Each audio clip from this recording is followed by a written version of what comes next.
This stream contains fast-flashing images that may affect viewers who are susceptible to photosensitive epilepsy or other photosensitivities. Viewer discretion is advised.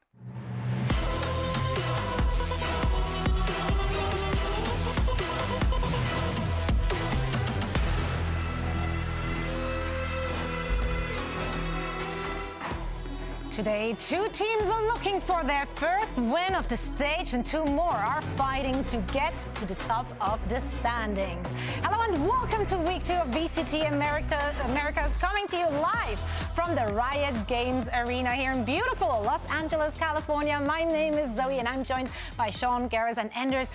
And as California residents, we're obligated to first thing talk about either traffic or any occurrence of weather. It's gloomy outside. What's going on? Oh my God, no. See, I can walk, you know. I don't drive myself anymore. I go out into the beautiful outdoors. You try it sometime. It's great.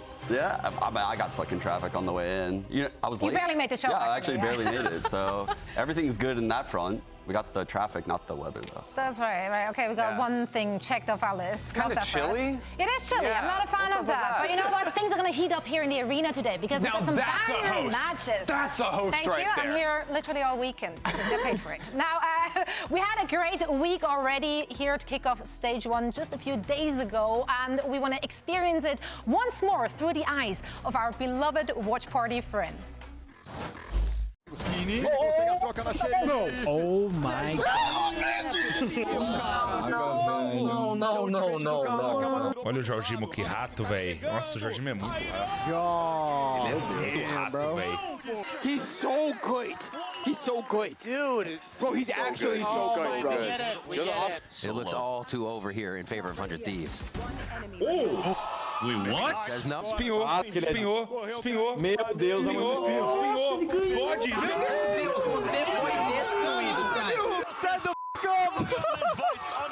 que vai desarmando e faz metade. Toma. Pegou. É ele, pô. There he is. 3. Oh my God. Did he win that? This guy just turned into John Wick. What the f? Why is Asuna sending it in a 5v4? Bro, you just took down the Cypher. Oh my God, that's a nice... Shut the f up. You're such a hater and you're always wrong.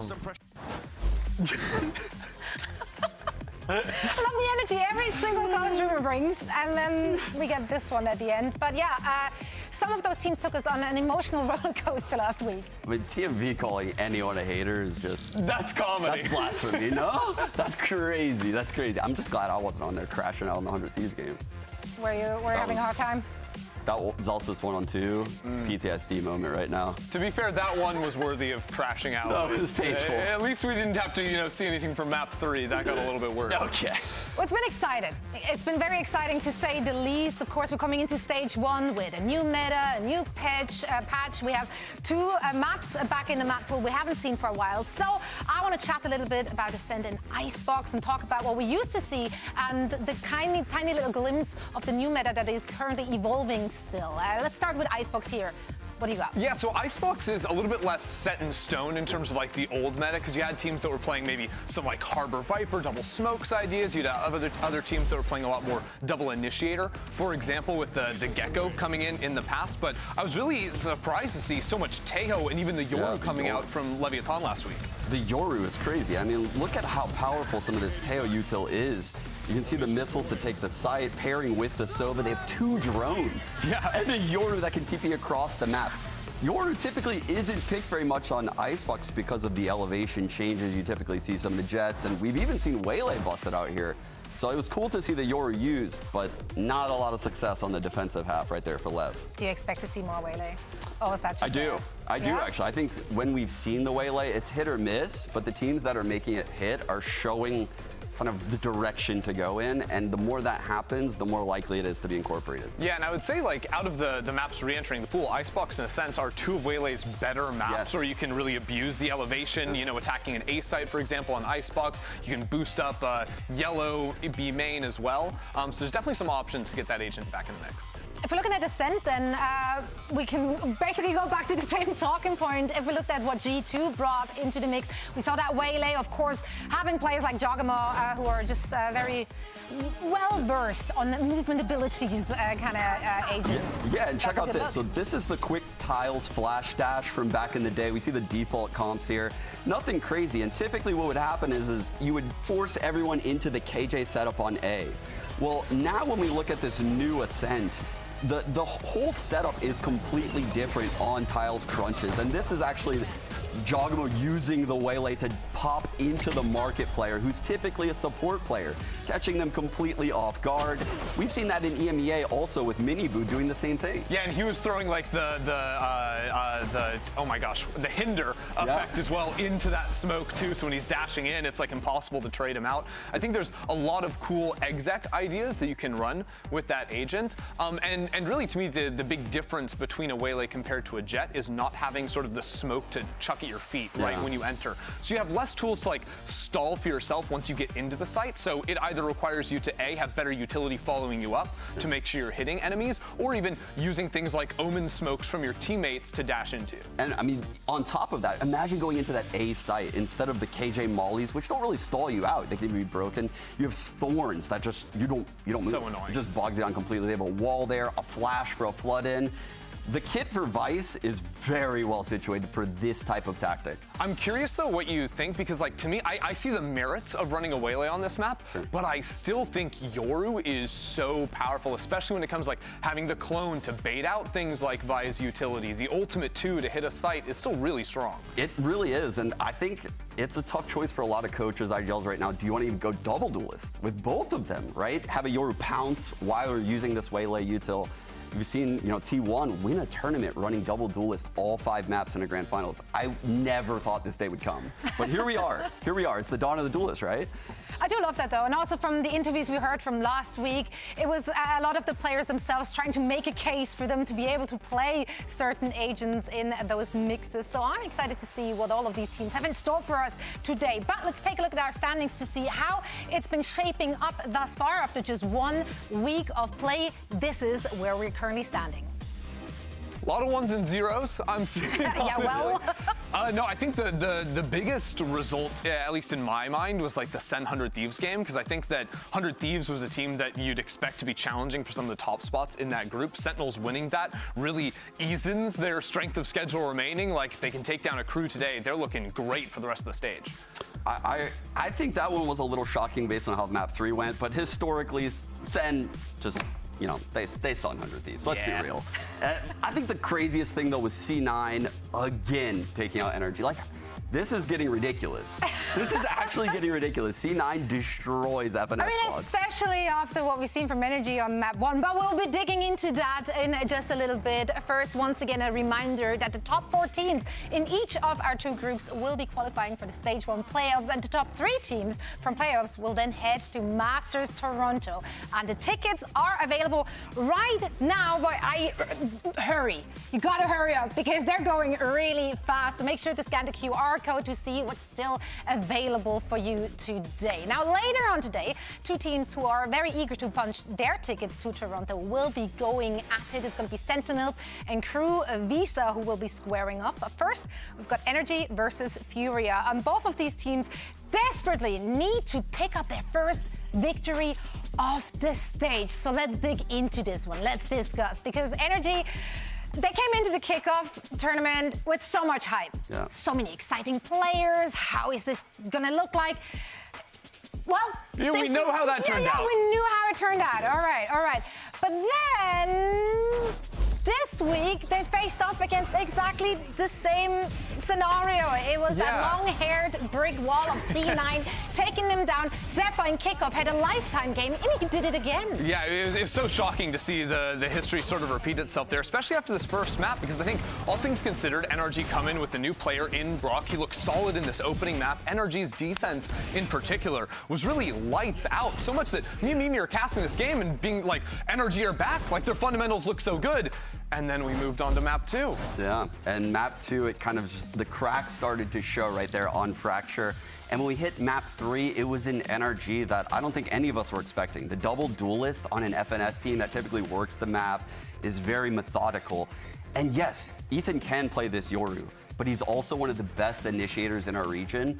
And I question whether that comp and that philosophy is going to work for this team moving forward. Because it didn't even, to me at least, feel like they were playing it in the way that T1 ran a lot of those rounds. Because like T1, they would use so many like execs, especially using like neon walls to make little pockets for the Yoru TPs to go into. And NRG, when you think about how Finesse likes to call an attack side, it's very slow, working the center of the map, seeing what they can find. It didn't seem like it really suited their preferences at all. FNS likes to color in the lines, and if you color out of the lines, you might find yourself off of the team.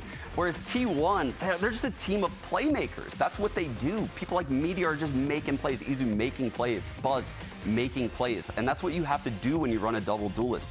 You can't play this slow, methodical style. So if NRG run that, which I don't think they should, they really should change their philosophy on how they approach the maps themselves. Well, they have some more footage now, you know, they got to download, that's the whole FNS thing, so week 2, everything will change. Might be some cope in the mix here, but let's check in on how Energy is feeling heading into week 2 and hear what Coach Mike's had to say to Riv.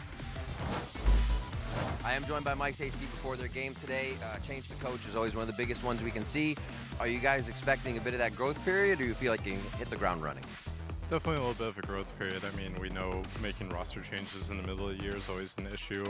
With the map changes, agent changes, I think other teams are encountering that. So I don't think anyone is super far ahead of us. Our goal is just to try to get better each week, each day, and just keep making progress. And what's the focus coming into week 2 now?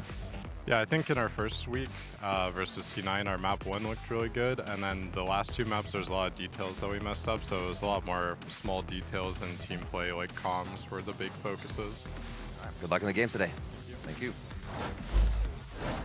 Now, Mike's coming into this NRG team talked a lot about sort of bolstering up their defensive ideas early in rounds and also just working on straight up fundamentals. And I think that was on full display in NRG's defensive half of Lotus versus C9. Now, I just want to show you here this early fight they take into Sand. Now, ignore the fact it's a disaster from Vic failing this teleport out of the corner here. It's unfortunate. He gets owned by utility and the swing from Mata. But after NRG get a numbers advantage, they are never throwing rounds. It's really impressive. You consider the situation at the start of things here. It's a 5-on-4 situation, and NRG have seen 4 players over towards this C side. And you have to put yourself in the mind of an attacker here, because if you're opening so heavily into Sand, you very often are either going to have a lurker playing into the A space or into the B space. So what NRG choose to do is to go ahead and open this door and clear out into front B. By doing so, it stops any opportunity for a late pinch to come in through there and to re-hit into the C space, but it also gives them a much faster rotation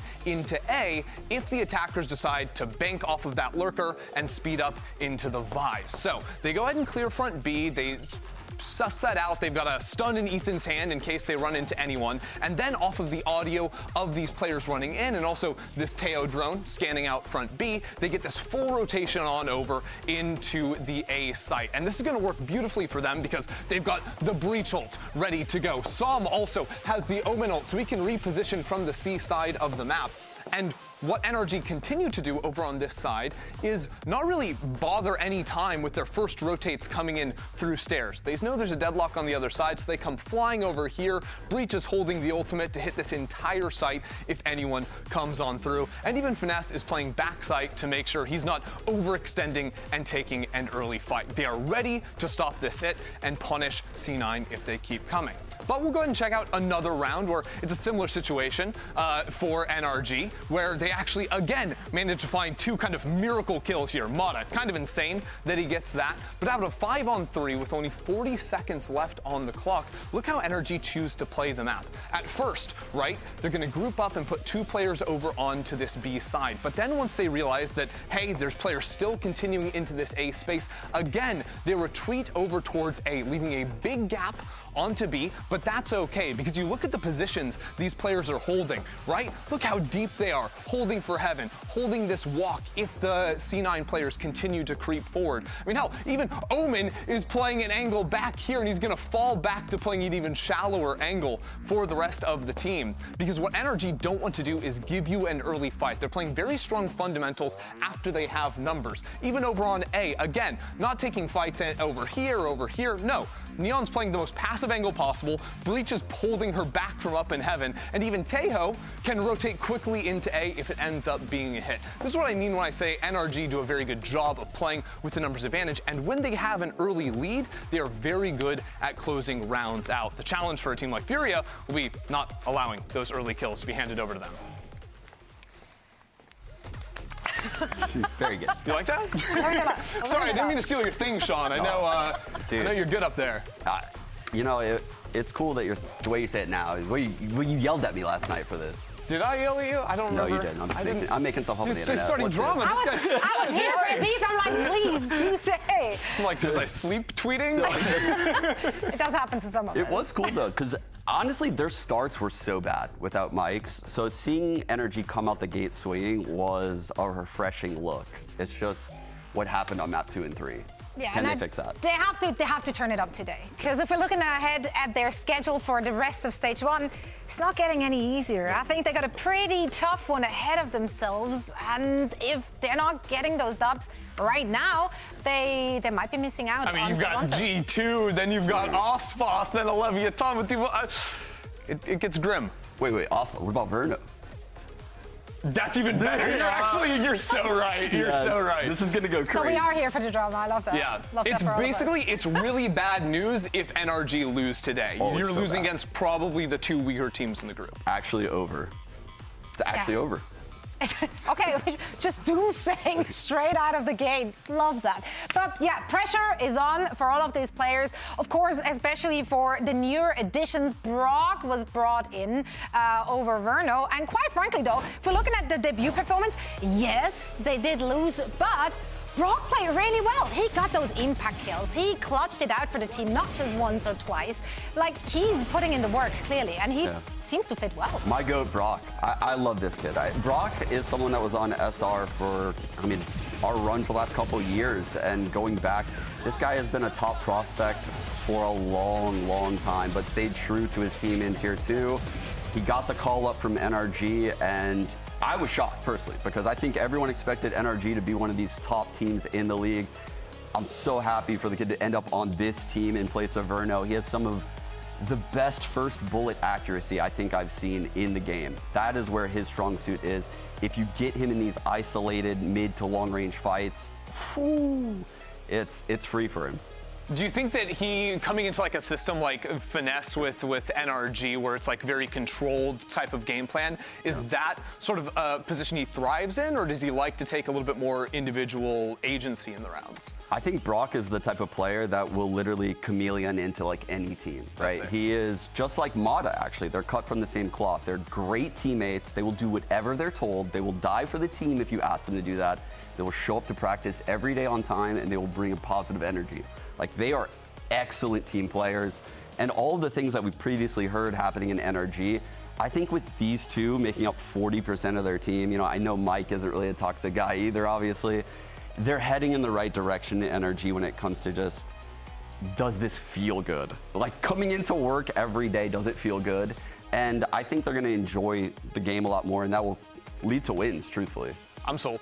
Yeah. Yep, sold. Absolutely sold. Yeah, Brock definitely impressed in his debut performance. And historically, if we're looking at the matchup between those two teams, NRG did have the upper hand. Furia barely even got a map in the last Four times. Yeah, so it's historically, of course, with different rosters. Slight caveat. Yeah, it's trending worse because the time they got the map was the first time they faced in 2023. So they actually haven't won a map in 2 years. Yes, and no Breeze today for Havoc, but maybe the outlook is better might be a with the breeze map for pool. NRG, though, based on these statistics. Yeah, let's talk about the opposition then. Furia, just like NRG, they came out of the gates swinging, and they did so against the juggernaut of the league. I think a lot of people were extremely impressed with what we've seen from them having such a hot start coming into their match. Yeah, it was a really strange one because they started out 8-0 versus G2. Basically, every single one of these swing rounds on Lotus that they needed to go their way went their way. So this lead got absolutely massive, but you could see once the side swap came in, it wasn't quite there. G2 kind of locked down. So I have a hard time looking at this series and like thinking that like Fury are on top of the world because they performed better on Lotus than T1 did versus G2. It's a very hard series to read. It's very hard to replicate that, right? Yeah. When you're playing G2, you have to create your own game plan against them. They're a totally different team with how many layers and how much structure they bring into the game. But starting 8-0, that says a lot into like how much they were prepping going into that map. I was shocked personally. I think he in this duelist role has looked very good. I like Prize actually coming into the team as well. Khalil looks like he's kind of back to his old self. I think the team is looking scary today. And if NRG bring anything less than like a B game today, they are in for an 0-2 start. Yeah, I mean, you say you were shocked. Literally, after the first map, Josh RT said in an interview just how much they were caught off guard. So let's hear it from him.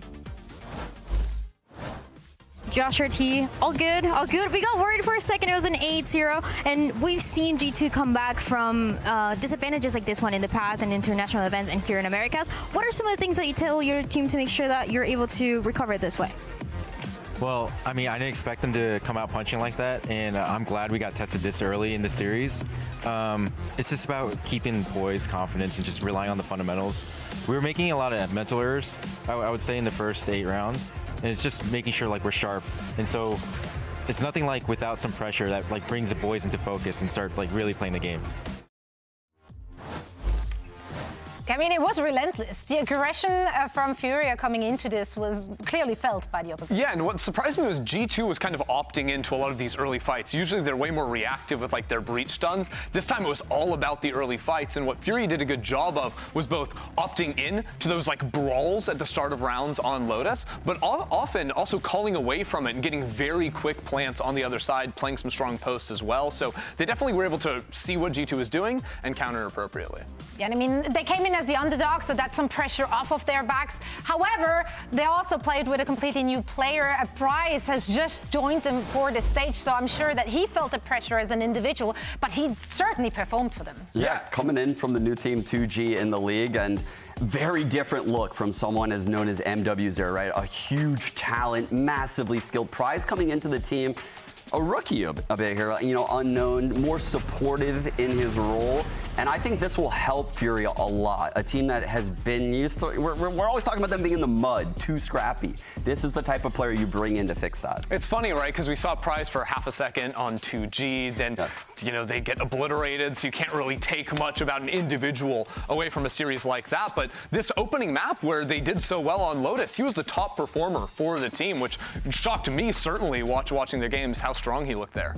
I love that, though. It's just as a narrative, seeing the newcomer coming in, big shoes to fill as well in his case. So for him to do so well, love to see that from him. Let's actually hear it from him, what he had to say to Riv ahead of today's matchup.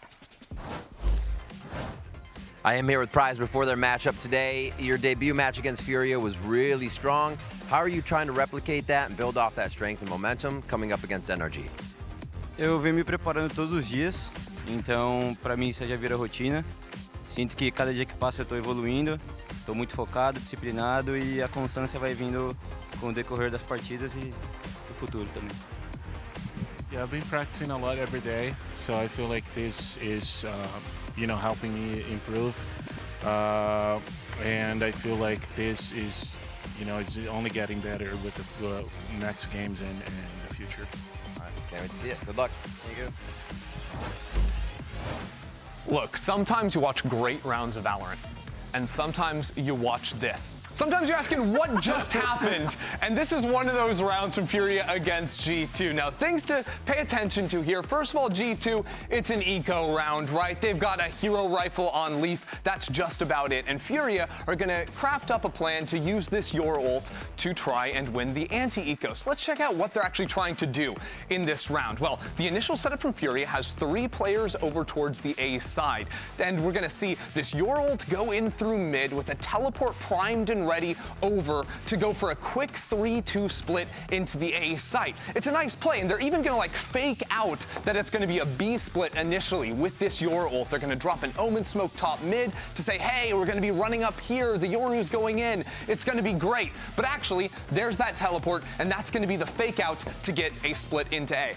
Except G2 don't really play by the rules on this front because G2 are running an active plan on their eco themselves. They've got 3 players pushing out of A. Their 2 players were seen over onto B. So Furia now are in kind of trying to figure out what's happening, trying to figure out how to react. What they know is that mid is a huge gap on the map, right? All 5 players have been seen on the extremities, so it's time for, hey, Heat, get active up in mid. This Yoru 2 can maybe go for some kind of a lurk, but that all implies that they're going to be able to deal with this push where they lose a player. So now they're actually calling Prize over to the B site. They think, hey, maybe we can like pinch these players back in spawn, deal with them nicely.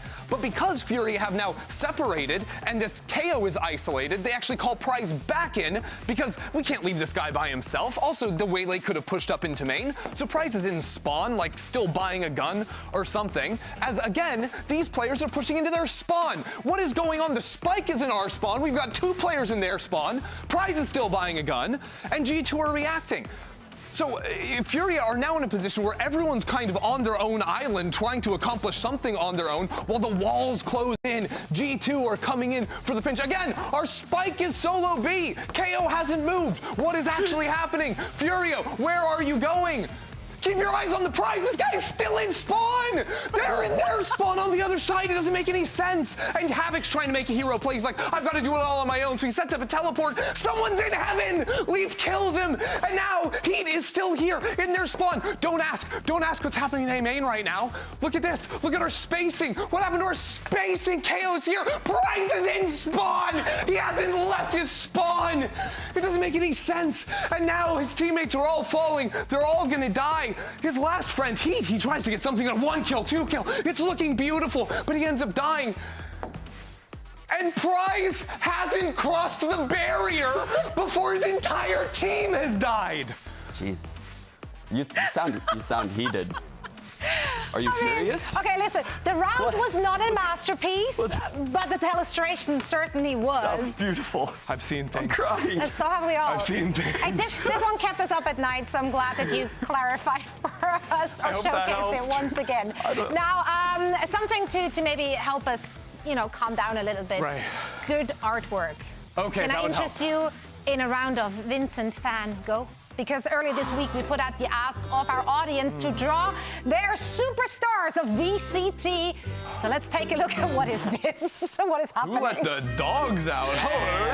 For free too, or one baby hand and one huge hand. We obviously have to guess who is being drawn. Okay. Being portrayed. And fans drew all of these. I would assume and so. we have good artists. Our fans are good artists. How dare you? I mean, look at this. Oh, that's actually really good. What's going on Josh. with the hair? That has to be Josh. That is yeah. It's You got the scrapbook. The scrapbook is a giveaway, no? I thought it's the smile. The smile. I think this is so him. And by the way, League fan Jinwick the Fourth, I see you. I see you. What's that? You can get it. Jin's a champion in the league. Don't worry about it. Okay. Ooh. Apples. Zekken. Ooh. Is it? This is almost like it's a height of clip 3 art apples, stock so imagery. it has to be someone small, right? Yeah. Depends on the apple. Everyone's small to me, so I'm gonna go Zekken. That's true. That looks like Zekken's hair to me. I'm feeling a Is this Zekken an insider joke though? Is he 3 apples high? Or is it an apple a day? No. What is happening? I'm not that Someone deep help. into SEN City. I haven't infiltrated yet. Yeah. Was it? Yeah, it was. Why is his hair floating?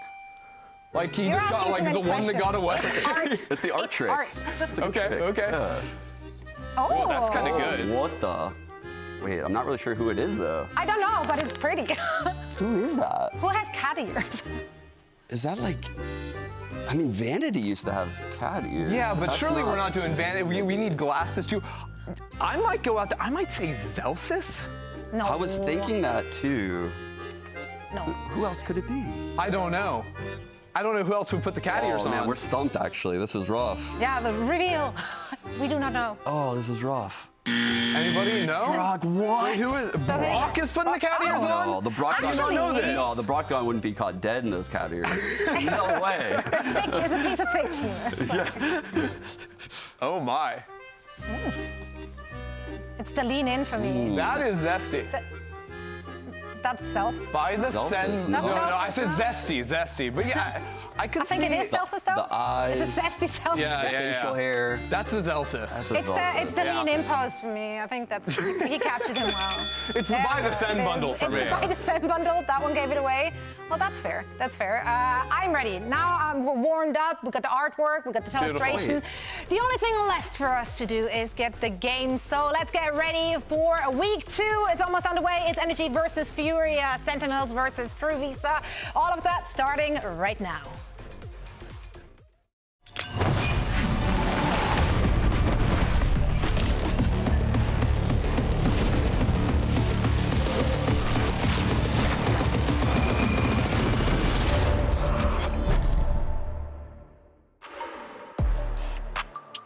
Cara, a partida contra a NRG vai ser uma partida muito legal, digo da minha parte.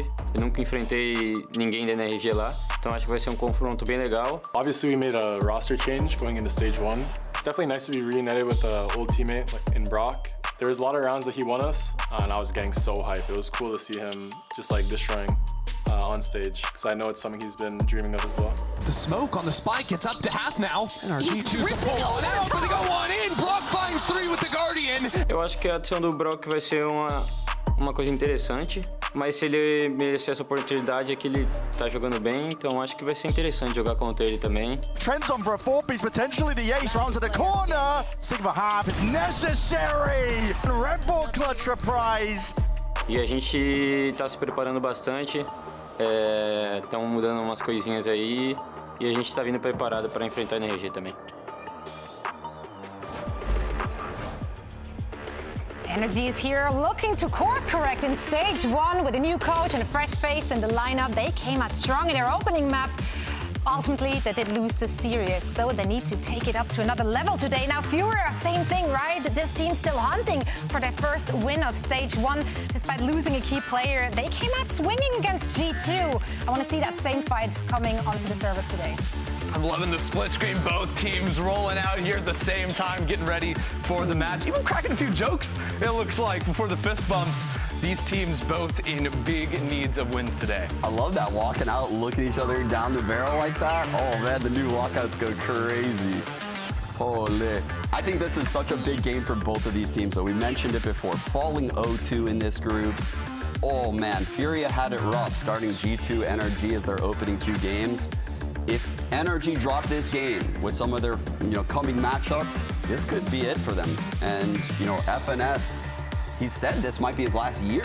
Yeah. He's been public about that. So this loss could sting really, really hard for NRG today. Yeah, especially after what happened during kickoff. I think when you consider how quickly the stage moves, right? You think like last year, how Sentinels came off hot Alpha Madrid and then like lost their first few games, and then they're like not even making it to the playoffs, like fighting for it. Losing today is so bad. I mean, thinking about how things changed, remember Furia that opening season after like week 4 or something? Everyone thought Furia was the best team. Yeah, Plat Chat, #1 team in America. I thought Furia was the best team in the world at that time. And then they just fell off of a cliff, right? That can happen in VCT. And the opposite can happen too for a team like Furia or Energy, where things can just click. And all of a sudden they're perfectly synergized, they're making all these micro plays. If that can happen for either of these teams today, oh, it'll be cinema. It will be indeed. I mean, again, both of them came out swinging just last week. It's a relentless schedule, an unforgiving schedule. They need those victories on the board. Where should they take us to get it done? I mean, well, it looks like we're going to be heading over to Lotus, which obviously Furia are going to be feeling very good about. NRG choosing to start there, which is also where NRG looked strong, where their opening fights were going their way, and their defense especially was very nice. Yeah, and then Furia go into Pearl. That's what that was the NRG double duelist comp, and we have a lot of questions about that. Do they bring the double duelist out again on Pearl? I think Furia's expecting it, and they're ready to punish it. It's kind of hard to adjust, like like a week later. Like you only have maybe 3-4 days of practice to get ready to go. They did look good during kickoff though on Pearl. They won it twice, I think, during kickoff, so they're not stranger to the map. They did make adjustments, of course, meta-wise. Cove, never forget. Never forget. Pearl has treated them so bad over the years. We'll see. Honestly, I'm very interested in how Furia sort of like take these early fights, seeing how NRG tried to play, because it was pretty evident to me that, again, NRG, once they got advantages, they would give up so much space on the map. They play very low information, and I think there's a team like Furia that will sort of realize that after watching the VODs and try to exploit that even when they do fall behind. Yeah, and one of the more dangerous things in VCT Americas, in my opinion, all these years watching, is picking Lotus to open the series of the day. A lot of teams have tried this, and here we have the comp coming in from NRG, the Neon going with the Teo Breach, Vice to lock down probably the C site. You know, they'll occasionally probably move FNS over to that A site and do some mountain pushes. He on the Clove again. I love this comp. It's a play off of that EDG Champs comp for Lotus, and you'll see Clove dominate Mound all game long. Yeah, our teams are set, and it's time for the first pistol round of the weekend. So let's send it over to your casters. They are always Chatty, Duck, and Baby Bay. Thank you so much, guys. I think the Death Stray put it together very well. I think there was a lot of pressure on the shoulders of NRG right now. You think about the rest of the teams they're going to play in the coming weeks. It's early, but this kind of feels like a must-win. Yeah, you're going up against G2, MIBR, and then Leviathan at the end, the very last match. And I mean, every week that goes by, Leviathan are going to get better and better and better. So you kind of have to secure this win, just like Sean was saying. Otherwise, it's just going to be rough pickings.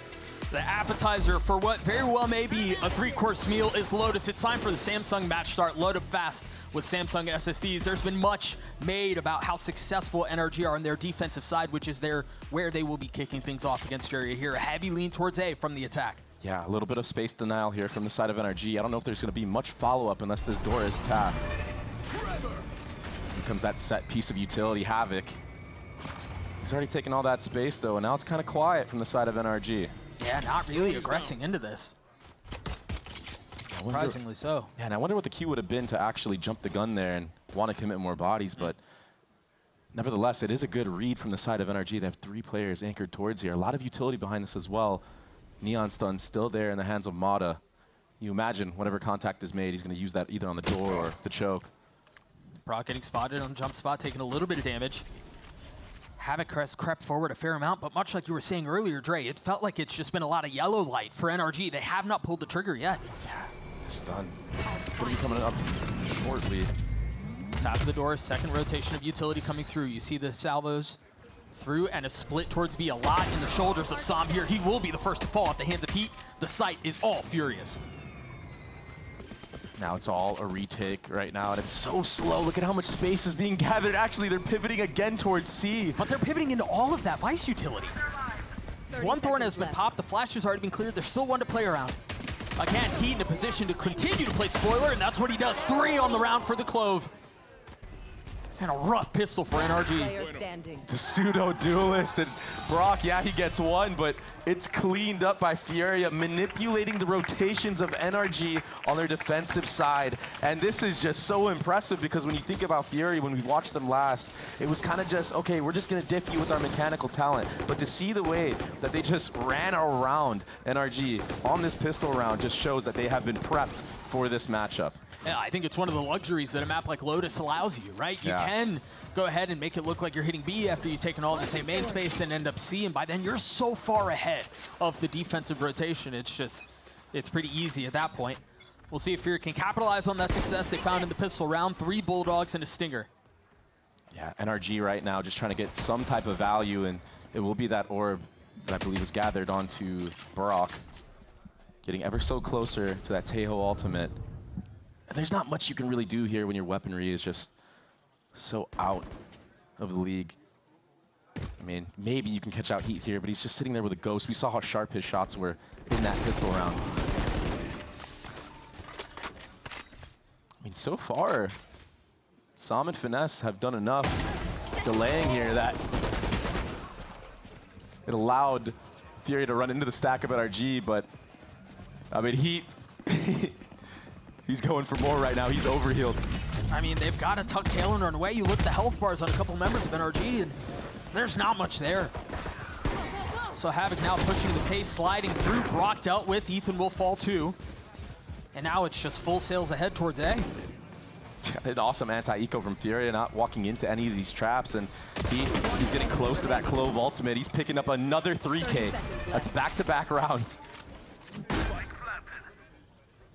Sam, I mean, probably wanting to drop to the spike around here. I mean, if he can get an actual bulldog out of one of the members of Furia, that would be more than ideal. But so far, Furia look like they've been dealing with the pressure of this Tejo breach on the defensive side really well. It's still really early on, though. We'll see when the guns go in more of a balanced favor.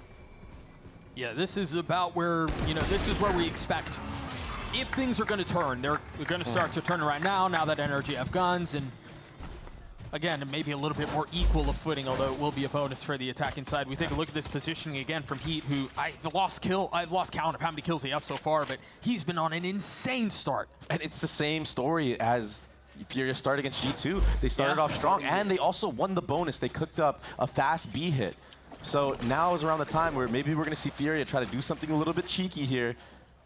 Try to just full send it, catch NRG off guard. Light armor on 2 members. Heat 1 away from his ult. Cover going out. Lots of presence towards C. That's a great start for NRG. Yeah, great opener onto Havoc. That Neon being dead, that's a lot of that aggression that can catch you off guard already out of the mix. Rafa a little bit closer to his ult.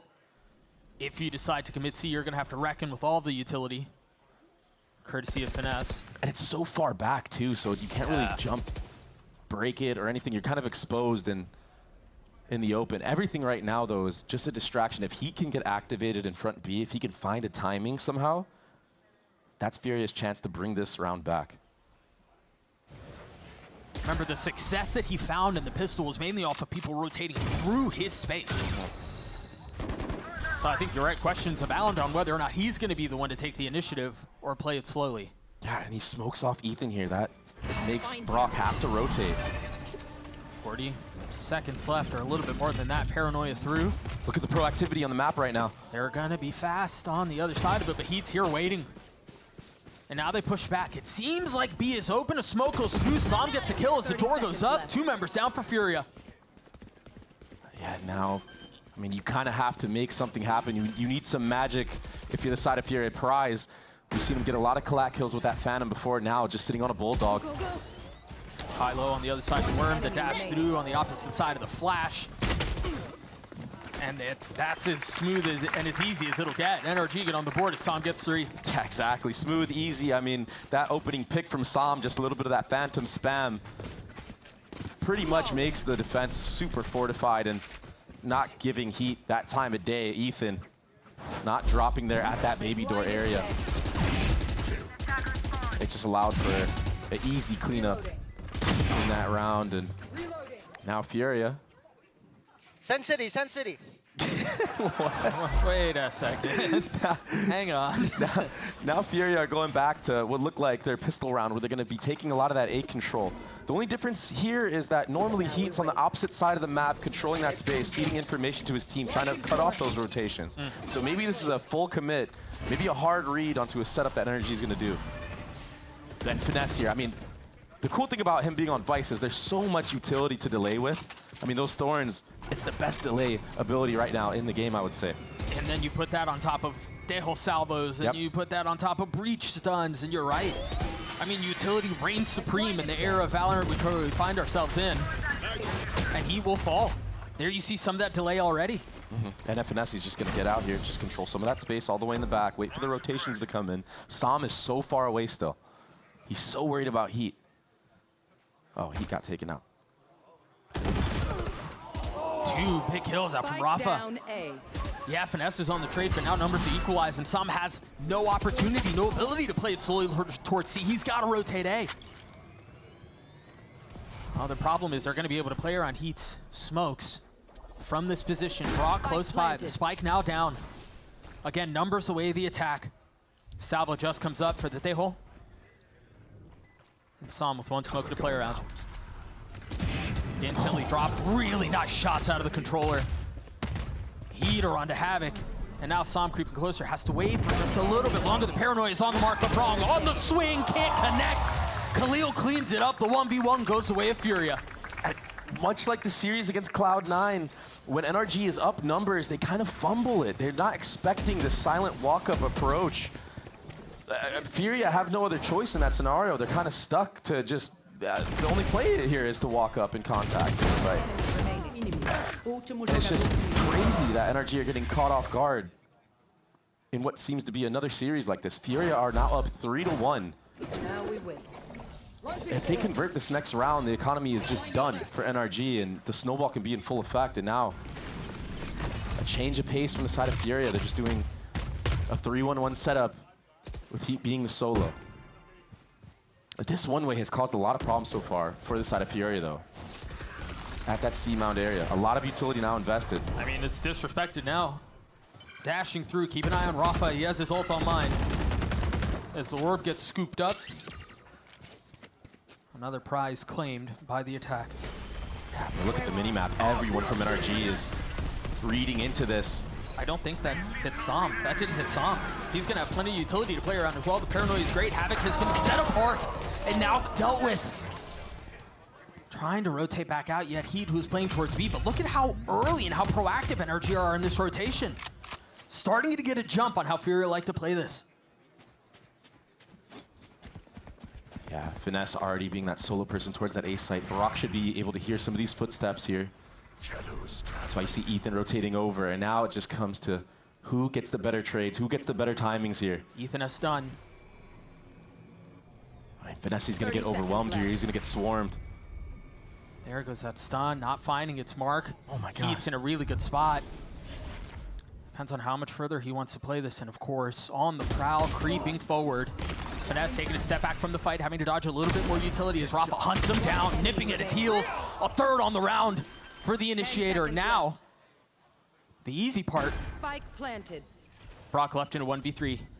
Utility to play around, but decides to just go for the gun. Finds a target, cannot connect, spotting the second, and now destroyed. Rafa with 4, Furia as well. It's these moments in the mid round, in the late round, where NRG are just not ready with the setups that they have to get the trades. And we're seeing that. We're seeing players get caught off guard. I mean, Finesse, a shoulder was seen there on the actual site. But a bit of a blunder here. I mean, it's a nice shot, but you have all this utility flooding through. You had the number game as well. Sam got an entry right away. Maybe you don't have to peek that far ahead. You play to your advantage. There are just a couple of gaps there. I mean, even seeing Finesse die back site. That's what I'm saying. Heaven was not, I mean, there was somebody playing up in Heaven too. But the trade isn't fast enough. Right. I mean, there was no trade.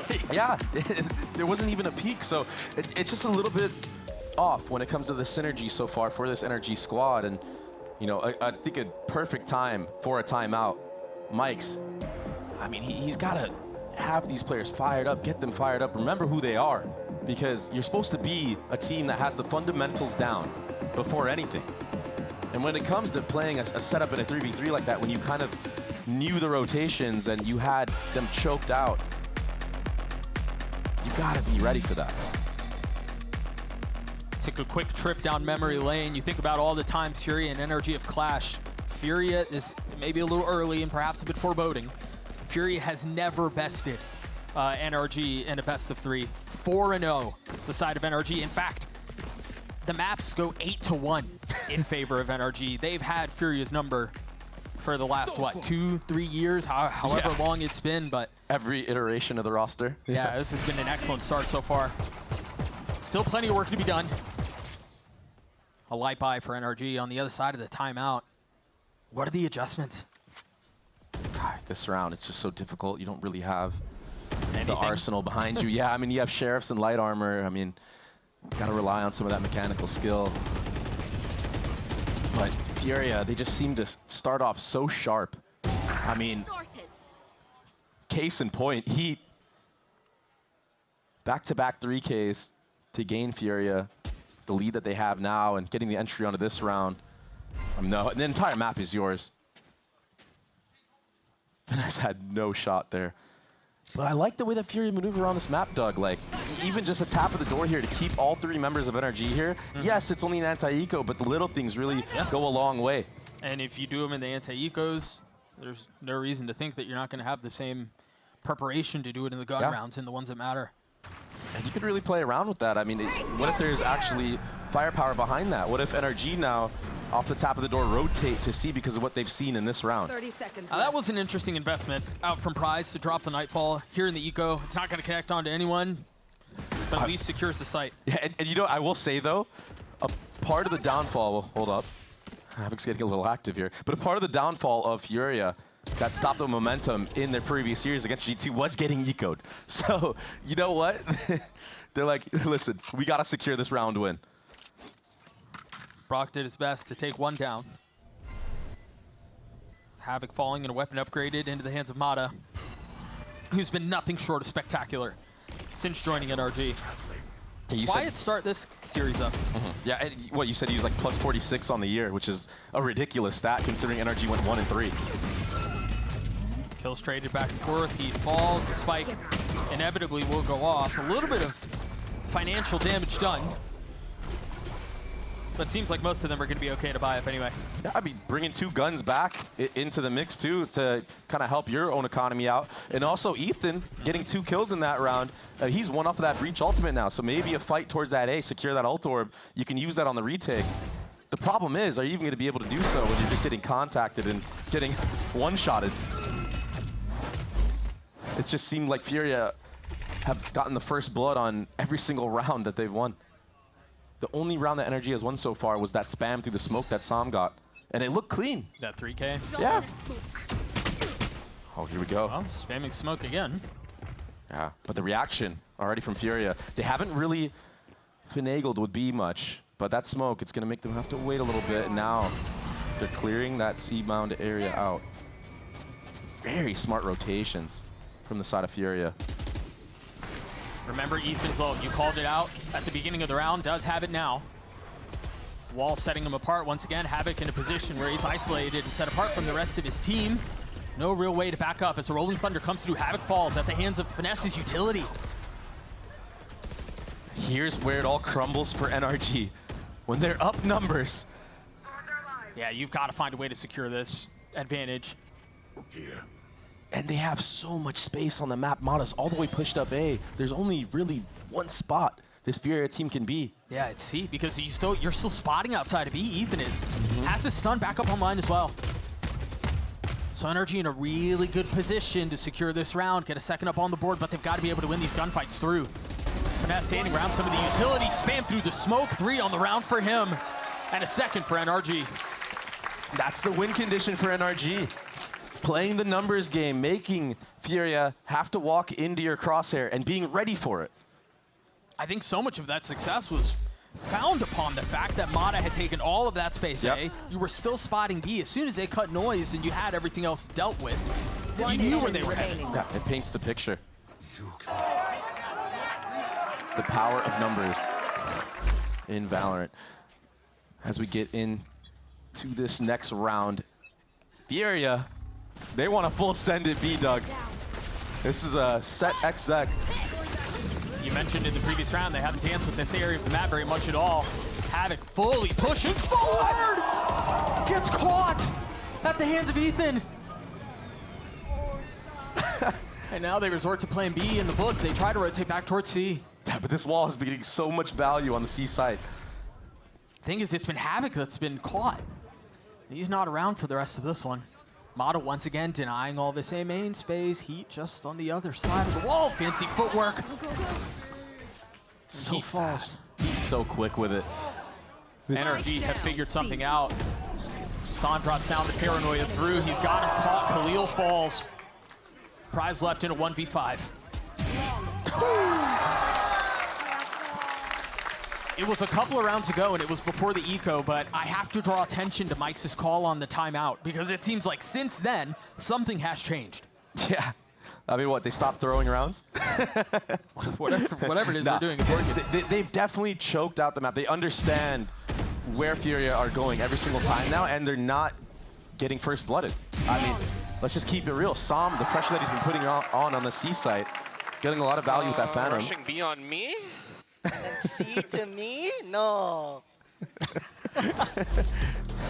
That tandem was one of the reasons why people were excited about NRG again, right? You think about the introduction of them two back into the fold, and when they're vibing like that, there's reason to be excited. But I think, Dre, even just in this half, we've seen the highs of NRG, yes, and we've seen some of the lows of NRG where people wonder, okay, is this team good enough to figure it out or not? And here's the thing, like everyone knows that NRG is a solid team. People were rating them as top 4, obviously, when Verno was on the roster, but I think Brock is still a good substitute for that. Yeah, they have the firepower, they have the experience. The only problem is they haven't really hit like a stride whatsoever in this year. Off-season was great, but it's just Fugazi. And when you don't play up to the standard that everybody holds you to, that's where teams that are the underdog suddenly start upsetting you and they just don't respect you anymore. So they need to make a statement here. They need to bring this half back. Honestly, they need to win this series cleanly. Otherwise, if I'm, G2, MIBR, Leviathan, I'm looking my chops. You've got what, 5 weeks in the split? It doesn't have to be pretty. Yeah. And you get the dub however you can, and that's what NRG are in hot pursuit on here. And again, the same goes for Furia. Having never bested NRG in the partnership era. Up 2 rounds here in map 1. Yeah, not winning a map with this roster this year. We're really just trying to win their first map. Yeah, you have to go back pretty far to look at the last time Furia won a map. It was against 2G at the beginning of the year. Like back in January. And the thing is, that was with Turtle Troop. So. Good stun there. Finesse gets another. Spike down A. They're just swinging into it. Khalil will fall too. Yeah, just trying to take these aim duels. Finesse, he does get taken out, but Brock. Crispy out from Brock. That was an eco, but again, any round is a valuable one here for NRG. They do so cleanly, carry 3 rifles in. The money looks really, really good. And you've got Brock Sold, who's about to be up, along with Modest. That's up now. Wall tripped. And you're 100% correct, by the way. Down A. NRG have downloaded Furia's game plan now. They're not falling for these rotations, and they're actually quite ahead of them. I mean, 3-4 players at a site for the last, I think, 3 rounds that NRG have won. And a lot of that has been some of this extremity denial. You can't really speed up B into the Vice either. Yeah, you can bait out those thorns, but you're left to pivot after that. A tap of a door, just like pistol round, but this time, with nothing being seen, NRG decide to creep up. Mata is gonna have a stun to set him up here. Decides to stand his ground, dig his heels in. Ethan joins him, but pays for it with his life. Havoc now so weak. The Rolling Thunder drop, it's not going to connect onto anyone. And meanwhile, this is very reminiscent to what NRG were doing on A, where Mata was taking all that space, but this time it's Finesse. Look at where he is on the minimap. So aggressive. He's fully behind them. Mata's playing on the edge of this smoke as well. This is where it tends to fall apart for NRG, though. They have the read, but it just slips away. Play this carefully, and you've got success. Spike Beautiful down from A. Finesse. Gets in, gets his kill, doesn't overheat. Forcing them into a pretty rough situation. Furia with 40 seconds left. Still have to figure out where they want to go. And the re-clear onto Prize as well. Now the up-down, I mean... 30 seconds left. Oh, I was going to say it's looking fruitful, but now it's a 2v2, Doug. Khalil with 20 HP. Heath, the only one who's healthy. Spike planted. Very interesting plant. It's not for any of the members of Furia. I mean, you could spam that box for sure, but Finesse, he's sitting very healthy here. If he can win this head-to-head against Khalil. How does this duo decide to do this? Finesse waiting, creeping through on the other side of the door, completely decapitated by Khalil. Leaving Som in a 1v2. Ult pops, he's gonna try to get it to half, decides to hold it. He's gotten it down to 1, and that's Heat on the other side of the ult. He can wait it out. Gets the kill. A gorgeous 1v2 by Som to secure another round for NRG. I mean, the pace that Som just put on that retake, he smokes the spike, taps it instantly, and yeah, Finesse drops, but the mechanical talent just showing. Som, he's in form right now. I mean, he's been in form. One enemy remaining. He's looked so solid. And what a play to take that one little step out of the smoke. Full commit on that kill. of Red Bull clutch through for NRG. You mentioned Sam and how good he's been. Currently sitting at 13-5. In the series against Cloud9 that they lost, he went plus 12. Yeah. He's in plenty good form. A little bit of denial here from the side of NRG, but rotations have already been made. Fieria looks like they want to pivot back towards B, but with that stealth drone being used, they understand that NRG knows no one's here now. They have to reclaim that space. Ethan still has a stun. Mm-hmm. Well, Ethan will have a stun in the next round. He gets destroyed. And now you have to get your get back. Mata, he's going to be that guy with that operator. Whoa, just misses. Tail ultimate used though. Prize, he's stuck here.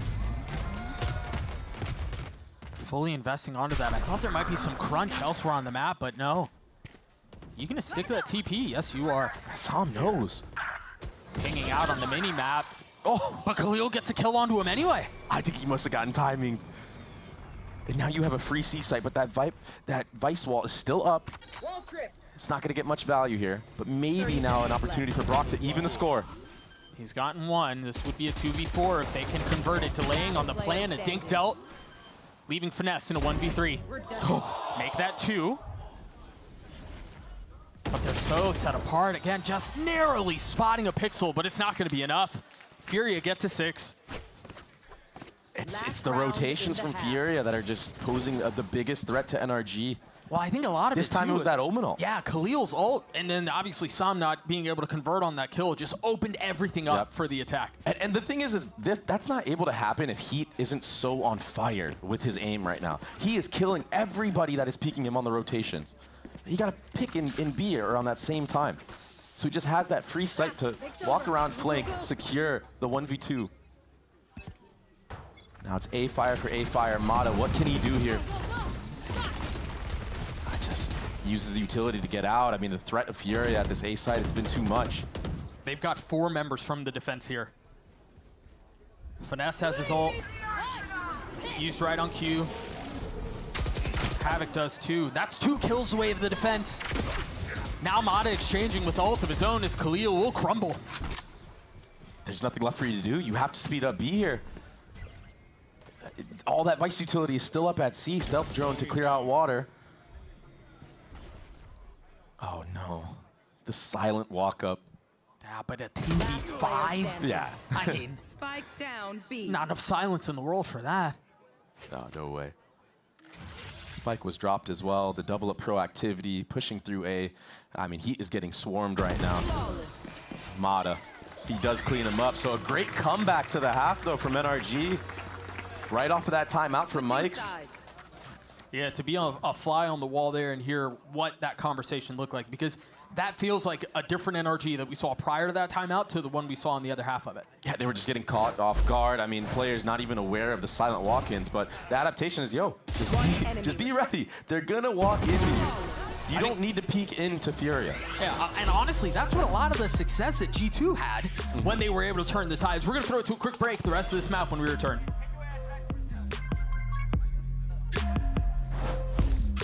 Oof, stuck paying for that old phone?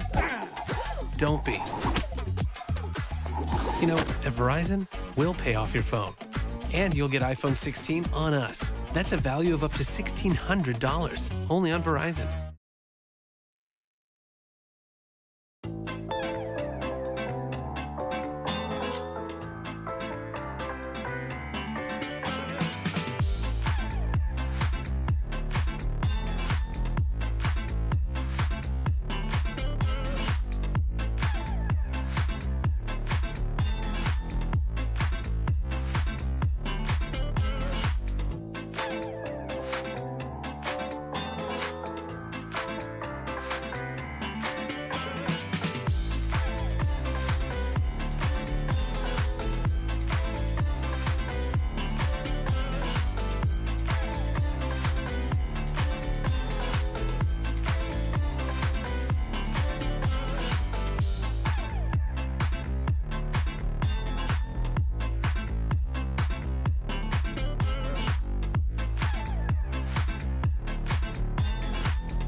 Well, NRG fans have a lot to be excited about, right? They started off a little slow on the other side of the timeout. They salvaged the half. They get to 6-6, but the problem, unfortunately, is that they're headed over to their attacking side. And that was what seemed to be the Achilles heel for them last week against Cloud9 Dragon. Yeah, not so much on this map specifically, but you can tell that the focus of NRG has been working on their defensive sides. And I feel like, yes, their attack side IGLing has taken a little bit of a hit for that.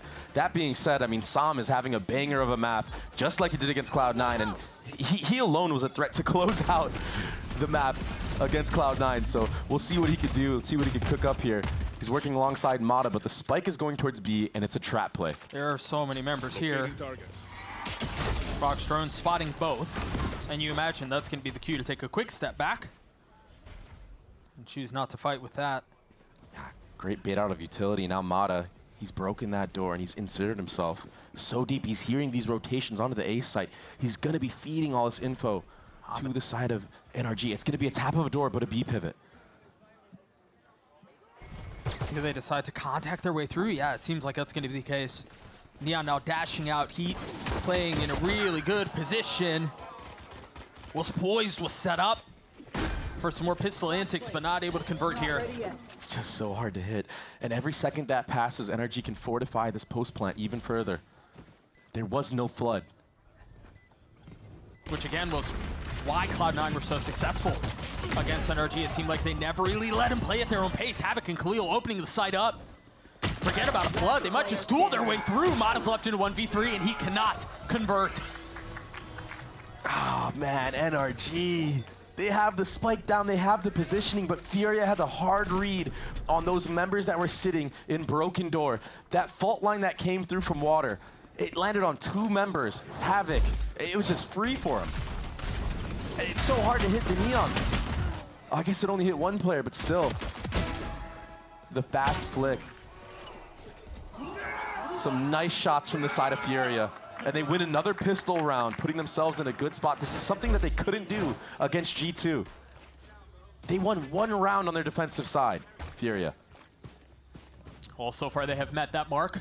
Looking to eclipse it here and avoid getting bonused. A Sheriff in the hands of Sam. Yeah. Util for Util here at C. Causes a rotation, but sense some proactivity coming through here from the side of Furia. Maybe want to dab a little bit more, especially when Sam's going to get contact. Remember, that's a Sheriff. Oh. I mean, how do you play through that? Only Neon. Only Neon gets away from that. Sam trying to settle the shots. It's Brock who will find lethality. They might be able to grab that Bulldog, though. Maybe they can work something with this. Ah, there's the stun, the proactive slide from Havoc. Does not want anybody to have that weaponry. Brock managing to upgrade on it. It's crazy to me that after all this, we're still... Well, okay, we're not anymore. Still talking about the potential of round. Nah, Finesse is stuck alone here. I mean, there's 4 members. They know where he is. 30 seconds left. Yeah. Yeah, poor guy. He was cooked. And I will say, with that prize, gets to upgrade to that Bulldog. Wait, he doesn't grab it? There was another Bulldog there that he could have taken. I guess he's just too happy about the anti-eco win. Or busy shooting bodies. Yeah, instead, too busy. Man. Too busy putting down disrespect. That might come back to bite them. But NRG, they're committing to a lot of this, you know, light armor and the regen armor, and this is something that allowed Cloud9 to bonus them with a lot in the previous series. So they need to be careful here. I mean, the Bulldogs can put in some really good damage against that light armor. And Phantoms across the board on the attacking side. That's a great start. A-main was theirs. They get to pick onto Khalil. That's the power of the Phantom, man. I mean, you just can't really connect like that on the Vandal. You got to be worried about your tracers being shown. You might get spammed back. Yeah, this is scary for NRG, though, because you had 5 outside of A at the beginning of the round. Yeah, you get a pick, but now you have to either carefully contact and be ready to trade or invest utility that you would normally not have to invest to take some of that space. If you want to go towards C, you don't know if they've taken C mound. You don't know if they pushed up B. This is a dangerous spot for NRG. Yeah, and with Heat playing on this Clove, he's able to smoke off C on a repeat. Look at how far back he has to drone from. And that's a drone that you're going to want to be using to clear C instead of just clearing Mound. It's the correct play, though, to bait out one of those members to fall all the way back. Heat now drag towards that C site. It should be a 5v3 here at A. These are the best odds, though, that Furia have. All things considered, I mean, you're down one. You have 3 members here. 5v3, 5v2.5. I mean, Rafa's still on the other side of the door. That fault line. He gets some mad damage. There it is. The salvo's hit back sight. The stun comes through. Rafa's still waiting on the other side, and Finesse is there to greet him. Prize, they didn't clear it. They didn't clear tree. Now Brock spotting where Prize is, cleans him up. It's Heat and Havoc left. In a 2v1, Finesse, once again, forced into a position where he has to deliver. There's just no way he's ready for drop. No, the captain cannot convert. That's another round for Furia. And a bonus round. So now NRG's economy, it's done. And Furia are gonna have so much money, stacks on stacks, to try to close out their first map win. That's it. Yeah, just a huge blind spot. And then the bait here as well. Havoc just full committing, letting Prize go down. NRG not relying on those fundamentals. They thought they had the site for free. You mentioned something a couple of rounds ago about NRG playing up to their competition, because otherwise it seems like teams that play against them smell. There's blood in the water and they know it. They can just feel it. It's the fact that Havoc was just out of his seat. Yeah. With a team that's supposed to be so fundamentally sound, so disciplined, to overlook things like clearing out certain angles. Those I mean, little mistakes. It just allows a team to get the confidence to actually take a map win against you. The devil's in the details. And so far, the devil is Furia. The paranoid through looks like it's going to connect onto both. With the stun on the other side, Snappy out from Heat as he gets another. Just so ready for the front B peak as well. Heat is going to hold this up down with Havoc. But this pressure at door makes it so one of the members has to fall all the way back. This freeze to the round. Maybe NRG can work something here. Paranoia used to take the actual site. They will have that, but are they aware of Havoc here in the back? Sam. Nice shot out from Sam, man. Rafa's on the trade, though. 30 seconds left. And it seems like they're going to find safe passage out onto C. Oh, Sam is the win condition. That's 1 kill found. TP to reposition, 86 HP, no armor. And they've left Ethan to his own devices. Spike You're on your own, a solo mission to get the spike down, and success found. And he delays in time as well. Tap of the door. It's going to be a 2v2. You have Breach Flash to try to flood out. 20 seconds on Ethan's. Never mind. Forget about the stun. Ethan gets 3 as NRG gets 7. What great awareness from Sam. He is the carry of this map for NRG. 17 and 9. So aware of Havoc being in B. And then turning into the lurk and cutting off rotations himself. Without Sam's heroic, this round is surely won by Furia. And Furia, they let that one slip away.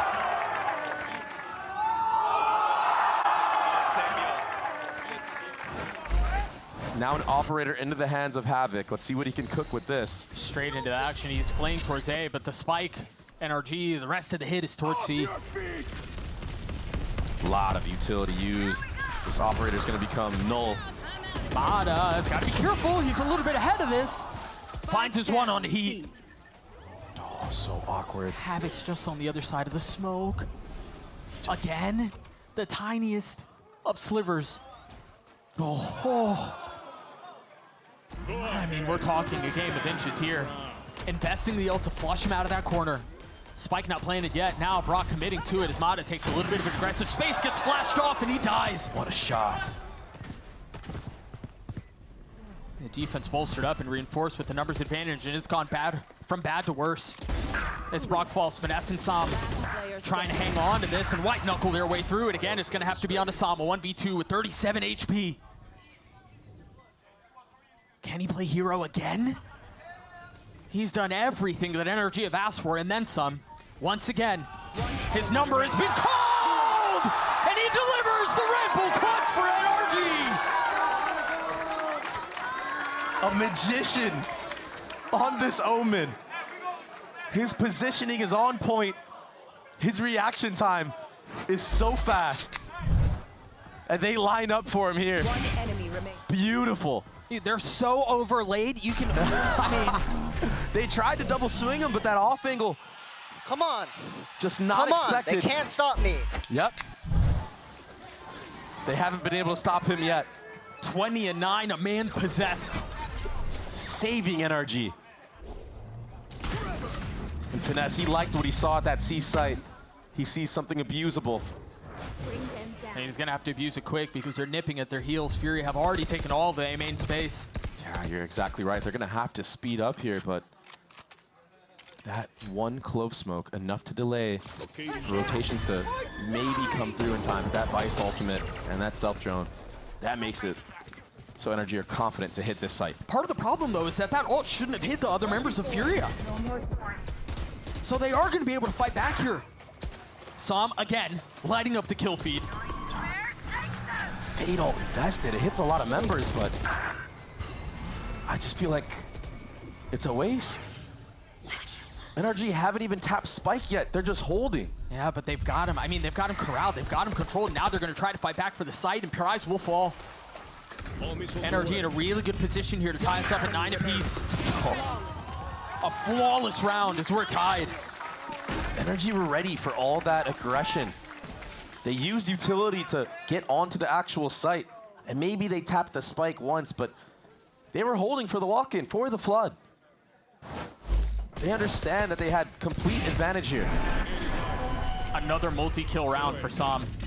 He's nasty right now. That's 3 for him. I mean, 23-9 right now. Bro. Figure out however much he's getting paid and then double it.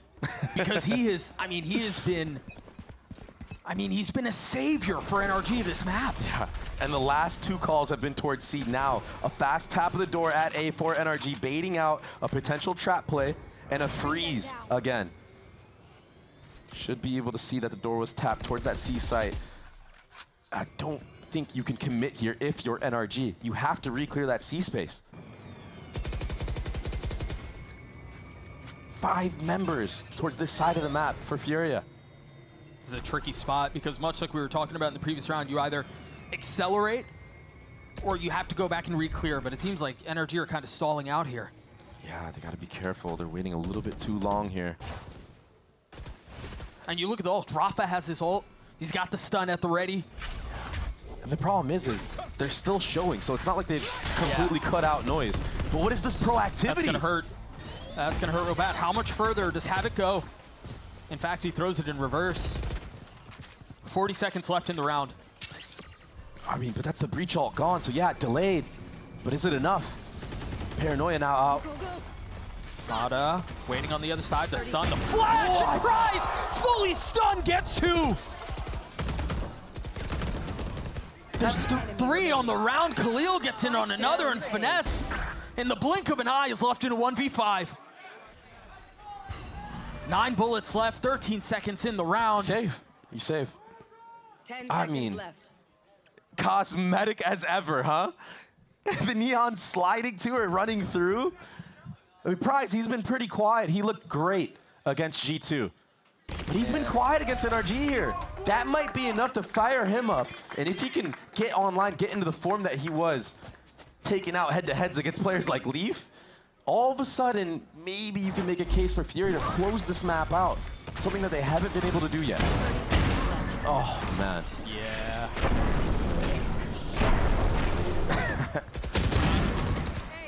Gotta love that. Yep. Maybe next time Mata's gonna have to do a little bit of jumping into smokes, make it a little bit harder for him to get headshotted like that. I mean, that's rough though. Yeah, he made the right play. I mean, what can you do? So NRG will take their last timeout of regulation. You know, there's been a lot of conversation about Mike's and what he's been able to inject into this team. But a lot of that conversation, Dre, has been around his defensive prowess. Yes. And how he was the one who was running the defensive side for 100 Thieves when he was alongside Sean. And well, you kind of wonder what this conversation looks like here, that NRG are down, are on the attack, and they're looking to put Fury away. And I think a lot of that conversation has to revolve around the fact that you haven't really played a 4-1 at all or a 3-1-1.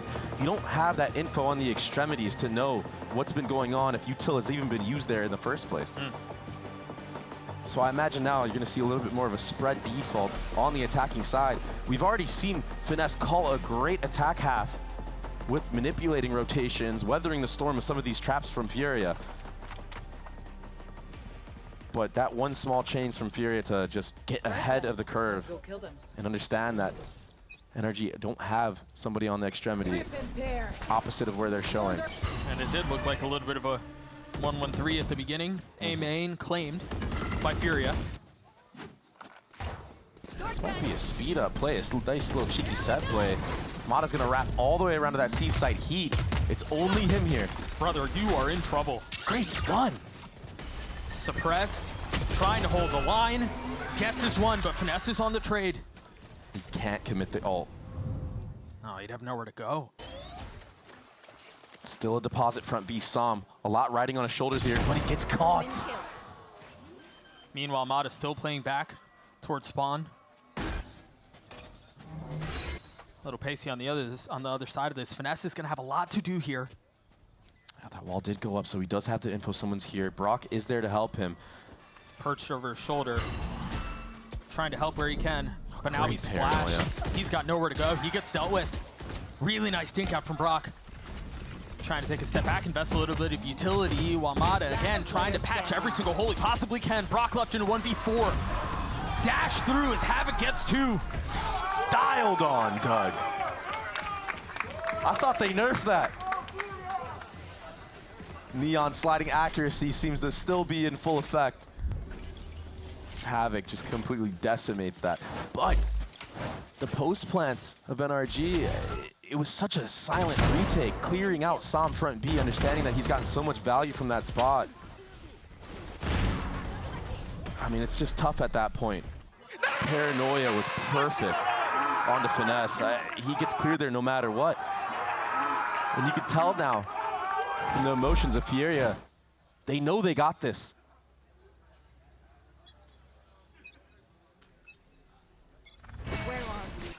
A control again early on for Furia. This time around, NRG's reaction is going to be to take fast C mound. But the problem is when you're running against this Neon, the rotations are so quick.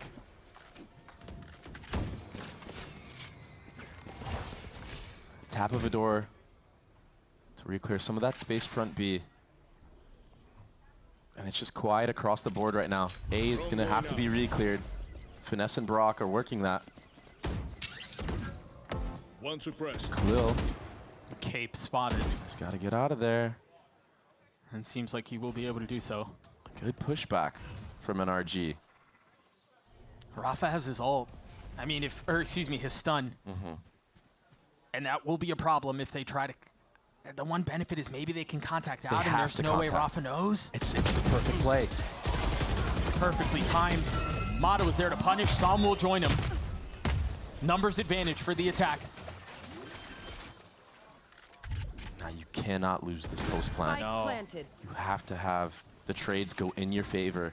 Get good positioning here, but that 1v1 gives Furia a way in. Havoc has to be careful. I know he has an advantage here, but if he overheats, it's gone. And in this instance, so is he. Prize and Khalil left in a 2v4. Yeah, and then they're getting out of here. Save the guns. Keep your economy looking really good. A great call from Finesse there, re-clearing that A control. You push back the Omen on A rubble. You for sure keep 2 members there with that door being broken. And the walk into C, that's something that NRG haven't done yet. A very smart play. A lot of it has been using utility, showing and going.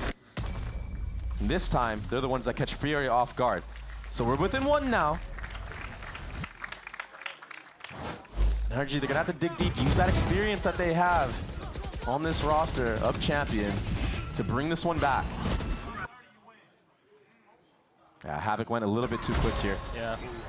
And that's what we were talking about, right? Like, he had the advantage after the kill on the finesse, Mhm. but if you fully oversend that, you're going to lose the advantage you had. And you still had Paranoia as well. Maybe that could have been used. This time it's looking like it's going to be a C front B crunch play from Furia. Let's see if they decide to full send it. Are they going to be ready for this? I don't think NRG will be. The Prowler through, Havoc pops the ult, they're stunned up, they're trying to tuck tail and get away, but Havoc gets to make that three! Disaster for NRG! Destroyed as Furia get to map point. Ran down, all 5 members dying in spawn. Not even able to leave the barrier. And that 3rd kill from Havoc, full jumping as well. I mean, the turn of the flash. Oh, man. What a time for that call. To draw that up at a pivotal round is insane. Now Furia find themselves on map point for the first time that this roster, this Furia roster, not subs in mind, first time they're in a position to win a map since July 7th of last year. Unbelievable. And to do it against NRG, no less. Oh, but there's still work to be done. 1 kill traded right back. Havoc has to get out. Yeah. Dancing around the Armageddon. Meanwhile, Heat has taken a lot of space C. The one benefit for NRG is that there's nobody playing contain on the northern side of the map, so they can flood out. Finesse has been hunting here. He's taking all this space. He's taking things into his own hands, but somehow Prize knows. And he gets a kill on the finesse. Of course he does. It's now Brock, Ethan, and Sam left to try to play Savior. Just 2 now. He drops him. It's all onto Sam, and he will fall. Furia take Lotus. They figured it out. They weren't able to close it out against G2. But something about Lotus for this Furia roster, they actually maneuver around the map like a cohesive unit. And it's not all just mechanical talent that prevails for them. We saw set plays. We saw good chains of utility. What an impressive win from the side of Furia against NRG. And now NRG are going to Pearl Dug, where they looked lost. That double duelist comp that I know Sean has a lot to share about, and I know you mentioned a couple things you wanted to talk about as well. Yeah, did not look great. Again, Furia, this roster with Khalil and Havoc just won a map for the first time since July of 2024. Yeah. And it was against NRG. We were talking about this prior to the show starting. We thought, okay, let's pretend there's a world in which Furia are able to pull this off. The implications of that would be devastating. For NRG. They'd be stunning. And now we find ourselves in a position where, like, oh, holy crap, this might happen. And confidence right now from the side of NRG, if they do lose this series, is at an all-time low. We'll see what the Death thinks about Lotus. We'll see what Pearl has in store. We'll be right back.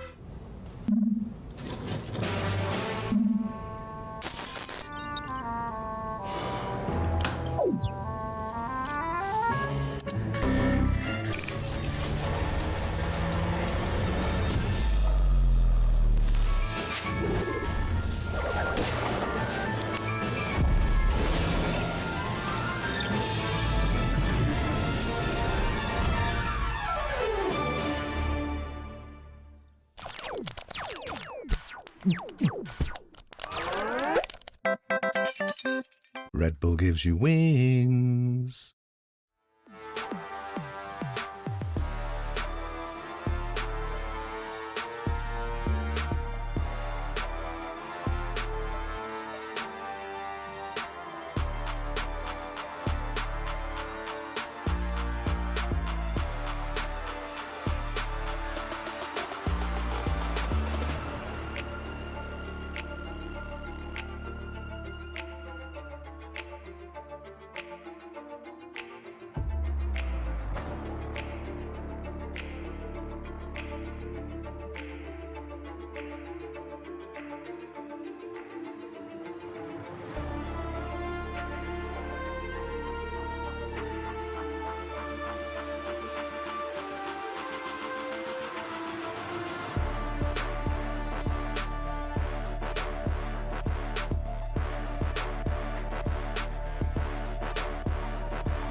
atrás, olha o Havok, de novo ele. Só pedrada! Sean finds a gap in the smoke and the spray. It's already over.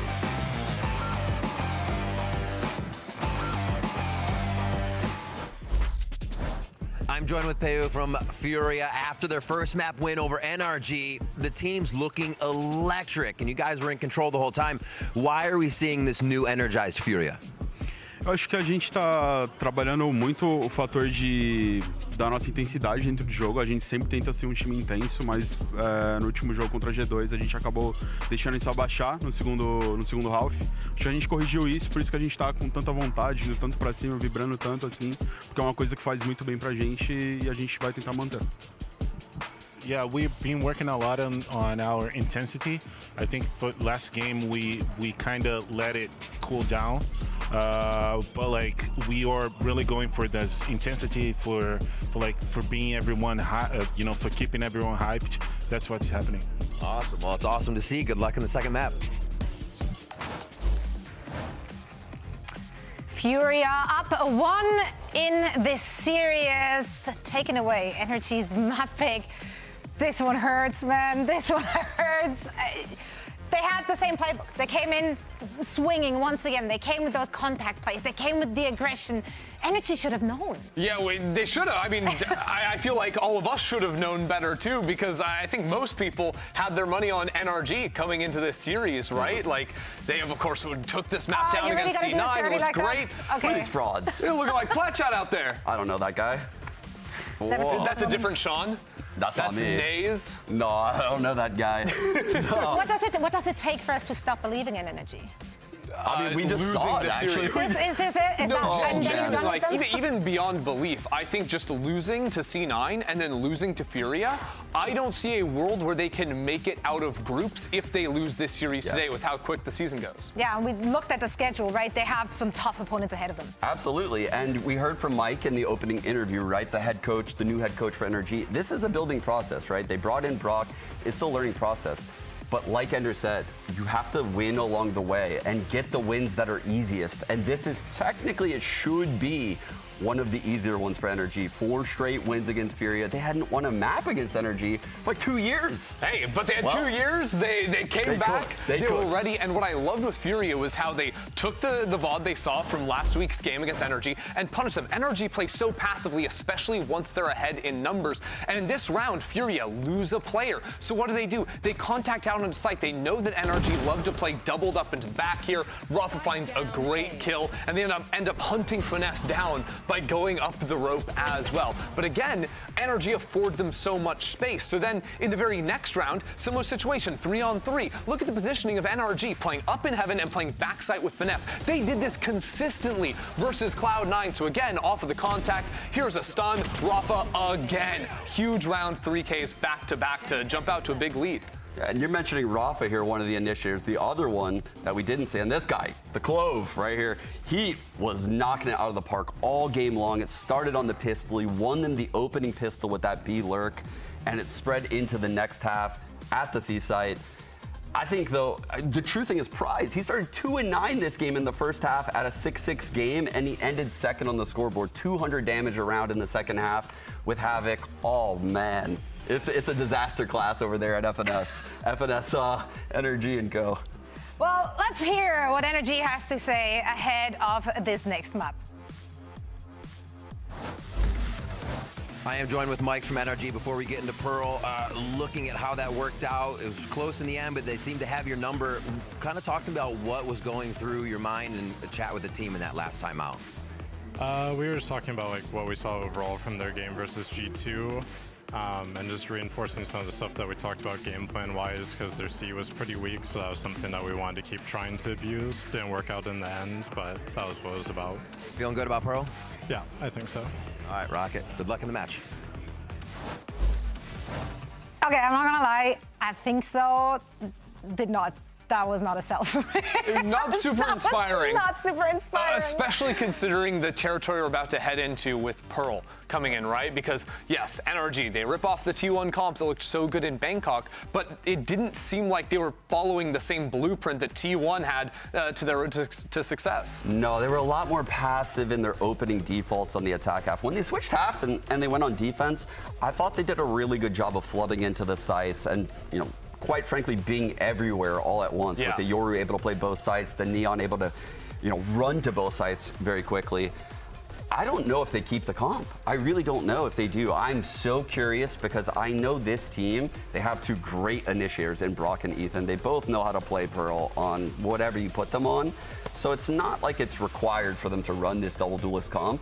If they run it, though, it's very important that they come out of this map one with aggression. It's clear to me that if they are running it, they need to work on their attack side in particular. Because I think across, I mean, even historically, looking at Finesse and NRG, this team is usually pretty solid on the defensive side of things when they can control the rounds a little bit more. When they have to, you know, take the active plays on the attacking side, things start to struggle. So if they go to this comp again, I want to see them running way more execs, right? Fighting for space, whether it's A main early on or quickly getting themselves into some art control, some mid space either. I feel like this team was kind of just walking around and waiting for players to open up opportunities, which is not the path to success when you've got these agents. Yeah, it was just like this pacifist strategy almost where they seem to avoid the fighting, except of course one individual, and that is Sam. He's still clicking those heads.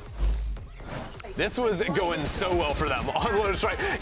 When everything else is failing for NRG, Som is still there. At some point, he's like 20 kills, 9 deaths. He still is having fantastic games, but it's got to hurt for him because he's not getting the wins. No, it's not even just the kills, though, Ender. It's also the impact. He was winning 1-on-2s left and right this map. This is a map where he averaged over 200 damage around across the entire map in a loss. By far the top fragger in the server, and NRG as a team kind of let him down here. Yeah, because the other thing too is you talk about him being in a 1v2 often. He's also abandoned during the round as well. He's usually going to be that anchor over towards the C side of the map, playing on his own, maybe given some Vi's utility to work around, but he usually doesn't have players there to trade him out. He's got to get it all done himself, which he's doing.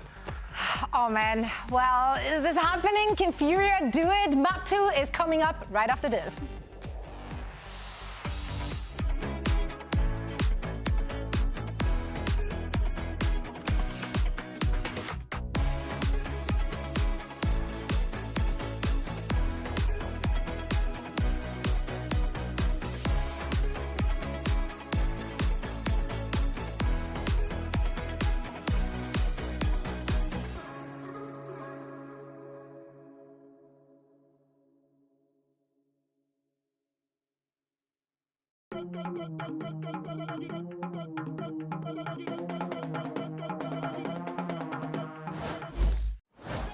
Well, just like everyone predicted, Fury are up 1-0 over NRG as we turn our attention to Pearl. Yeah, every pundit exactly predicted that this was going to happen. But as Zoe was saying before the throw, Dre, we find ourselves in a position where it might happen. It very well may be possible because Dre talked, or you talked about it, Sean talked about it, Christy talked about it as too. Their Pearl did not look good. Yeah, it was just no synergy at all. I mean, you saw Ethan and Mata like running in the same spots on the entry, not really playing off of one another. And they did a good job of getting into the sites. The problem was, what do we do after? When everyone's just in pit at A and just like spamming the spike. There was no next step for them. So this is going to be a huge test for them. And we need to all keep in track if they have fixed that problem whatsoever. Because if they play the same way, I'm kind of leaning towards Furia, who, I mean, they have been looking as good of a cohesive unit. Like, they're looking better than NRG right now as a team. It's kind of hard to argue against that. You see the compositions come through. Here's a change, though. Yeah, here's a change. We're putting Mata on the Jet. He was on the Neon previously. And I think that, you know, the spacing even on some of their hits on their attacking side against Cloud9, it just wasn't quite there. So now Mata has some smokes to use for himself on site. He can use Ethan's flashes as well. I think it's going to look a lot better for the side of NRG with this composition. I feel like the Neon was getting a little bit too ahead at times. And on the opposite side for Furia, more of a standard-ish comp. Yeah, you're not running the Jet, you're running the Neon yourself, but you still have that KO tried and true info utility on your defaults, whatever it may be. I think Finesse is going to have a lot easier of a time calling against this comp that Furia is running than the one on Lotus. I think the Lotus composition, not a lot of people are running that Clove double controller, you know, pseudo-duelist composition. Here, it's a little bit more standard. I think one of the big points of discussion the last time we saw NRG on Pearl was the double duelist comp, obviously, but the fact that Ethan struggled. He struggled tremendously. Yeah. Was there anything that you saw when you're watching the film that you're looking to see change here? I'm going to be honest, I think a lot of it had to do with what I was talking about earlier on the entries, but sometimes you just have a rough day. Sure. And I don't think we're going to see Ethan dropping, you know, a 2-kill half at all this time around. And already a big change from the side of NRG was, in their last match, they didn't have a lot of the C control whatsoever. They kind of played all 5 players on one side, had no info on the other, much like Lotus. So now that we're seeing them take both extremity controls with that turret in mid, it gives them so much space to be able to make whatever call they want, bait out whatever rotations they want. And hopefully do so without losing much utility. As well, Brock droned towards A. Yeah, Neon jump spot did see Ethan here. I don't think that's going to change anything. Flash through. Ethan's the one who walks away a little beaten, a little battered, but trades some of that damage back. They're sitting out of knife range. Very interesting. Now is going to be the cue to go. That dagger got nobody. All of a sudden, you see players running away from B. They think the rotate is here. Havoc feeling a lot of the pressure. The stun will buy a little bit of time, but will not preserve his life. As Ethan up close and personal with the frenzy, now Heat dancing around the cage. He got a little bit of sight control, not enough to feel comfortable enough to settle the spike down. Now committing to it and succeeding. A 5v3 for NRG. You see the members of Furia who are starting to arrive at the scene. Yeah, I mean, everyone's in backhaul right now. If these shock darts can actually get some of these low players, could be a way back in, but Ethan. It's a big one. You mentioned how weak they are. Rafa's gotten 2, not able to connect on the third. Prize left in a 1v3. Ethan's weak, yeah, but you've got 2 other really healthy members, and their post plant is beautiful right now. I mean, you've got a cross from back halls and down long. It's perfect. Ethan with 3 on the round is NRG. Get the pistol. Yeah, Ethan starting off strong is key to NRG's success on this attacking side. He couldn't get things going at all last time around. So for him to start off with 3 kills, get close to that Yoru ultimate, if he can get more kills in this round or even grab it or plant the spike, use that ult on the bonus. If NRG can convert that, I think that they're just going to take this entire map away from Fury. It'll certainly be a great start. You know, not to touch on this again, Ethan, when we last saw them play this, he had 3 kills in the entire attack half. Yeah.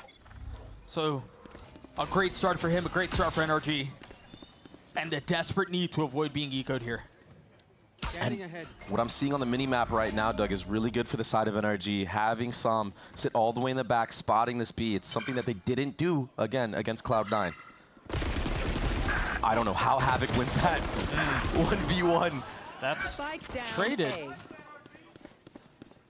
That's ridiculous. Yeah, with Classics, it wasn't even a sheriff or anything. It's no, not really in a position to upgrade the weapon, but that's 2 kills found. NRG.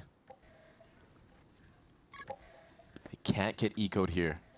They're taking their time. They're going to group up towards this B site. It is the right call. They should get the spike planted for free and set up a good post plant. I imagine all players would like to be in B long, not have to worry about those close range duels against the Classic. They're so worried. They do not want to get thriftied right now. I mean, trying to go through as quietly as you can. There was a step made in B main, but it didn't seem like Khalil was close enough to hear it. Yeah, it doesn't even matter. But you never know. I mean, that flurry of trades we saw in A main, that allows them to get some upgrades here. They could do some damage. If Khalil waits long enough for his teammates to get back into the fight. Do you only find 1 weapon?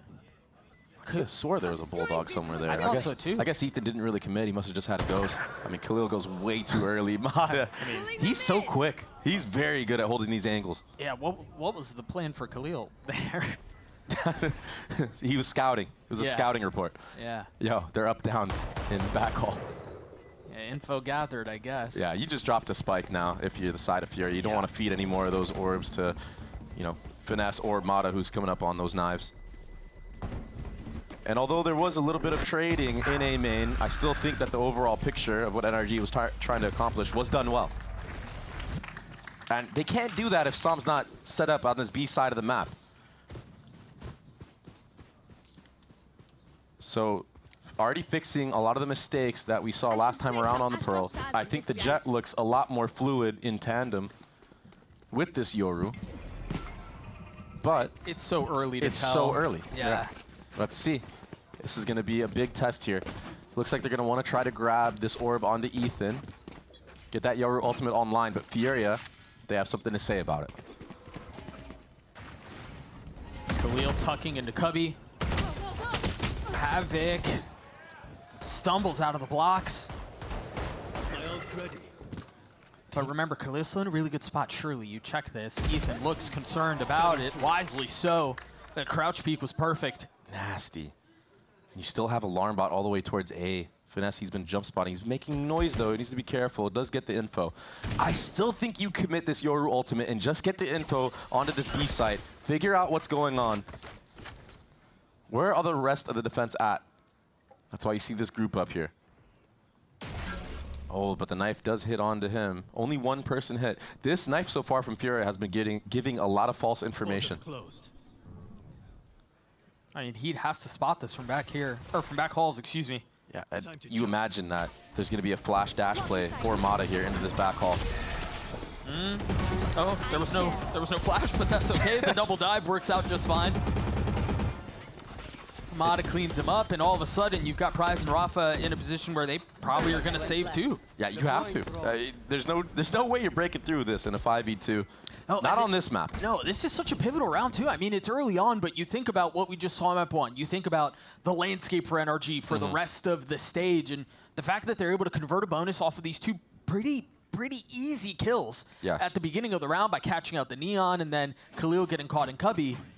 That's exactly what you want if you're NRG. On the attacking side as well, right? Where they've been struggling with clearly. So I think it's just a confidence thing. I think now that they got a little bit of momentum in their favor, they're feeling it. You could even tell in some of these gunfight exchanges, you know, like Ethan not being scared to actually take a peek onto an Asher there, and that Cubby just instantly deletes Khalil.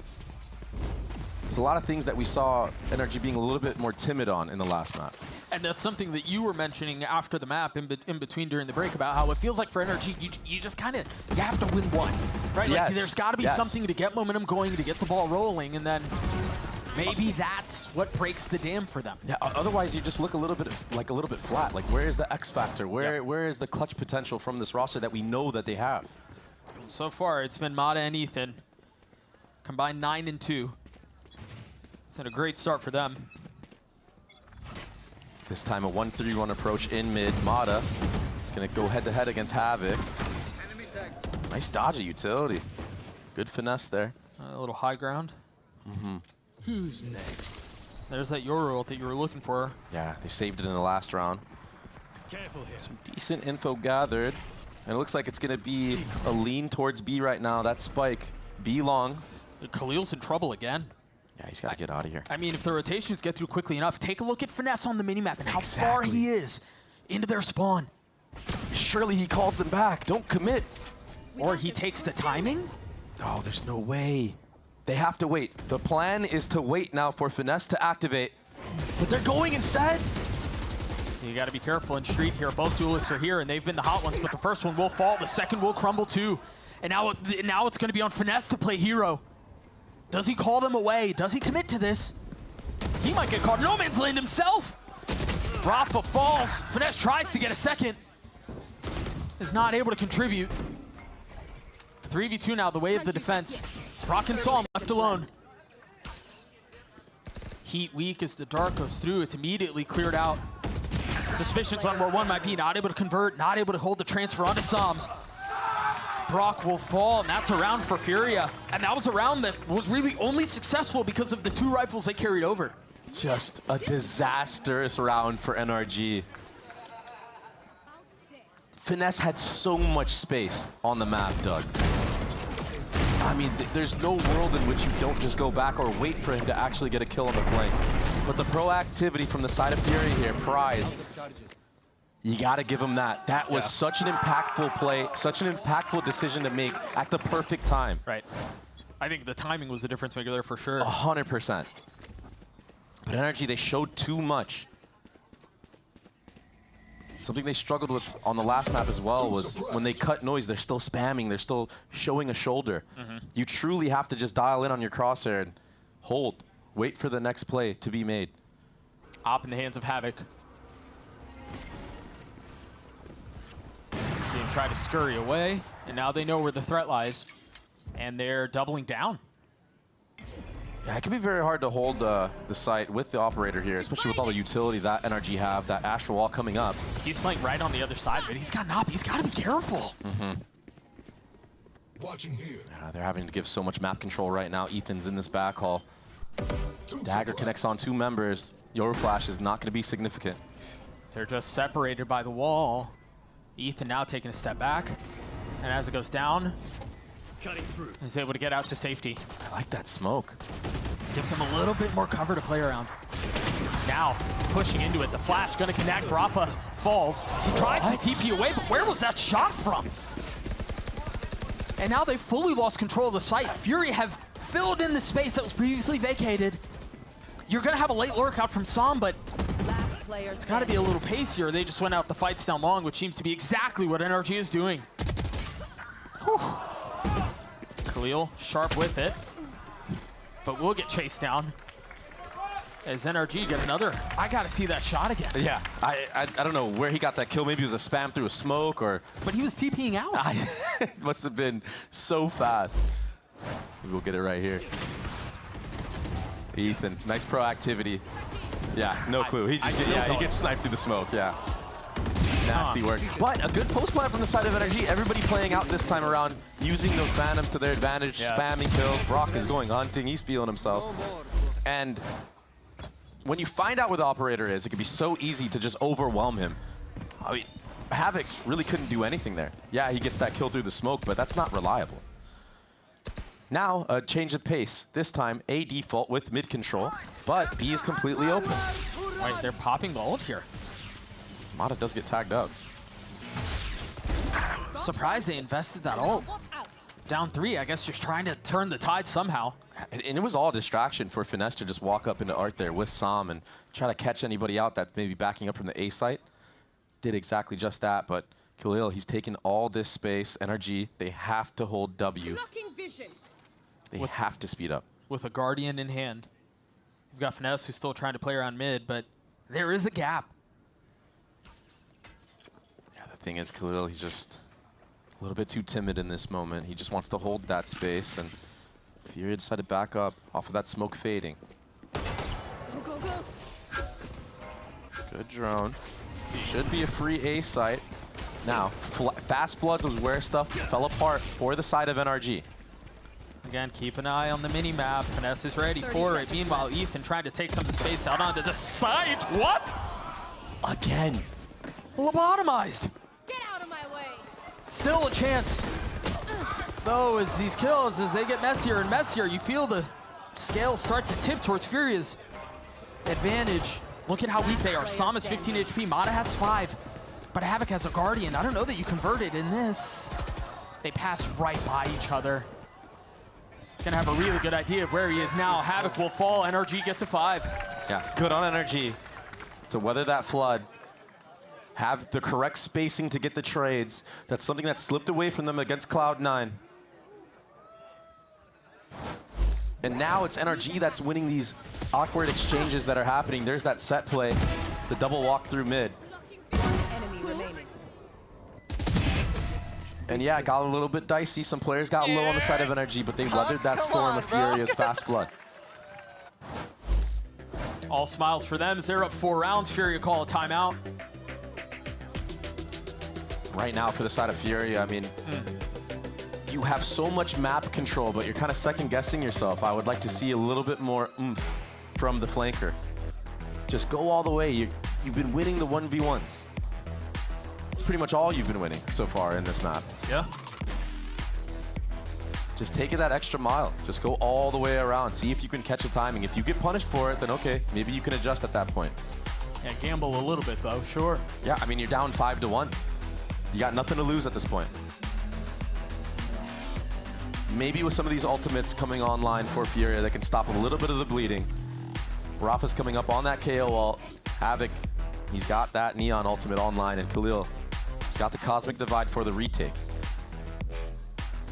A combination of those three on a retake could be devastating. Yeah, and so far, we haven't really seen Heat get much value on this Cypher. No. I mean, the trips aren't really getting value. I think Brock is doing a really good job of using his utility, and also Ethan as well with that clone to bait out some of these trips, make it so the double duelist can actually get into the sites for free. Yeah, I mean, have we seen anyone hit by a trip? No. Also, I don't think Cam has been getting as much value either. And what a difference to the round. Energy understanding that last time Fury took a timeout, it was a fast crunch on a certain side of the map. This time, they're holding. Ooh. Very nicely played from Mata there. That double dip was just a bit too much. Wanted to break that Killjoy turret, no matter what it took. Spike now scooped up. A lot of presence across the middle of the map for the attack. Yeah, it's been a main focus on extremities this round. They wanted to change the pace. Rafa able to get one. I mean, walks out dry. That's a kill with no trade now. Yeah. I mean, you're going to contact it again. Not fooled by the clone. That's a great knife. Mata wisely dashing before he gets fully suppressed, so you take some of that space, but they're just going to try to funnel out and split through B. 30 seconds Remember left. Rafa's ult. Remember Khalil's ult. Bryce has to be careful. Don't overheat on this. They're walking up front B. Sam going to be ready, though. He's going to get timing. Is he ready? Oh, turns at just the wrong time. Now they have B long control, excuse me. Fear's in a really good spot. You can't spam this, but you can walk all the way out. But he has his ult. He can't afford to die here. Punishes onto one, gets a second. That's 3 for Rafa. Mata in a 1v4. Dropped. Big round for Furia. And it has to be said, Prize is solo winning Furia rounds with his proactivity when it just freezes from the side of NRG. And it's both times at A site now. The first time it was taking the fight into actual lane. This time, let's walk up, take that front B space because they have all of it. It's a really micro decision that if not done correctly, if not done on the right timing, it's a disaster. It's a disaster. Right. But so far, he has a great intuition. He's sitting at 6-3. And Furia now have 4 ultimates online to try to snowball, maybe make it even numbers here. Careful here. We might see the Cypher utility tested for the first time here. Time to jump. A lot of presence A on the side of NRG, and that's where the cam is, that's where the trips are, the cages, everything. But everyone's leaning from the side of Furia towards this B site. Just relying on the utility, yeah. Heat, I don't know if he can handle all this utility. The cam should see this drone, and also, you know, it's heard by Rafa. Got you. Now you see the jet. Makes it a little bit obvious of what NRG's intentions are. Yeah, there's still a minute left in the round, though. So a lot of time to think this one through. Yeah, Rafa decides to rotate all the way back around. Maybe he can have that support. Did that not tag? That knife should attack too. I mean, nevertheless, rotations are coming in, but are they going to be too late? There's a lot of delay that Rafa can hit here between his nade that he just used and his ult. There, we finally see the trip getting a little bit, but Heat's the one who falls. Excuse me, it wasn't a trip, it was the util from Sova. Yeah. Now the shock. Rafa still playing around this. He didn't see his head. And Mata takes it clean off. Yeah, it just feels like it's impossible to break through this. There's too many angles you have to worry about. You have to clear out all of sight. You have to clear out art. They're cutting their losses. They're getting out. Yeah. Nice execute from NRG. Heat is getting overwhelmed. The supporting utility from that KO, it's not really helping. I feel like Rafa at that moment, you might as well just hold that dagger for the actual sight hit that's coming through. But instead he just decides to chuck it for info. And you mentioned it too, that it felt like Heat was in a position where he was going to get overwhelmed. He might not be able to deal with everything while playing back in secret. Yep. Also, those trips are not getting any value. I think Brock is shock darting them on every single exec, and Heat's trips are like too close. So one shock dart is breaking both. Yeah. Yeah.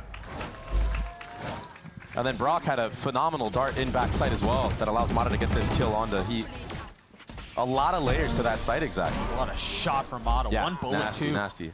I mean, what was Rafa looking at, though? You know, we got to remember that. Like, Mata was on a screen for about, I don't know, 5 seconds. Yeah, it felt like a while.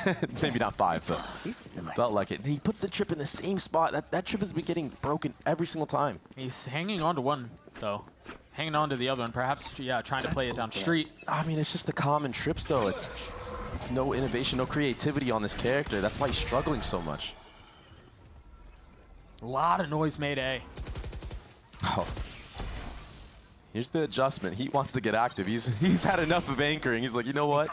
Yeah, but remember what Mata did in this exact position. Ooh. Trying to play off of that turret has, I mean, been more damning than not. The drone follow-up as well to push everybody back, give Finesse more space on the map as if he needed it. This time the dagger does connect. Now you kind of have to pivot a little bit, maybe put some pressure somewhere else if you're NRG. They don't know that Havoc's here, but if they can push him off mid-door, that would sell it even more. Silence is enough, though. It's unsettling, too. So Ethan's going to go exploring. A little bit of a recon mission to try to find out who's on the site. Fury, give the space away. So much info. TP's back out, and so off of that, now we're going to see some of these ults used. Havoc uses his, the KOs use theirs as well, and Sam winning the hand-to-hand battle. Oh, Mata saw the barrel. Prize is cooked, he had nowhere to go. One step too far. They're really investing into this. Cosmic Divide now through. Stun not connecting, Sam's going to hold out onto the plant. As Heat invests the ult, he's left in 1v2, and Brock with 3 massive kills as NRG gets 7. Yeah, Brock has been so sharp on this half. That felt like a... He's been hunting kills. Yeah, that felt like a really big round there because Fury they invested a lot into that round to try to convert it. NRG being able to navigate through that should set them up very nicely for the rest of the half. The problem is, for Furia, why is Havoc on an island going in alone with the Neon Ultimate? Why not use all those ults in tandem? I think Furia are very flustered right now with the way that NRG have approached this attacking side, and they do not have an answer. And he looked flustered. Yep. I could agree with you there. Rafa did use his ult with Havoc's ult, but it just wasn't enough. Change of the Cypher utility, all towards B this time, and lo and behold, that's where NRG are. Just breaking every single Cypher trip ever. There's one done. Has a single trip. And there's the other. Oh, he picked it up right on time. Maybe Maybe now he can get some value with it. He's been having a rough map so far, man. To go from playing Clove, you know, this duelist style, to having to play Cypher, which is more of an anchor on the defensive side and more util heavy. It's a completely different playstyle. Trip was put and broken down, so now Cypher has no trips to deal with. It feels like they're just playing a mini game. Yeah, I mean, Furia are left guessing on where these members of NRG have been. How many rounds did we see NRG do the same B default but keep 3 members there? It's actually really impressive that Fury are left in a spot where they're guessing when they have a comp that has Sova, KO, and Cypher. Yeah, it's just they're getting fake info, not the right deposits in the right areas. And Surprise is in a really awkward spot. Yeah, he has main, and yeah, he has a gun. He also has a kill, but now he's stunned. Good dart in the smoke. Why is he still alive? Look at the time. They've got to commit to this very quickly. Nice swing out from Brock. 5 seconds left. They have to kill the spike. There's no way for them to get through. Spike now planted. Heat and Khalil left alone, and they can hold on.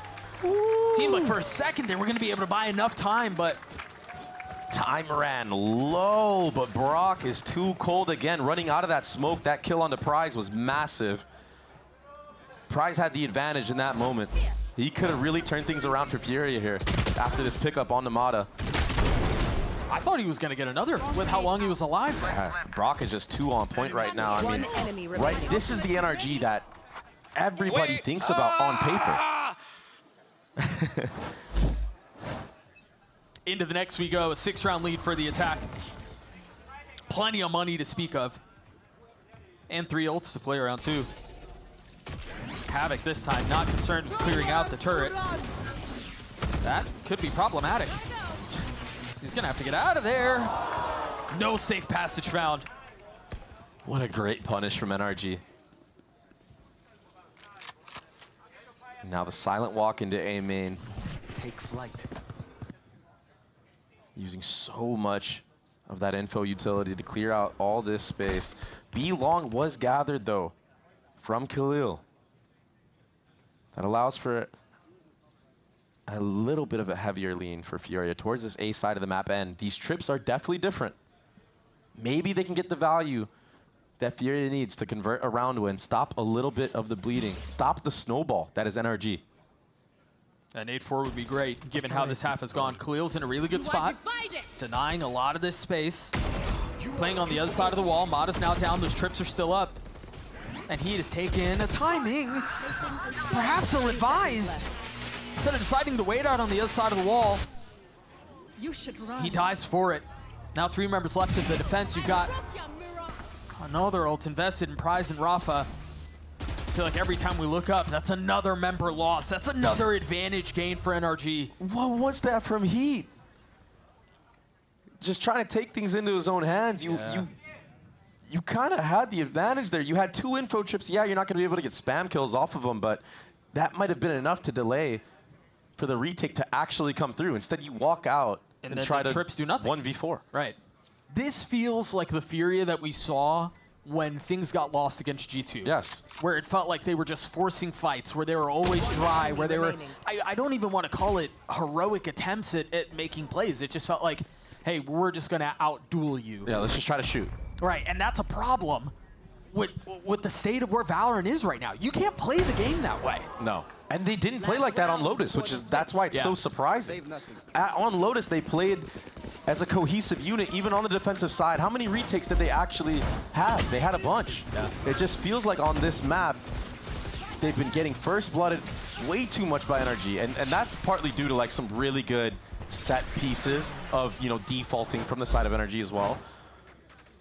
I mean, even that play to catch the Neon there, investing the flash, investing the ult. It's good punishment, for sure. But then maybe you just got to play a little bit more passive. Let the spike get planted and then go for the retake. Instead, we're running our head into a wall. And we're going for more. NRG in a really nice position here to close out a 10-2 half with the numbers advantage. Jeez. And you mentioned, you said it best. It feels like they're just slamming their head into a wall. Again, absolutely running it down. Very reminiscent of the Furia that we saw on SEN against G2. Dry swinging things, trying to take fights by yourself.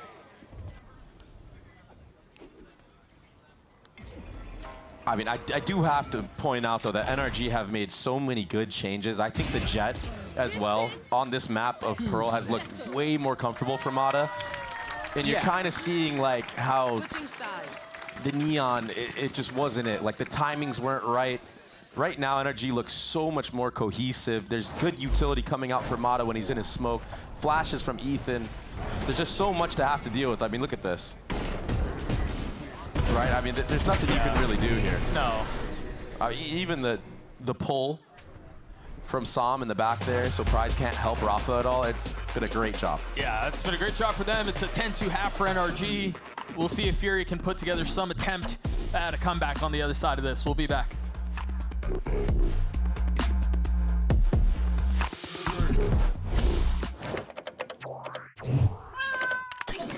Red Bull gives you wings.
Well, rumors of NRG's demise were greatly exaggerated. I, for one, am appalled that the desk would lead us to think that Furia had a chance at that. We would never do that.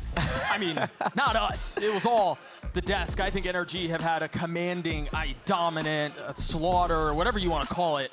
It's just been brutal on the side of NRG. Again, it felt like they're resorting back to a lot of their flaws and a lot of their issues that we saw against G2.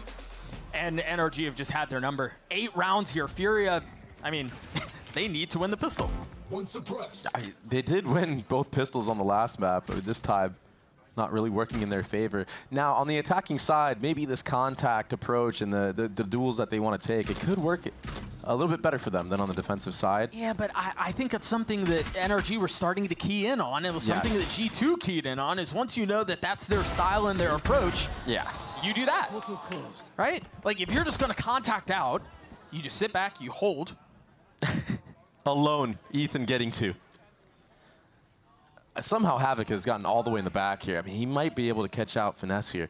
There's no way Finesse knows this timing was made. Whoa. I can hear Ender starting to overheat. He was popping off earlier. He short-circuited. Complete crash out. If I'm out of here, I'm waiting. I'm waiting for my entire team to rotate in here. Is he going to take the timing? He's smarter than that. Patient with it. Yeah, this is good from him. I mean, he's 15-6. Remember, plus 46 before this series. Oh. It's a game of timing. That's rough, Doug. Khalil looking to connect onto the second, cannot. Ethan takes a step back. 3v3 here. And now Prize and Havoc, the 2 that remain, they're weak. Slivers of health on both of them. The ever desperately needed pistol. For Fury, it goes the way of NRG. Yeah, something that Sean pointed out was Brock's first bullet accuracy. We're seeing it right there. Just full crab walking in the open, one tapping Khalil. This is Ethan getting the 3-piece onto the round. I mean, looked pretty easy. Oh, it was the one tap on the Havoc. Apologies. One enemy remaining. But yeah, I mean, NRG didn't really have to do much in this pistol. Just let them walk into their crosshairs. You play the numbers game at that point. You can smother them on the retake. And that allows Mata to sit on this Outlaw. This is a must-buy for Furia. They have to force, and that's exactly what they're doing. Stinger's light armor across the board, but they don't want to run into Mata here, who's getting active. Havoc dashing through. I think NRG expecting some of that. Giving a little bit of that space back, except for Mata, as you mentioned, and of course, they walk right into him. Now everybody else is able to play all the way back, use the weapons to their advantage. That was cold. I know that was an eco, but still, damn. I mean, I've seen Stingers get some crazy kills, so for him to just be that poised in the moment of 4 Stingers running it and looking at you, I mean, he did that. Sam has been a star for this team. Really, since you joined the roster. He's been the hero. Yeah. Even with his heroic performance, though, on the last map, it wasn't enough. This time around, he's getting help from Mata, Ethan. Even Brock has had some insane moments. Yeah, you can tell how good a player's playing by how often we show him in the react cam. We've seen a lot of Sam today. Yeah.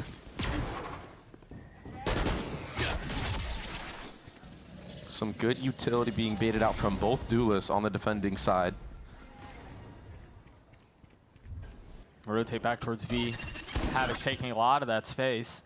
But Rafa's alone here as well. I mean, everybody on the mini-map right now from the side of Furia is just in a one and done, it looks like. Look at how far ahead Havoc is. Somehow is able to get one out of that. Yes, he was able to win that fight, but it's the same recipe.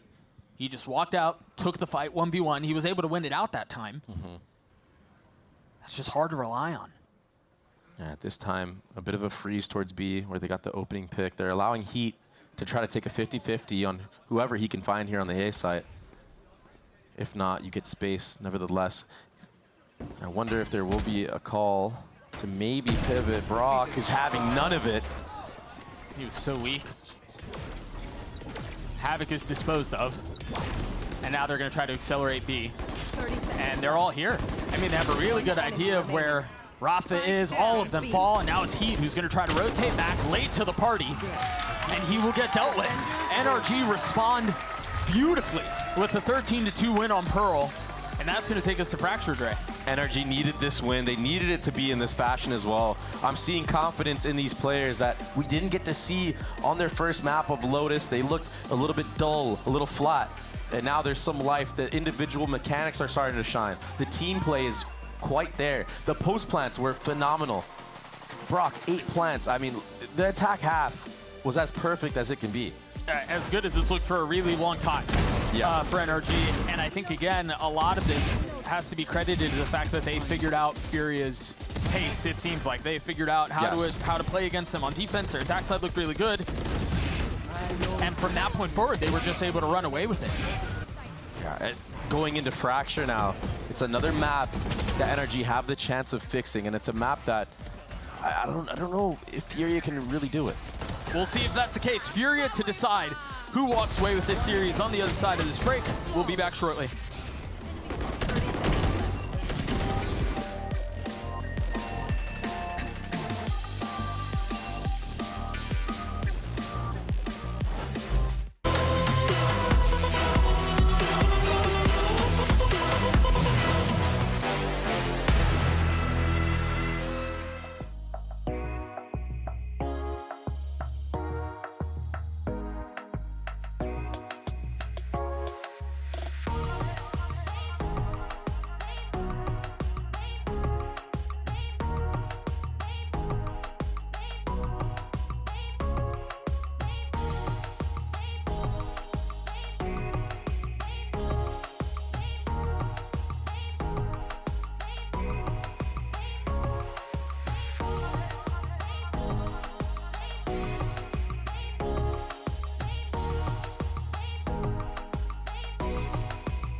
Atrás, olha o Raboque, de novo ele, só pedrada! Sam finds a gap in the smoke and the spray. It's already over.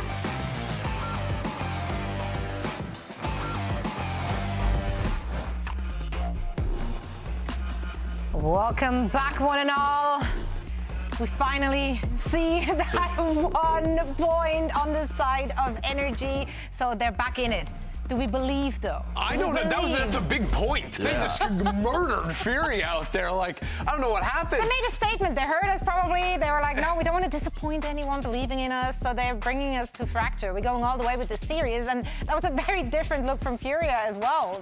The energy wasn't there anymore. The confidence wasn't there anymore. That just completely shifted into Furia. Oh, guys, you gotta stop. You gotta stop. No, honestly. Parent energy you're getting sandwiched from right now. I'm sorry. Crazy. Honestly, I was impressed with NRG. They made like the one comp swap with the Jet into the Neon, which I don't think changes so much in terms of how they were actually playing the map, but they were very strong in the post plants, and Furia couldn't really stop them from getting the spike down too. I will say they incorporate a lot with the Jet. They use the Cloudburst to enter in on the double dive into back B, which obviously the Neon, a little bit more variance. You have to cross, you have to wall up, you have to float onto the box on Art. Mata was just popping off out there with the Yoru right behind him.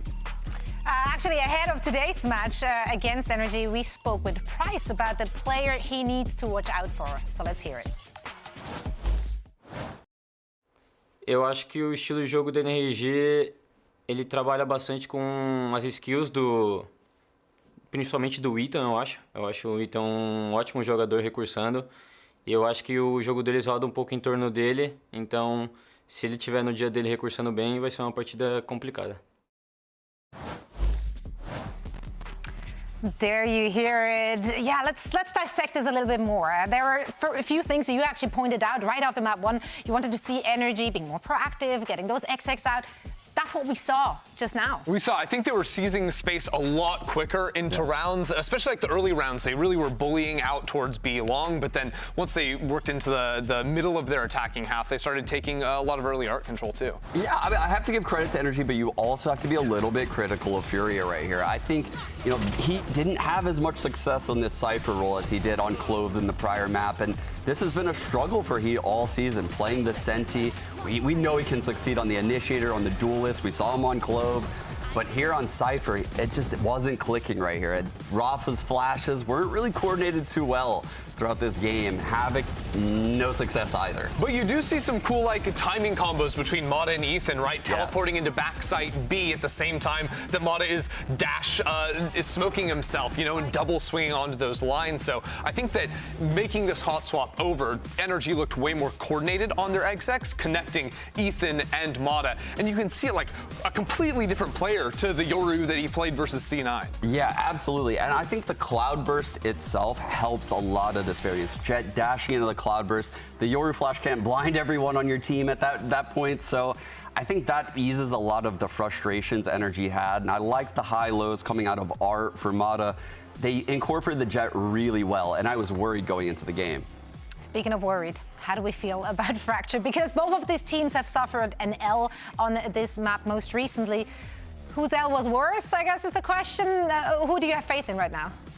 Ooh. Who do you have faith in? No one is an answer to. Like, you don't have to have faith in anyone. Energy worries me on Fracture, but I liked a lot of the looks they gave last week, and I truly think C9 is just a really good Fracture team. They have the post-plant strat on A. They even pivoted the spike location. It was off of the normal one I've been seeing throughout the rest of the regions. So they did a lot of homework here. I just think they got a little bit diffed last week. I don't know what Fury is going to bust out this week on Fracture, but if they're willing to brawl, you know, do those south side pushes into FNS like Cloud9 were doing, I think that is their win condition. I think NRG are also going to make a lot of adjustments in terms of how they're calling their attacking side in particular. One thing that was working super well for them was actually on their attacking side, instead of like immediately going for the spike plant, they did a lot of like spawn pushes, right? Like up the rope, through the smoke on the B side or A side of the map, and then on B too, like jumping into Gen and taking those early fights. I think those looks were good.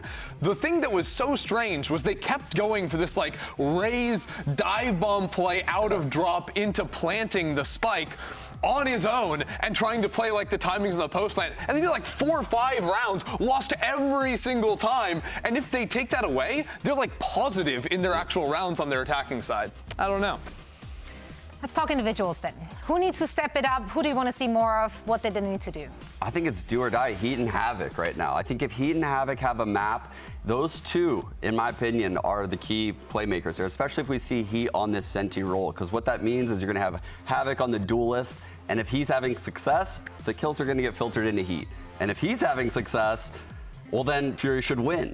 So I think, truthfully, those two are the ones to look out for. But my struggle is if Solemn is having success every game, if Ethan's playing well, and if Mata shows up like he just did in his last map too, making that pivot over to the Jet, like this guy can take over games as well. He looked very good back there on Pearl, and the stats speak for themselves.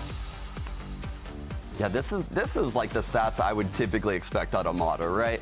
I think he had an off first map, and here going into Fracture, we're gonna see, you know, another comfort pick out of Mata. I don't think we're gonna see. Ooh, I'm not sure which Duelist he's probably gonna lock, actually. Probably a raise. I'd expect a raise again. I just want to see more people going into sites behind him, because they were literally turning him into the spike plant death bot over and over again. Let the man play the game. He's good at it. Yeah, it's frustrating when he just slides in and he's in. That's that. But let's see what both of these teams have in store for us as we're heading into Fracture, our decider map. All of that after this quick break. Don't go anywhere.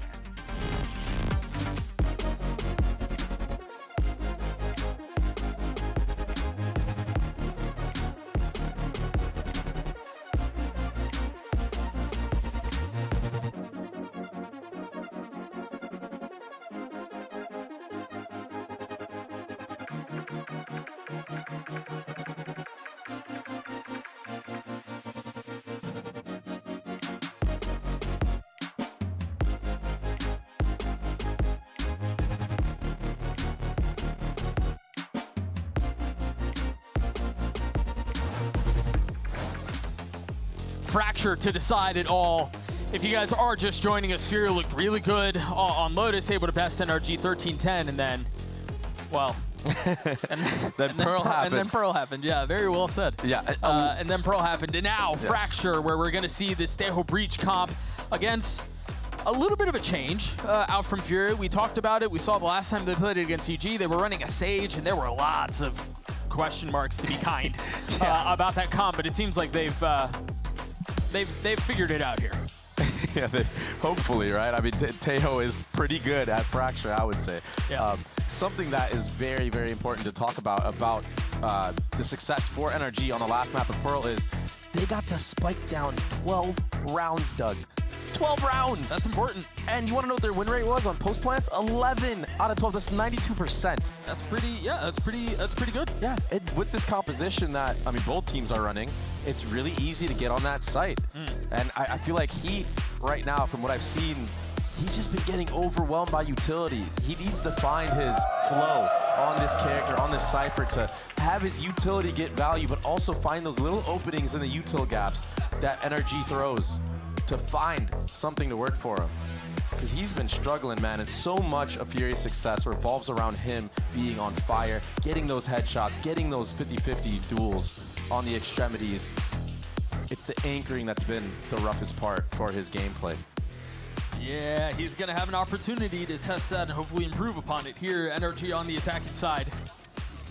He's posted up towards A currently, and it seems like you've got a 3-2 split towards B, where most of the defense is. A very decisive Havoc. He's already low. He's going to have to use his nade to delay a little bit. That stun is very nicely timed, but he somehow drops. A great response out from Finesse with the Frenzy. They're not even really slowing this down a little bit. Finesse is in a good spot. Oh, crosshair down. One enemy. Heat now dead. Prize the last. Finesse gets 3. The pistol for NRG. Another great start. Finesse getting 3 to the round, getting those trades, and then falling back. And obviously, this is not the only thing they have to do to win, because for Furia, there are a lot of things that it seems like they need to address and are going to try to address on this map. But I'm just so glad they're running this Breach Tejo. Brother, if you're not running Breach Tejo in this day and age, you're behind. Yeah, or Like, double you're duelist. wrong. Or double duelist, right? Which is why I'm actually so surprised why Furia hasn't really dabbled with the double duelist. Sure. I mean, full energy. Yeah, massive emotion out from Mike's there, too. Yeah, definitely. That's as good as it gets with him, huh? Heavy lean towards B. Look at where most of that defense is. Yeah, now, this is something that was really abusable from the side of NRG last time around, was kind of Finesse being stuck on an island, alone on an extremity. Yeah. It seemed like he was just getting ran down by Cloud9. I think Sean mentioned it on the desk, Yeah, right? They're going to go with these proactive crunches and try to deny some of that space. That does not look like that'll be the case this time around. Mata satcheling back. But a kill found, and they realize, all right, there's a lot here. Try to rotate back towards A. Yeah, Finesse here. He's just going to take his time. All this utility from the side of NRG. This is definitely a free A side. Spike is still a little bit a ways back, but well, there's a little bit of the game planning going on. I mean, was the jump part of the game plan? Maybe not from the side of Furia, but trying to take that 1v1 is definitely something that they should be looking for against the way that NRG plays this attacking side. Something that was abused a lot. Something else that was abused a lot was NRG's post plants on this map. This time around, they're deciding to play more of a main style, which is a lot more consistent, I would say. They were doing some wacky stuff with getting the spike down from drop, using the utility, but Cloud9 kept getting the spike halved, and it just wasn't going their way. So just playing way more standard this time around. I think this is just going back to the basics of what made NRG such a strong Fracture team from the dawn of time. Well, but then also what makes this comp so strong on this map? Yeah. You get a post plant, you've got the stun, you have the missiles, you have the Brim Molly, you have the nade. I mean, you have so many tools at your disposal to secure rounds. And you saw they didn't really have to invest them there, but they had them all at the ready. Now let's see if Furia can cook something up on their first gun round. Let's see if they have the gall to try to take the fight, try to find out where Finesse is holding from. sometimes people can be a little bit timid on the rounds where, you know, it's your first gun round. Right. They have bonus rifles. You don't want to screw it up. You don't want to mess it up. Vamos. This time, all 5 members grouped up on the bottom side of the map for NRG. They want complete and utter map control. Bit of a util exchange here. All 5 members here. Rafa still has a stun. Where's the stun? There it is. Mata dodged it, I believe. Still in a position to fight. Punishes Rafa. Now numbers for NRG. And they're still spread pretty far apart. The nice thing for the attack side too is you can cut noise. You have over a minute left in the round. Yeah, if I'm NRG right now, I'm waiting for that stun to come back up. I'm waiting for Brock's Tejo missiles to come back up. You're waiting for Furia to dry sling you. And I'm waiting for Furia to dry swing me. Mata getting 3 into the round. It was a sick idea from NRG though.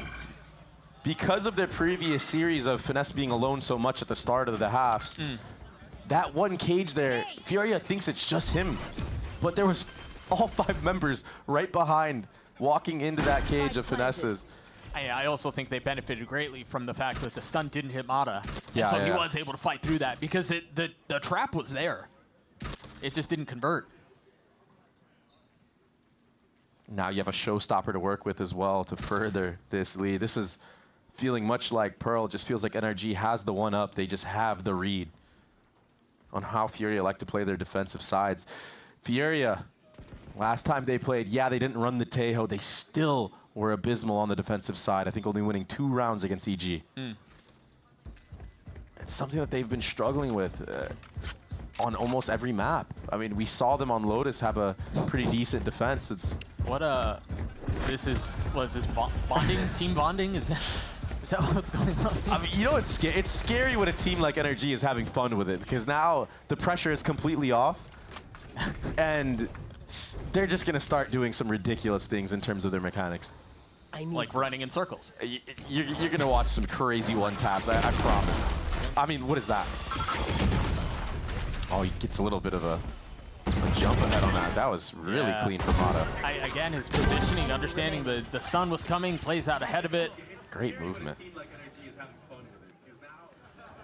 And I feel like if I'm Furia, I might hit the panic button very early on here. I might want to do a timeout even after this round. Make sure I win the next gun round. You have to. Brother, you hit the panic button on Pearl. Yeah. Rocket goes through, doesn't connect. A lot of Furias here, though. They've got stingers. It's messy. A Vandal in the hands of Heat. Mata doesn't care. Kill traded back, though. And they draw all of this rotations. They draw all of that utility out from the defense, and then they just get out. The problem here, though, is that while all that was happening, Finesse was with the pack, so he didn't really take space B main during the same time or arcade. So kind of slows the round down further, which has, in the past, worked for NRG in this series. Right now, only a solo Tejo at B. This trip gets broken at top side. There's going to be a speed up for sure. Silence introduces doubt. If you're Furia, you're starved for information here. Oh. I don't like this. One man and a dream. This smells funny. One man and a dream. What is he going to do? Oh my goodness. I'm sure that he gets nothing. Right. That's exactly how I saw that going. Right. And so now NRG in a position to secure this round again. You look at what's behind the bite for Fury. You've got a couple of Vandals and a Stinger, and most of them are already dealt with. Yeah, just destroyed. There was a follow-up stun as well from Ethan. This is just easy pick'ems right now. Heat, it's all about confidence kills. He's got to get something going for himself. He's been quiet since the first map. And gets traded out so quickly. That's just, it feels bad right now. But honestly, for as much as we can talk about Fury and some of their struggles that we saw on Pearl and some of the struggles that we're seeing on Fracture, even that minor thing that we saw there on the quick timing on the trade, on that last kill, felt like that was missing on Lotus. Yes. Right? We didn't see a ton of that very quick, like, cover and got you and trading in situations like that. And so even little things like that bode well for NRG. Yeah, they weren't synced up at all on Lotus. At Pearl, they really got it together, playing as a team.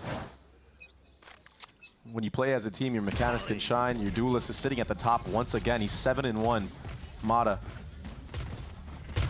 It's been such an important factor of being enabled on this roster. When he's feeling it, it just feels like he can do no wrong. This is just another free sight just bullied from NRG. It's been such a fast pace, I feel like. Just picking the right timings of when to speed up, when to slow down. They're getting proactive here in this smoke. They want to fight spawn. This is danger. He not able to settle onto the second kill. You mentioned how important he is to the success of Furia. It feels like it's almost, but not yet. Ethan not able to land on the last. His prize gets away by the skin of his teeth. Ow, a new look from NRG, getting proactive in the post plan. It's something that you don't really think of when you think of NRG. You think of them to play, you know, the percentage play. Okay, we're gonna play back, we're gonna do crossfires, we're gonna use utility. This time, doing a whole new look, taking the fight to Furia, putting Furia on the back foot on the retake. NRG have done a really good job of prepping on these last two maps. And this is, I mean, this side in particular is what was talked about as a weak point, or a potential weak point for them. They've done a good job of not getting caught off guard by some of the stuff that Furia is doing. I mean, that really was the blueprint that Cloud9 made, was complete disruption against NRG, not allowing them to breathe. You know, we saw a lot of fast floods from the side of C9. Furia just don't really have that in the arsenal. Still trying to find out who they want to be as a team. They're trying to find out their identity in this league. That first map win, I mean, it's definitely a good thing to get off your shoulders, but you need a series win, Doug. I think at this point they'll take a round before going that far. Get one retake in. Yeah, let's start there. Baby steps, you know? Yeah. A walk before you can run. I think, yeah, on the side of NRG, there's just a lot going really right for them. They're playing things perfectly, and this is, again, where we thought that NRG might be at their weakest. And they're starting to introduce different looks, like you mentioned, playing a little bit aggro towards Jenny in the post plan and trying to scale up and disrupt. Exactly what Cloud9 were doing to them. They have full control here. And if they want to be a contender for Toronto, you know, the hometown of Mata and Finesse, they had to do it here. It's like you said, it doesn't matter how you get the win, you just need to get that under the belt. And Mata is dodging all this set utility already from the side of Furia, but it was all a bit of a ruse, because there's actually 3 members in Arcade waiting for Finesse. That's Aura. Oh, I remember we saw this, what was that, round 2? Where they had 4 posted up behind box, and then they pounced and Mata just, I mean, destroyed them. Might have a bit of the same here. Finesse getting a lot of info. Now the question is, yeah, do they try to hunt him down? Yeah, they want to for sure, but that's a free A site now. Great rotation. NRG studying their mistakes, studying how they were punished, and coming up with the correct protocols. This becomes the timing conversation now. Because off of the trip being cleared, you know they're going to start to rotate over. NRG are going to have to play this a little bit more pacily. They've already gotten out onto the site. As Heat and Havoc join the fray, they're disposed of and sent into the next round. Yeah, this time around, no hesitation from NRG. Like I said, those protocols coming out in full effect. Finesse taking that rope, grouping up with his team. They take all of Sands. They don't care if somebody's on site. There's so much utility for them to clear out these close cubbies. And Heat, again, getting overwhelmed. Getting sprayed down by Mata. I mean, he's not been able to get any value off of these trips in the last 2 maps. All missiles away. Furia are trying to play that disruptive style. They're trying to catch out Finesse. But the timing is just not quite there. They're not picking the right spots. They're leaving Cypher alone. He's the weak side. They need to start stacking heavier on Heat. Allow him to get a little bit more active. It's just too readable right now for the side of Furia. Brother, NRG have won as many rounds as Furia have kills. Damn. Yeah. Damn. Yeah. That's tough. That is tough, but maybe Furia could say something about that here with the Brimstone ultimate and the Teo ultimate online. Sometimes when the hands aren't working, the utility can do the job, surely. But when did you become the good cop? I mean, what's your... It may have been full copium because Mata is not slowing down. It's a massacre, Doug. Do you think this is what Sam meant when he was talking about Sen City on map 1? You just knew? Yeah, I guess. It's like, oh, this is the Sentinel's waiting room. Damn. I mean, NRG are just... Yeah, they're speed running their way to victory here. Spike planted. I mean, Furia tried that arcade setup again. It didn't even matter this time, though. Mata is just him. We touched on it earlier. He's currently sitting at 10-3. Yeah. On the map, and I'm not going to pretend to try to do math on the broadcast. That's a cardinal sin that if any of you ever get into casting, you know not to do. Prior to this series, though, you mentioned it, plus 46 across the 4 series that he's played for NRG. Unfortunately, NRG's record is 1-3 while he's plus 46, which is a little wild to think of. But the addition of the firepower that Mata has been to this roster cannot be overstated. He has been stunning and spectacular for them. It's something that NRG has been missing for, I mean, quite some time, like having an aggressive duelist that isn't afraid to give his life for the team. The only difference is Mata can get the kills and still stay alive, right? So now, here we see the flurry of trades here. I mean, everyone just blind from the side of Furia. I don't really know what the goal was here. I mean, they wanted to do some type of arcade fight, but it's just not there. The utility, the follow-up wasn't there at all. And I just feel like this is going to be a round where Furia just decide to use all their ultimates down a couple players, like they did on Pearl. Because NRG have gotten the first blood, I feel like, every single round this half. Yeah, I don't remember them playing from a disadvantage much. So much noise being made here from Mata. Now you have to be worried about that tower. And just completely flustered right now. Furia have no idea where NRG are. They're so worried about everything. I mean, we have a stun trap play here at Dish. Some info will be gathered here from the side of Furia. Maybe they can get a read now that this might be a B hit coming through, but you cannot play in tower against that ultimate, Doug. No. Sit down. The drone doesn't even fully clear the northern side of the map. Ult now popped. Mata now through. It's not going to connect. Not going to find a kill, but the rifle will. Just trying to make something out of nothing was Khalil. The post plant now, you don't really have to overcook it if you're NRG. No. And honestly, even if you do decide that you want to turn the heat up a little bit, you've got so much money. Yeah. It doesn't even matter. One enemy remaining. Flawless. Just a flawless round from NRG. And Furia, just question marks across the board right now on all their faces. Yeah. Now NRG have more rounds than kills on the side of Furia. Yeah. And it's just, brother, like, what do you do there? You don't. You don't. Maybe just hands off the wheel. I mean, just let it happen. They're so they're just running around.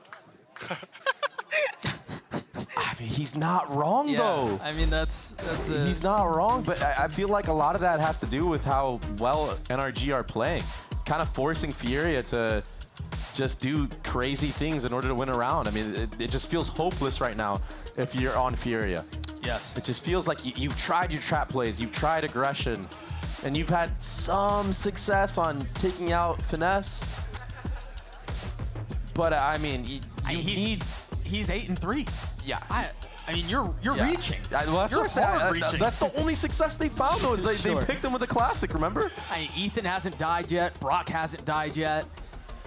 Yeah. If you're Furia right now, you need to just play a 4-1 on one of the sides. Maybe just make it obvious that you're holding A. Play with your ults on a retake, man. Yeah. Like, just use your ults to chain around together. They have all 5. You have so many ults and nothing to stop you. The only thing that's stopping you is getting first blooded. Well, and all of NRG, and Mata, who's 12-3, and Ethan, who hasn't died. And the breach Seho utility.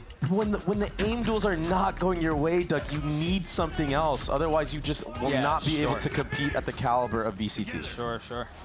Right here.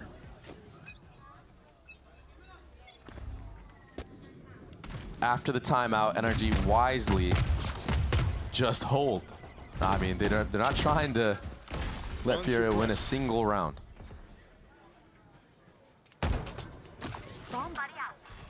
Russian towards A main, they break the cam. This gives some good info to NRG on some proactivity of Furia and some map control.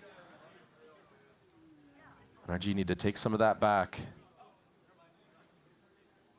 You got a trip here and a cam, courtesy of Heat. I mean, the thing is Finesse is going to be the first one to show. He's going to be breaking the cam, and now Furia might think that it's a 4-1. Yeah, it's just maybe alert. leaning towards Dish. I mean, look at the breach on the minimap right now. Even the Rays, they're going back to A. Oh they think that it's a 4-1 the opposite way, but it's actually a B hit. They took the bait. Oh my goodness, that one little micro play from Finesse gives you a free B site, and Heat. So just wait, bro. Just wait, please. This is where the ults should come into the conversation. You would expect on the side of Furia. 30 seconds. You have so much delay on the spike. You can choose to delay, or you can choose to invest them on the retake. It seems like you're going to try to flood out. Khalil, 2 massive kills. Make that 3. Okay.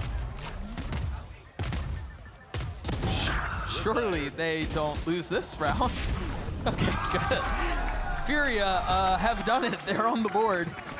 So you're telling me No, I'm not. that you can play retake and win a round, Doug? Yeah. Is that what you're telling me? Listen, it's never too late to learn. And some nice flicks. And you know what? NRG were aware though that, NRG were aware though that Furia were playing for those ultimates, so that's why you see this peek into spawn. Yeah, he knew those were nice shots.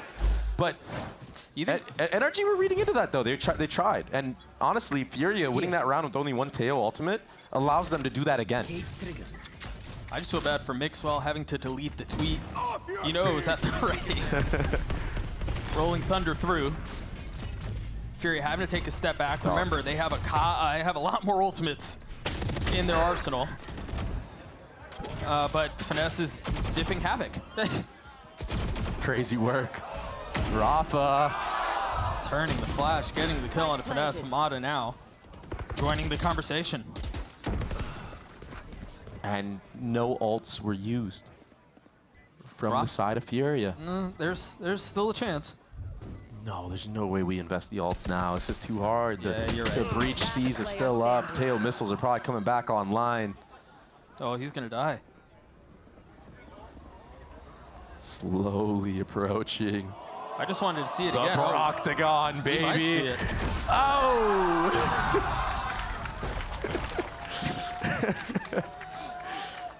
NRG gets 9. Furia still have 4 ults. 4 ults that they can play around. Yes, We've sir. said that a lot. Oh man, I mean, yeah, he losing the 1v1 against Finesse. Wow. Yeah, full blinded on that one. Just full intuition spamming, but still just trying to go for these solo hero plays when the success of the last round was really just holding, using your ults to deny the plant. Khalil had a pretty good idea that Mata was sitting in one of the smokes. He was holding his gun out. The prize just walks into the other one and gets taken out. Now NRG, very spread attack default, a 3-2. 3 on top, 2 on the bottom. Oh, I love all the noise that NRG just made. Well done from Havoc to punish that, because there was a lot of rotation headed back towards B. Yeah, that forces NRG to want to group up now. Info gathered on where Finesse is. A main denial. It's the name of the game right now for Furia. Are they going to get too antsy? Are they going to get too eager and give the trades? Looks like that's not the case here this time around, but they will be running into this double trip setup. Yeah, and that could be trouble. Let's see. Because Khalil is here as well with his ult. It's scary. It's like a horror game, honestly, that thing. Down you go. One of the trips were broken, and Havoc, he gets caught trying to push through. It's kind of been a bloodbath across the map right now. A lot of chaos ensuing. Breach ultimate was used. This should go the way of Furia, Doug. 30 seconds left. And 2v4. Heat is on the prowl as well. Both kills found. Fury gets it too. This time Fury using the off angles to their advantage. It was a cool, cheeky little setup from the side of NRG, showing a lot of pressure towards that B side of the map, but the spacing on taking that 50-50 at Dish could be no trade found. Havoc getting that head-to-head against Mata. And you got to think, if Havoc doesn't get that kill, all of the rotations were back B, Dish is free. They were all of the attack was headed back A, and we're having a different conversation. 100%. Last round of the half. Still, the 3 ults for Furia. Mata taking a little bit of that aggressive space. Yeah, and on the other end as well, look at Havoc. He's taken all that space. He's sitting right behind this trip. He has the showstopper online. If Furia can stuff this, if Furia can stuff this, that gotta be they're done. If Furia can stuff this. Yeah. I was gonna say that they could run into the showstopper, but I mean, he's still gonna. Oh, never mind. He's saving it for the next half. I know exactly. We might need to get a head-to-head stat of Finesse and Havoc. Finesse and Havoc, yeah. Yeah, Prize is left in 1v4. NRG pushing the pace towards a 10-2 half. Wow. Just dominant in every facet. Mechanical skills looking great from NRG. The teamwork, the IGLing, the manipulation of rotations. This is the NRG everybody thinks about on paper. I mean, they look like a well-oiled machine. You're not wrong. And building confidence too. Like sometimes you just need that one win to get things going for you to make a run. I think it was the circle dancing. That was the turning point 100%. for NRG. That's when everything clicked for them. A 10-2 half and a break. We'll see you guys on the other side.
There's a massive expanse currently standing between Furia and winning this series, and that goes the way of 8 rounds. NRG just completely obliterated the defense of Furia on Fracture. Now we'll see if they can figure out some of their attack side woes and try to solve them on the fly. If you are just joining us, I'm Doug. With me on the call is Dre. Dre, sell me a dream.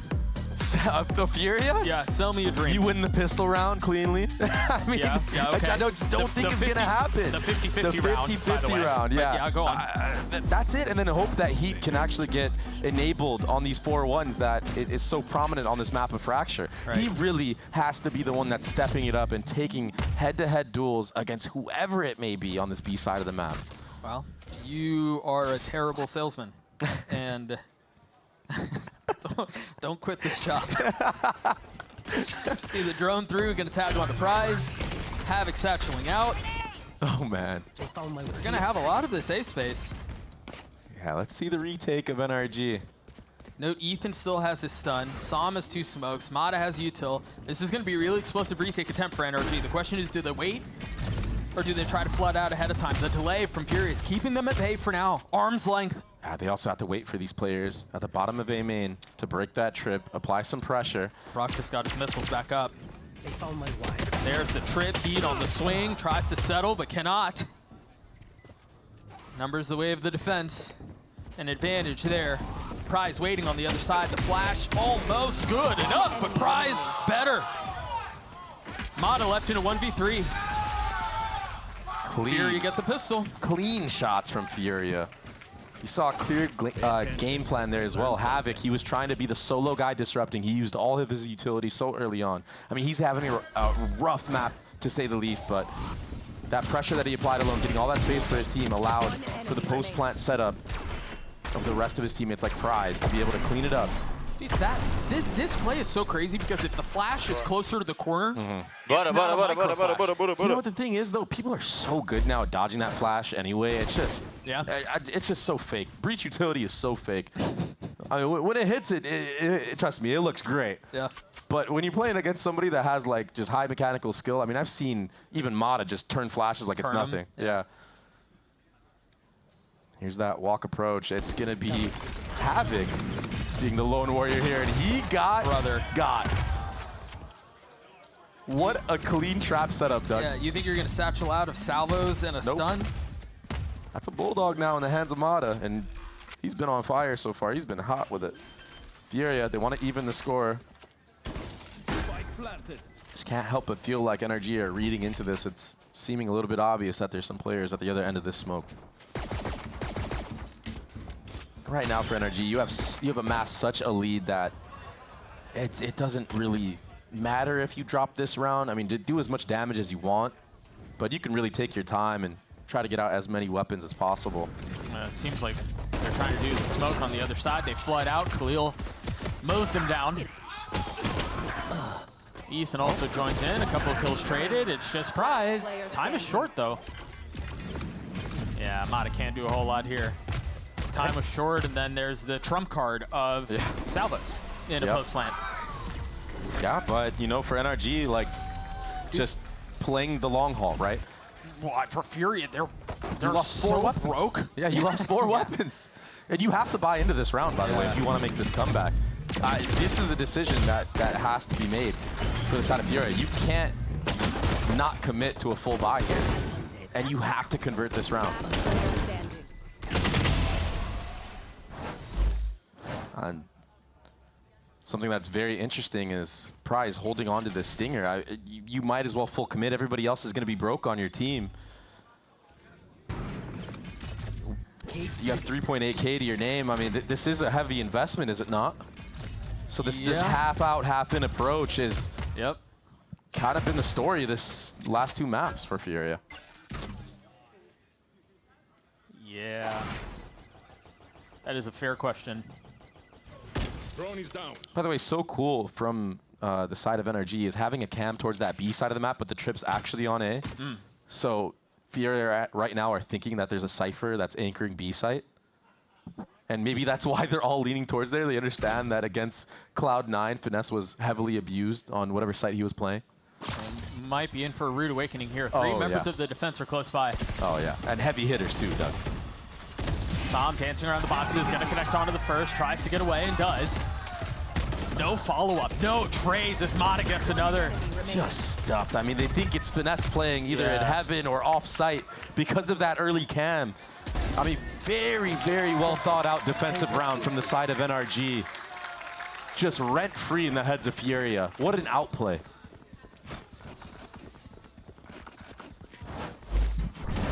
You take a look at it one more time. You mentioned the heavy hitters were the ones on the site, and well, you were right. That follow-up utility as well, those Tejo missiles. There's a lot of protocols that we just saw from the side of NRG on that hit.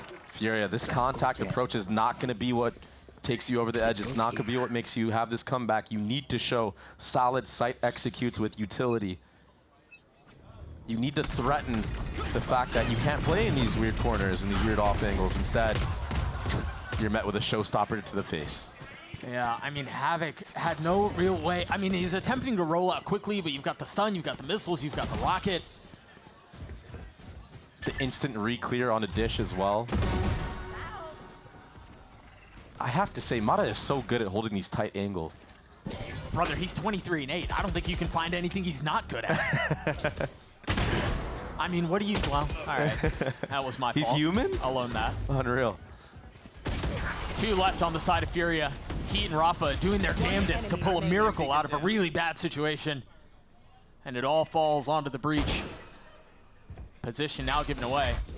A little bit of util baiting out the swing, and That's exactly what happens. NRG gets to 12, and Furia left with more questions than answers. Match point. And as NRG gets to wrapping this one up, it seems like you can't help but feel like that dream of being able to play at that home crowd advantage is one step closer. Momentum has been looking good. We're fluid. We're fluid at A. Yeah, definitely fluid. Being able to see improvements from a week-to-week basis is something that's very important for a team's confidence. And it's important for NRG to be able to make a run. Especially with the teams that they're going to have to play against. G2 next week. You want to be as clean as possible in your form going into that series. Smada, we mentioned it a couple of times. Still in a position to make a play as he's going to be rotating towards the southern side of the map. Gets a kill out onto Rafa. They tried turning the pace up. Furia did. I know exactly where you are. Just wasn't enough. At least not yet. There's a fighting chance at this. A great kill out from Prize. Oh, this nade. Could destroy Khalil, but oh. Mata showing some sleight of hand. Staying alive. Ethan not able to punish onto this. Look at the health bars on the remaining members of Furia. It's very doable right now for NRG. That's one. And the other two are not much better off. They're so weak. Mata gets 3 to close it out. NRG stomp Furia on the last 2 maps to take the series 2-1. Bro, Lotus feels like an eternity ago. Yes. Yeah, what a completely different team that we saw out of NRG, but also Furia, who, when they were on the back foot, just couldn't get anything going for themselves. They kind of reverted back to that old type of playstyle that we were talking about, that so contact style. And it's just not going to cut it with the mechanical skill. If players are on point and they're holding you, they're going to take you out. You need to have something else to fall back on if you're Furia. So it's going to be back to the lab again. Nevertheless, congrats to them for winning their first map. I think that is a step in the right direction. Understanding that you can close out a lead is important for a team. And, I mean, it's a start. You got to start somewhere. NRG now, they look so much better on Pearl with the one change of that jet. The synchronicity on the Fracture as well was looking way better. The attack IGLing for Finesse, you can tell that he studied the tape, saw what the gaps were, and fixed them. It's a team that has a lot of promise, and they're going to need anything they can get mustering forward. Going up against G2, MIBR, and then Leviathan. Yeah, it's a tough road ahead of them, but I mean, I think they answered a lot of questions here today. Up against Furia, and I think, you know, we talked about him a lot, and we probably didn't give Sam enough of his credit either because he was spectacular. Oh, yeah. But holy smokes, Mata has been on a burner. Brother, we talked about him being plus 46 coming into this series. After this series, he's plus 65. Oh my goodness. He went plus 19 on the day. What a monster. It's actually insane. He's so mechanically talented. If NRG can continue enabling him this way, they have a real shot at this, Doug. They have a real shot at making a run.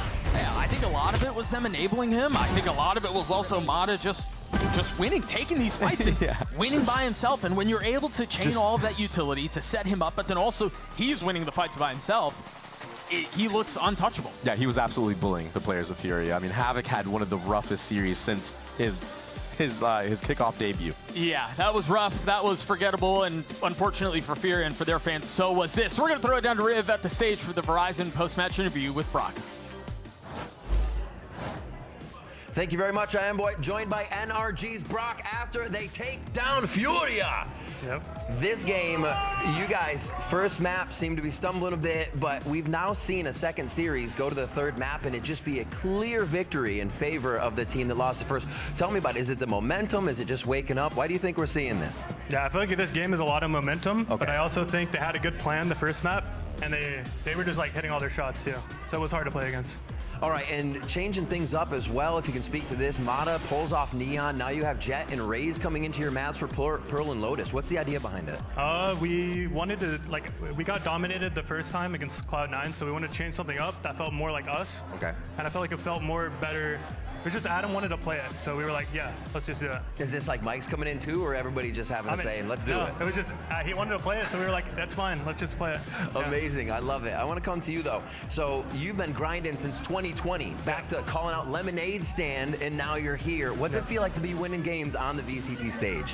Feels good. It was like a dream of mine to play on stage, but it finally happened, so I'm thankful. What are your personal goals for the split, Brock? I want to make Toronto. Make Toronto? Yeah. You feel like the team can do it? Yeah. All right, well, you got G2 next. This is a good one. Yeah. Last time you played the core of G2 was Moist, Shopify, and the Guard. Yeah. What's it going to be like playing these guys again? It's going to be fun. I feel like they're a really good strat-heavy team. Okay. And they, yeah, should be fun.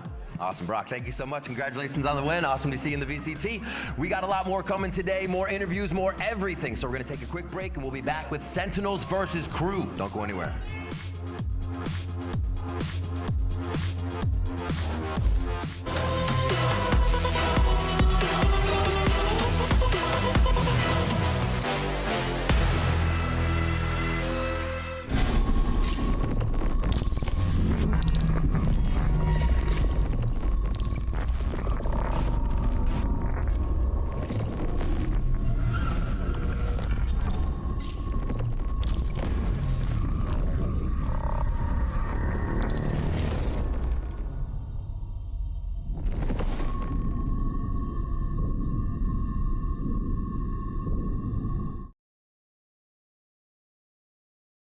The human body was built to move, not trapped at a desk in one singular posture for 12 hours a day. It's time your chair evolved. This is Secret Lab Titan Evo. Ergonomically engineered for you, gamers, hybrid workers, artists, backing your every move.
KRU is definitely a dangerous team.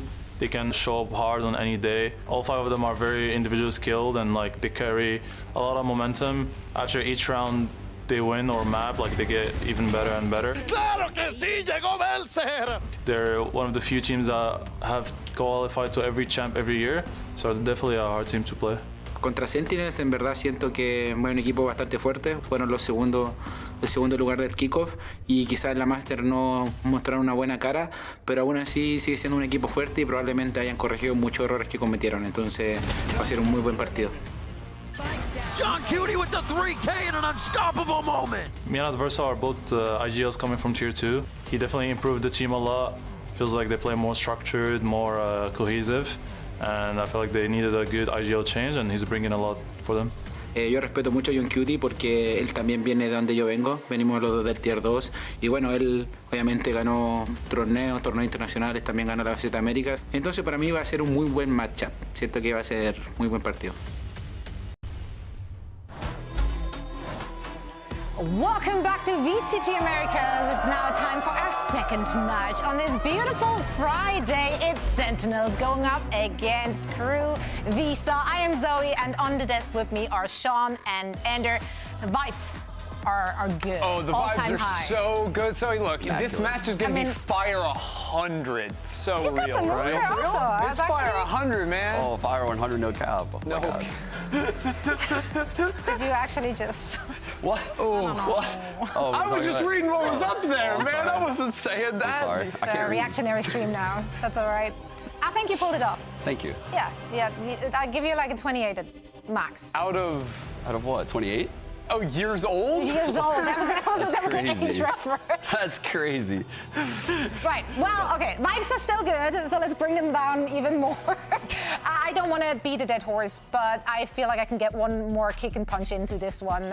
Sentinels coming off of a disappointing run in Bangkok. Yep. However, they came back in Stage 1, Week 1, in their opening match. And quite frankly, they came out swinging. They looked like they did exactly what they wanted to work on. Like they adapted. They really did. Like all of the players for Sentinels looked amazing against 100 Thieves. It was an incredible sight. It was old school Sentinels coming to life with the new players on the team. And that guy on the screen, Shanzo, Bang had a series, probably his best series since joining Sentinels.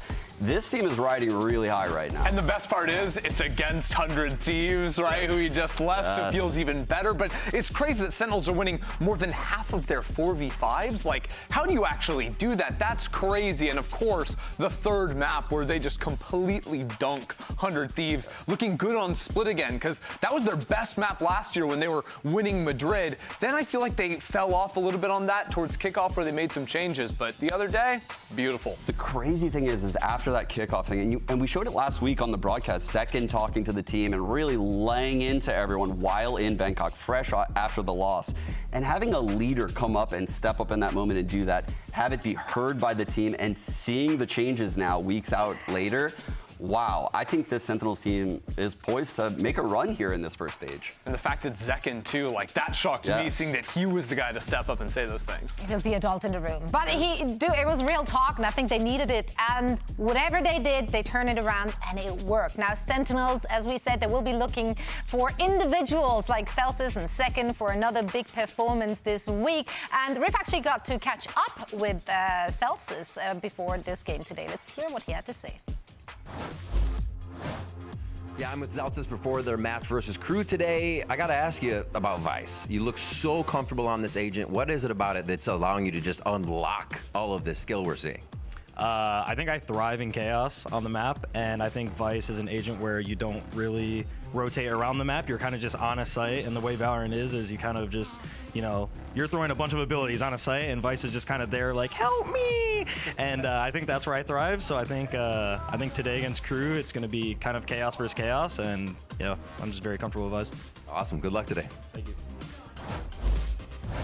Chaos versus chaos. Is that a promise or a threat? I'm not sure. I think he gives off a silly vibe all the time, but man, this guy's util is just, it's worth its weight in gold for this team. He is always going to deliver and always set his teammates up, and he's actually been putting up some serious frags throughout the entire year so far. Yeah, his Vise on Pearl, they were talking about that a bit there. He was out of this world on that agent. His side anchoring has been really impressive, and I think also when you fast forwarded to his Viper performance on that final map of Split, like his sights, you couldn't come near if you're 100 Thieves. I like to think of him as, quite frankly, one of the best mid Vipers we have, like in mid on Split, of course. Yeah. Not like the zoomy mid. the best Viper at defending mid right now in the scene. Like, he is so good at just understanding the scenario, all of the things that could come his way. And it's very difficult. Like, you're going against double duelists a lot of time on Split, and he does a really good job of holding on to that Viper molly and using it at the right time. I think it's gotten even harder to play mid of Split, whether you're working against like double duelists that are trying to like pinch you or just like burst past your orb before you even get it up, or the Teho comps as well, where there's like double missiles being dropped in vents a lot too. He had a Teho ult with a Sage slow trying to trap him in vents last week. He popped the orb and just like hid. He ran forward. Yeah, that was the crazy thing. I mean, it was like crazy. so cool because so often you'll see players like back away from situations like that, but he knows those windows where he can get in front of the play and punish teams big time. I think what was on display last week so much in those kind of moments was that they adapted to the situations, which was exactly what Second talked about in that real talk afterwards, that like, hey, just because we haven't seen it before, like we can't just like drop the spaghetti and everything. So like it was great to see them adapting that way. But on the other side, we had individuals which were popping off as well. Kesnet played that Yoru apparently for the first time, which is actually bonkers to me because he threw out some numbers there. Yeah. How does he stack up against the opposition, though? Let's take I mean, a look at him versus Zekken, this is a matchup as old as time now. I feel like it's always good when these two players face off against each other. Yeah, Zekken is like NA's Yoru, right? Like, this guy is just locking Yoru across the board. Kesnet's been flexing all over the place, right? We've even seen him play Jet on Split. So he's doing all kind of crazy stuff this year, and he's having a lot of success, as per usual. I think KRU is shockingly good right now. I love what they're doing, bringing Adverso into the team. The dual IGL system, again, with Melser right behind him. But can he defeat this guy on the screen right here? This is Zekken's Yoru highlight festival. It is cool though how the two players have their pocket picks, because Kesnet plays Jet on multiple maps versus the Yoru on the other side. You still have Kesnet that's always playing like that lurk style of Jet too. Maybe not as much as he did in the past, but you saw that even come into play in these slower rounds of Split where he was on the Jet. Indeed, and both teams will be probably rocking like a breach Teho throughout a lot of this series. John, one of the better Tehos actually in our region as well. He picked it up really quickly. He did indeed. Well, I'm very excited for this one to see what they have in store for us. Maybe some new looks, or maybe they're running back. Who knows? But first, let's hear what Kesnet had to say to Riv before taking to the stage today. I'm with KRU Visa's Kesnet before their match versus Sentinels today. Talk to me about the mentality, that fracture map. What was the goal to coming back after that game? Yo creo que lo que hablamos fue sacar la cantidad de rondas posibles para hacerle daño en el siguiente mapa y nada, creo que algo que salió bastante bien. I think what we talked about was to get the most amount of rounds that we could in the map 1 to start strong on the second map, and I think it went well. All right, and hopefully we get to see more today. Tell me about Yoru. How much fun are you having on Yoru? Es un personaje que me gusta mucho, obviamente lo he venido practicando mucho en Ranked y hoy día también lo verán, así que es sorpresitas. Obviously, it's an agent that I like a lot and an agent that I've been playing in Ranked a lot, so you're going to see it today, and there's little surprises coming. All right, sounds good. I can't wait to see that. Good luck. Ooh. Surprises. Please, Waylay. Surprises. Please, Waylay. You wouldn't. We'll see. Waylay would go crazy. That's crazy because like. I don't know. I can't imagine him walking in the Waylay over the Jet. He's just so synonymous with the agent. I want to see it so bad. You do. He's so wild with some of these duels. He makes plays. This guy's a playmaker. Watching him on Waylay was so fun. I mean, you know, know, they can always just, if it doesn't work out, like roll it back on the next map, because that's certainly what they did last week. They took us on an emotional roller coaster. Oh, we don't talk about that I'm one. talking about what happened last week, okay? Because I had sleepless nights after that one. I'm not about those kind of performances where first they get stomped on their own map pick, winning all but just 3 rounds is the only thing they got, and then they return the favor on Lapid's map pick, giving them just 2, and then suddenly in the third map it looks like evenly matched. Like, what is happening? I don't know. Well, I'm going to be honest. I don't think Hesnet would argue with me on this. He looked completely useless on map 1. Yes. Like, he could not win a fight to save his life, and then he becomes the best player in the known universe for maps 2 and 3 on the Yoru and the Jet. Like, okay. Everyone saw it coming. I mean, right? But it was shocking to see KRU pick Fracture. No, if you watch KRU historically, it's not really a map that they would pick very often in the past. I was shocked they actually went away from like Icebox, Ascent, some of the newer maps that they typically loved in the past. All the Jet maps. It was a fresh look, truthfully. I like that they took that shot. They look very flat, though, on the map, and I don't think that was the best they have to offer there. I'm still confident. I mean, if they pick that map, that means that their prac has to be going pretty well. All right. Well, you have a few examples that you wanted to show and break down for us, so please go ahead and educate. You guys want to join the crew? Or yeah. What? Okay. So this is actually, I'm going to go over 2 of their hits right now on split, and they innovate a lot on their split. They're very pouncy. So off of the bat, I'm going to show right now, you can see this TP coming out from the Omen. It's going to be right behind this Viper wall. Meanwhile, the Breach is going to be fault lining up. The Breach will be fault lining up into Heaven. So the Omen TPing behind the wall, and the Viper is orbing Heaven. This is all quite unique when you watch a lot of these teams play right now. The Omen TPing up allows the Omen to dive with this Jet, who gets slight vision over this wall into the A site. They then put a lot of pressure on A Heaven with the missiles, which I just barely missed right there. You can see them in Heaven right here. So all of Heaven is completely knocked away. The wall is immediately popped by Shy, and these 2 are occupying that ground. So if we fast forward up through this point now, you can see other way going. They clear out Heaven, and that draws the rotate from the mid Viper into A Heaven. That forces these A players to respect the Heaven hit, and that's when the Breach ult hits the site. They pounce on the site, and the spacing is so good. I'm going to actually draw attention to this Omen flash, which is about to cut through into Heaven. You can see it's timed perfectly with the plant from the Teo, and while this is going down, Shy is already pushing towards screens for a screen ult. This is a quad ult round, so you would expect KRU to win this. It's just how organized they are throughout it. They immediately set up into a Breach Teo combo where Teo's planning on using the ult on main right here. You can only imagine how that would go if you were exiting through this main. A Breach stun from in the site cuts through as a Teo ult pushes you forward. And that's something that you're going to see a lot watching Teo, is the ult will push you into the fight, not away. So playing it now, you can see they're setting up the Breach flash just to kind of hold them off, hold them ground, and they're just waiting. They're just waiting for all of this to transpire. The second the missiles come in, boom, and Loud is already in a save situation. In a 5-on-5, they have forced Loud into a save. So let's go now into their B play.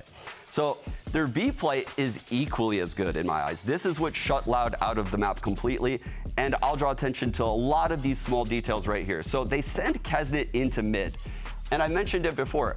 This Viper, this will be Zelsis in the game, and the Jet's goal is just to get spotted, draw attention, and you have a free shot with this Outlaw.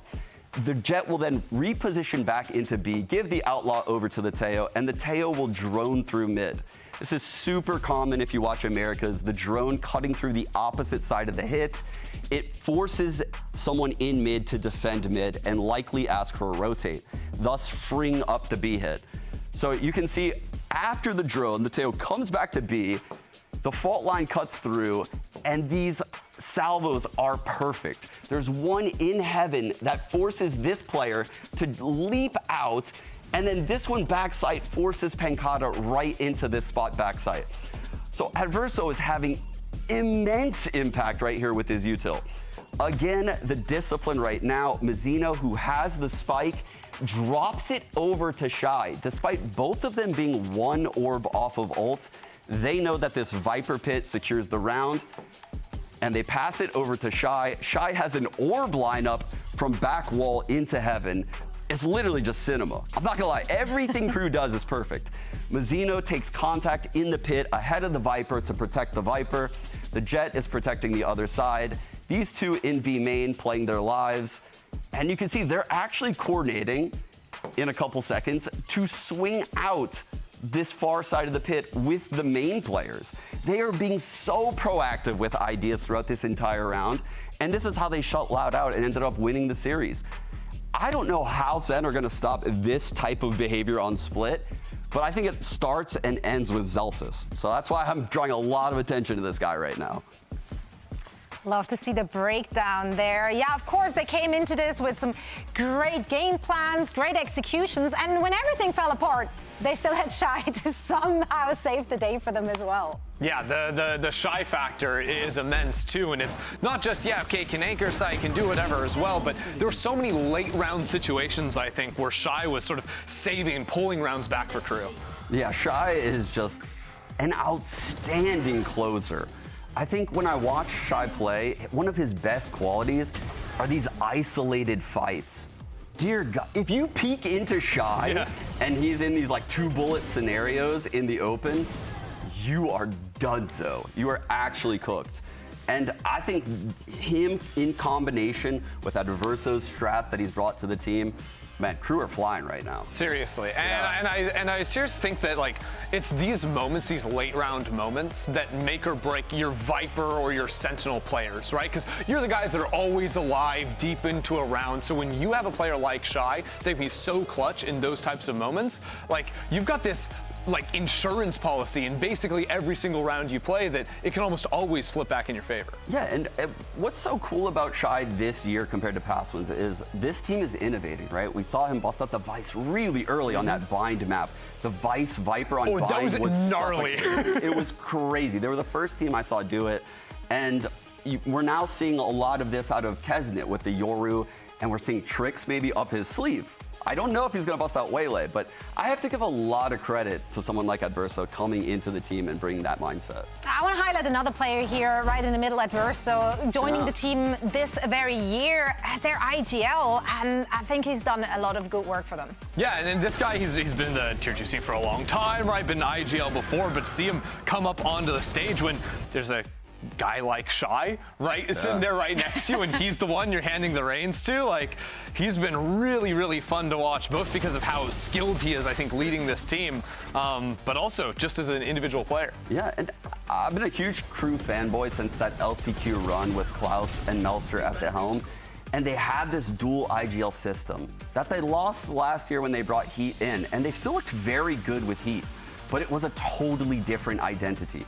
I was very apprehensive when they brought Adverso, and I didn't think they would have enough skill to hang in this Teo Breach meta right now that's very punchy. It's very aggressive. I was proven wrong quickly. I'm like back on the KRU train right now. Okay, but now that we glazed them and we gassed them up, let's take a look at our predictions for this one. Okay. Well, because I have it on good authority that you just can't trust what we're saying here. So here's the thing. Here's the thing is last week, a few of the analysts, myself included, may or may not have predicted against Sentinels in their 100 Thieves game, even though Sentinels had basically always beat 100 Thieves. And Rob Moore came for us on Twitter. Like, he popped off. He had the receipts. He was like, what are you guys doing? So I think everyone's just scared to vote against Sentinels. I've done nothing last week. I'm not gonna lie. Yeah. He literally made Code Nade Shot a discount on it. I'm not saying anything bad about Sentinels. Buy the bundle, do whatever you want. Buy the bundle, they're winning KRU Toronto. looking really good though. That's good, Rob, right? Yeah. Okay, but like those predictions are not indicative for how close this game could be. No, it's actually super close. All trolls aside, I think KRU is a very punchy team that's super aggressive and willing to fight with Sentinels and brawl. And that's honestly Sentinel's domain. This is going to be a banger. Yeah, proof is in the pudding. Let's get our teams onto the stage for the last match of the day. It's Sentinels and KRU Visa.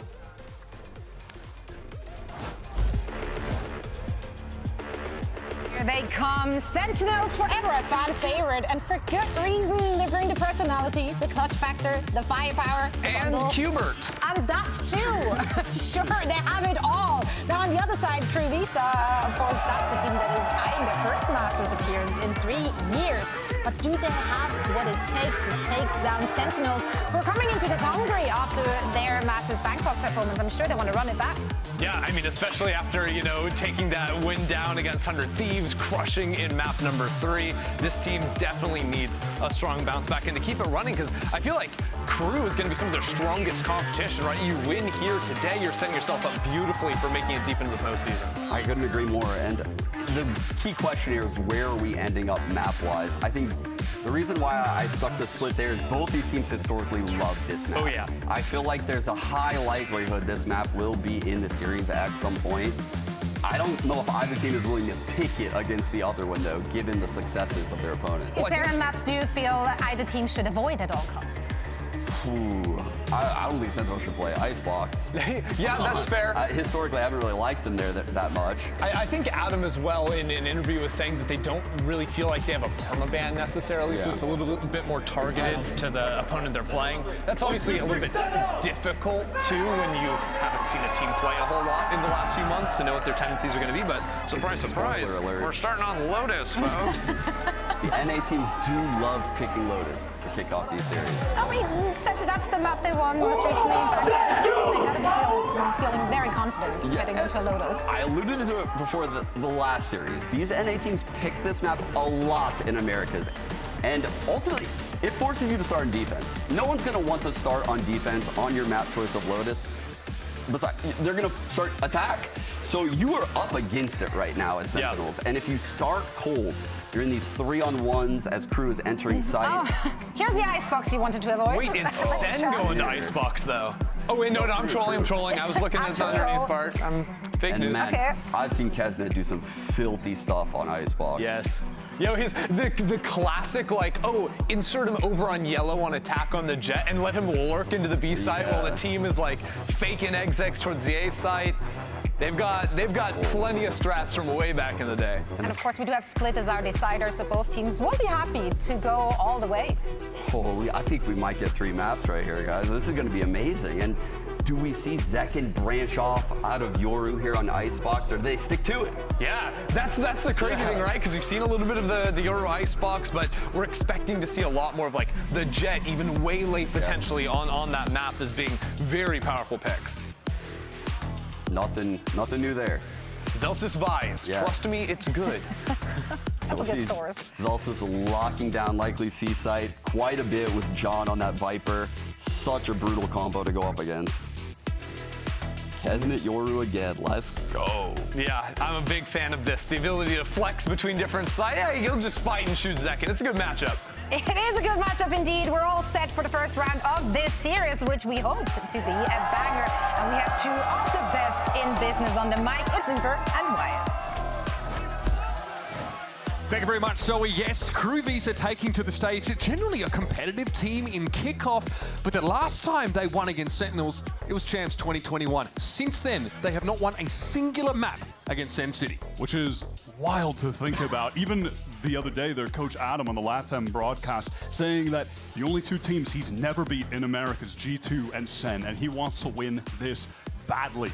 We're kicking things off on Lotus, which KRU didn't even play in Kickoff at all. Matter of fact, 5 of the 7 wins on maps that KRU had in Kickoff came on Bind and Abyss, 2 maps that are out of the pool. So they're really going to have to invent themselves on some of these other maps in order to beat a team as quality as SEN. Here we go, folks. Lotus kicks off for SEN, starting on this defense side. We'll get you a view of the situation momentarily. KRU, importantly, have emerged out towards the rubble side here, inching their way towards A. Slowly able to cross as it's relatively passive from SEN. They have that Vice over towards C. A lot of hype going Zelsis way from the desk, and definitely justifiably so. He has been fantastic on that agent. All right, door looking a little bit like the entrance to the Ritz-Carlton at the moment, constantly being toggled. And in we go. KRU looking to set up on tree, and it's a really light hold on this side of the map for Sentinels. Much of that Vice util over towards C here. It's going to be Bang and Narrate who'd get busy. Full execute comes in. That utility from the breach and Tejo that can be recycled later on for when the retake comes in. Already in drop one. Oh, Kesnet has to make the adjustments. He's able to win it out. Bang falls pretty darn quickly, and Narrate doesn't have much to do until those reinforcements get there. Mizzino takes a glancing blow, and Kesnet is a little bit low. Prowler goes over the top there, and Mel's already ascended. John and Zekken get involved. Shy with a respectful distance there, and Kesnet now reveals himself surely traded. John's finding himself 3, and Zelsis will clean it up.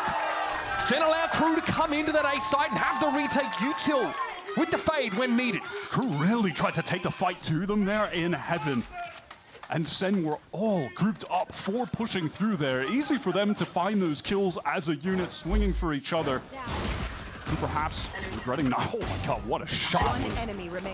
That one though, John Cutie connecting multiple kills early into this game. And this is probably going to be a trend that we see exhibited by KRU over this series. They really want to fight. They really want to force the issue and take contact when they can. SEN, if they're aware of this, are going to try and exploit that. Again, Zelsis over on this C site. He has been a brick wall over here, just jiggling for that early info. Kesnet, the one player over on KRU that has any semblance of an upgrade with the Sheriff in his hands. Okay, crash noted. Crossing by as Kesnet will take that orb. Looks like priority towards a dimensional drift here for KRU early, orb-wise. That C push is going to be smoked out. And this is a very good setup for SEN if the C hit does come in. You just have Zelsis baiting for John Cutie in the corner with the Judge, who'd be able to clean up all of those attacking KRU players with ease as they opt to slow things down in the mid-round. KRU explore elsewhere. Bang has not pushed up on that A side here. It's actually a pretty passive line he's holding towards Rubble. And this is going to serve him well here because he should get early warning of this switch back. Yeah, he hears it, flashed out briefly. In comes the guided salvo, and Bang can obviously just TP across into the smug. And this is all just a re-clear from KRU over towards A to try and feign that presence to go back elsewhere. It looked like they wanted to get in towards C, but again, they can't. Now running back towards A, where so it's been relatively uncontested after getting his way into Rubble. So a mid-round pivot from the KRU side. Zekken's definitely been tipped off that something could be afoot on this side of the map. There it is. Shy walks out of the open. Zekken deals with him pretty comfortably. However, KRU get in onto this A site once more. Bang was in a similar position in the pistol. Dropped down, got taken down by Kesnet, but SEN were able to win it out. Let's see how this rolls through. The Bulldog barks and bites, apparently. Adverso a screaming heap, and it's up to Melsa with nothing but the classic to work with. And it is a fully fledged, full force SEN team to end the round. They'll be more than happy to get that very clean anti-eco. It required them to offer up the site, a little bit of an economic benefit to KRU getting that spike down for a second round in a row, but ultimately, who's the real beneficiary of the situation? It's SEN, retaining all 5 of their weapons into the next.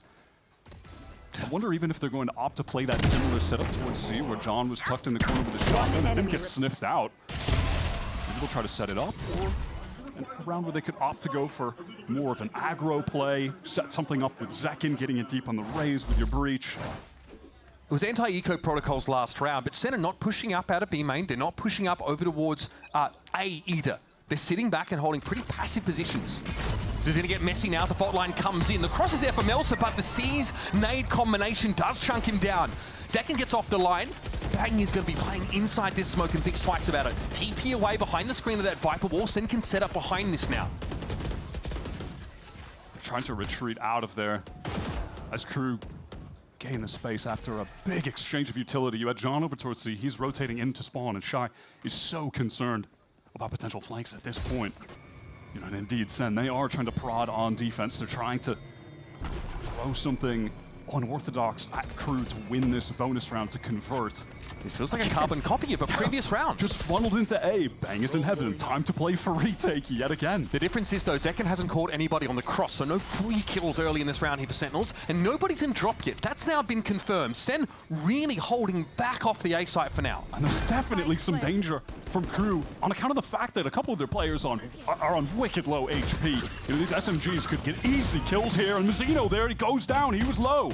And that's just across the site there. Bang finds a tight angle, but the Razorvine is going to slow this up a little bit for Sentinels. Meanwhile, Zelsis is on the wrap here. Going to be a push towards top and a trade. I think Sen are going to be happy with that, but Shy's going to be a problem there in drop. He's found his second. Zelsis is going to be there, but he's got nothing but a stinger to work with.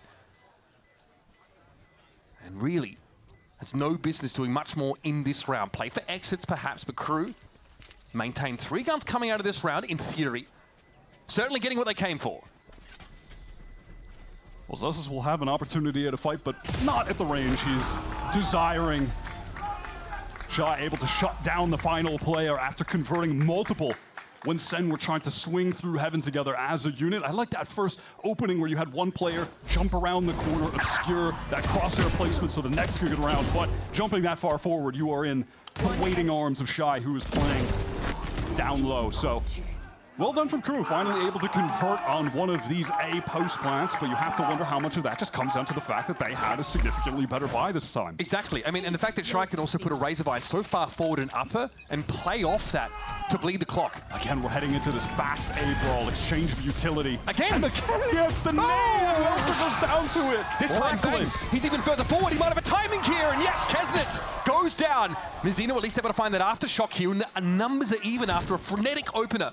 John doesn't bite off more than he can chew here. Mizzino is allowed to slip away. And in the meantime, Shy was just playing in spawn, waiting out any potential flanking players that could come down from Sen. Certainly something you have to expect when you're on attack, and you're favoring one side of the map, that the defenders could try to exploit that by prodding one of the other areas. And now they can just take their time over towards Mound. They're going to have to eventually proc this wall from Zelsis. Give away their location. A decent hedge from young Jordan Belfort here, as he'll now be aware, of course, that KRU have walked in and they take some damage off that Razorvine. Nothing to write home about, but still could be crucial. And they're going to group up here. Yep, play from the Mound direction now. The door's going to go open. Utility certainly does favor KRU, though, having the breach alive, having that stun from Mizzino cycled back up. Shy's out of util, essentially, though. This is a great reposition. I really like this from KRU. They even have the archers to play off of, and on a spike tap, the Mizzino can just send out this fall line. They can swing off it together. This is really good for them. It's a big moment here now. Fault line comes through. Neither Sen player affected by it as John wants to push up past this now. There's the flash coming out. John needs to find 2, and it won't be enough. KRU back to back. Get themselves 2. That is the exact situation that you want a player like Shy, and he is really fantastic in the late rounds, in those 2v2s post-plant, 3v3s post-plant, and when it comes down to the 1v1, he comes up the majority of the time. That is when he is a force. Despite Melser, I think, recklessly dying to the exact util combo he almost died to not 2 minutes ago, just sends it again. And he's TPing forward into that spot there, so that Seas comes down in the same spot. But again, both these teams happen to throw down early on in the round. That fight for rubble, I think, is going to be an evolving tale over the course of this map. That was a close one.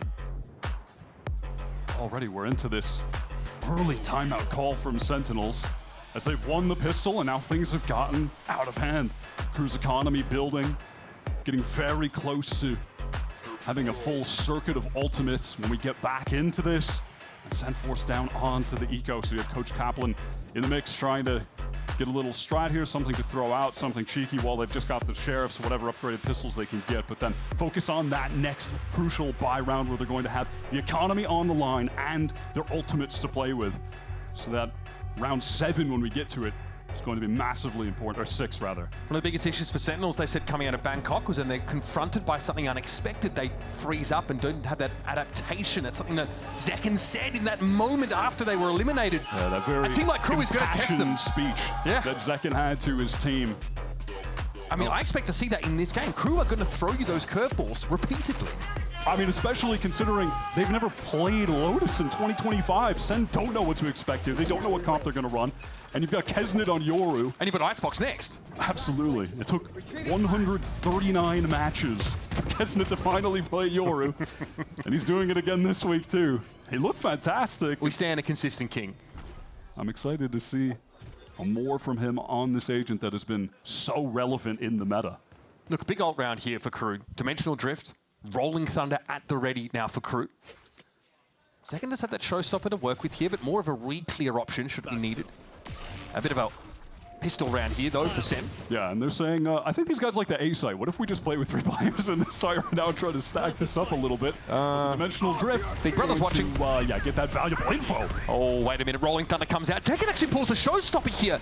And perhaps because of that, Keston opts not to commit to follow up on the breach stun. So Zekken now wants to clear a bit more space, and into tree takes a trade. Hey, with the Sheriff, he's got to be happy with the 1-for-1. Yeah, I mean, Mizzino's going to be happy he even got that kill in the first place with Zekken just zooming around the corner. That had to be a fast reaction. We're trying to force this into A still. There are 3 SEN players here and another on the way. Playing close, they've still got a lot of this fade util to play off of as well. Here's the swing, Flash comes in, Narrate falls, Bang's going to be good for 1, and this is dangerous, KRU. You do not want to test the SEN when they're embedded in a site like this.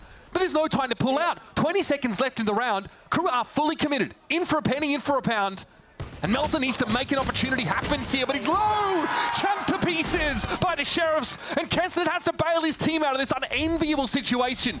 Healthy as he is, the smoke dissipates and Zelsis will fall. Bang and John had to put this together, and that is a crucial misstep, and it's written all over Kesnet's face. Sheriff shots connected from SEN backside off the gamble stack. That doesn't even feel like much of a risk, if I'm being totally honest. Kaplan just telling the team out of the timeout, go stack over towards that A side. KRU, they cannot resist the temptation to get the spike down there. It's not just conditioning from KRU, it's just an obsession with that A side, apparently. To the extent that they commit the rolling thunder to it, but no one is even in a position to scale into the site off the back of it, and then it's second showstopper that keeps them at bay, causes more time for the rest of the team to rotate there, stack it up again. I mean, KRU just forcing that situation way too hard. Mistake exploited by SEN. I mean, yeah, think about the value of that showstopper, really. Stops the push in after the Rolling Thunder, and you get a trade on a pistol round. It's pretty decent. Second picks up the Outlaw here on account of everybody on KRU being on those light armors, and buddy makes use of it quick. Young Zelsis is on the Daka. We have the Odin in the game. He's not going to get much action this round. That was finally KRU have extricated themselves from the clutches of this compulsion to go to the A side of the map. Not committed yet, with only 3 players to work with.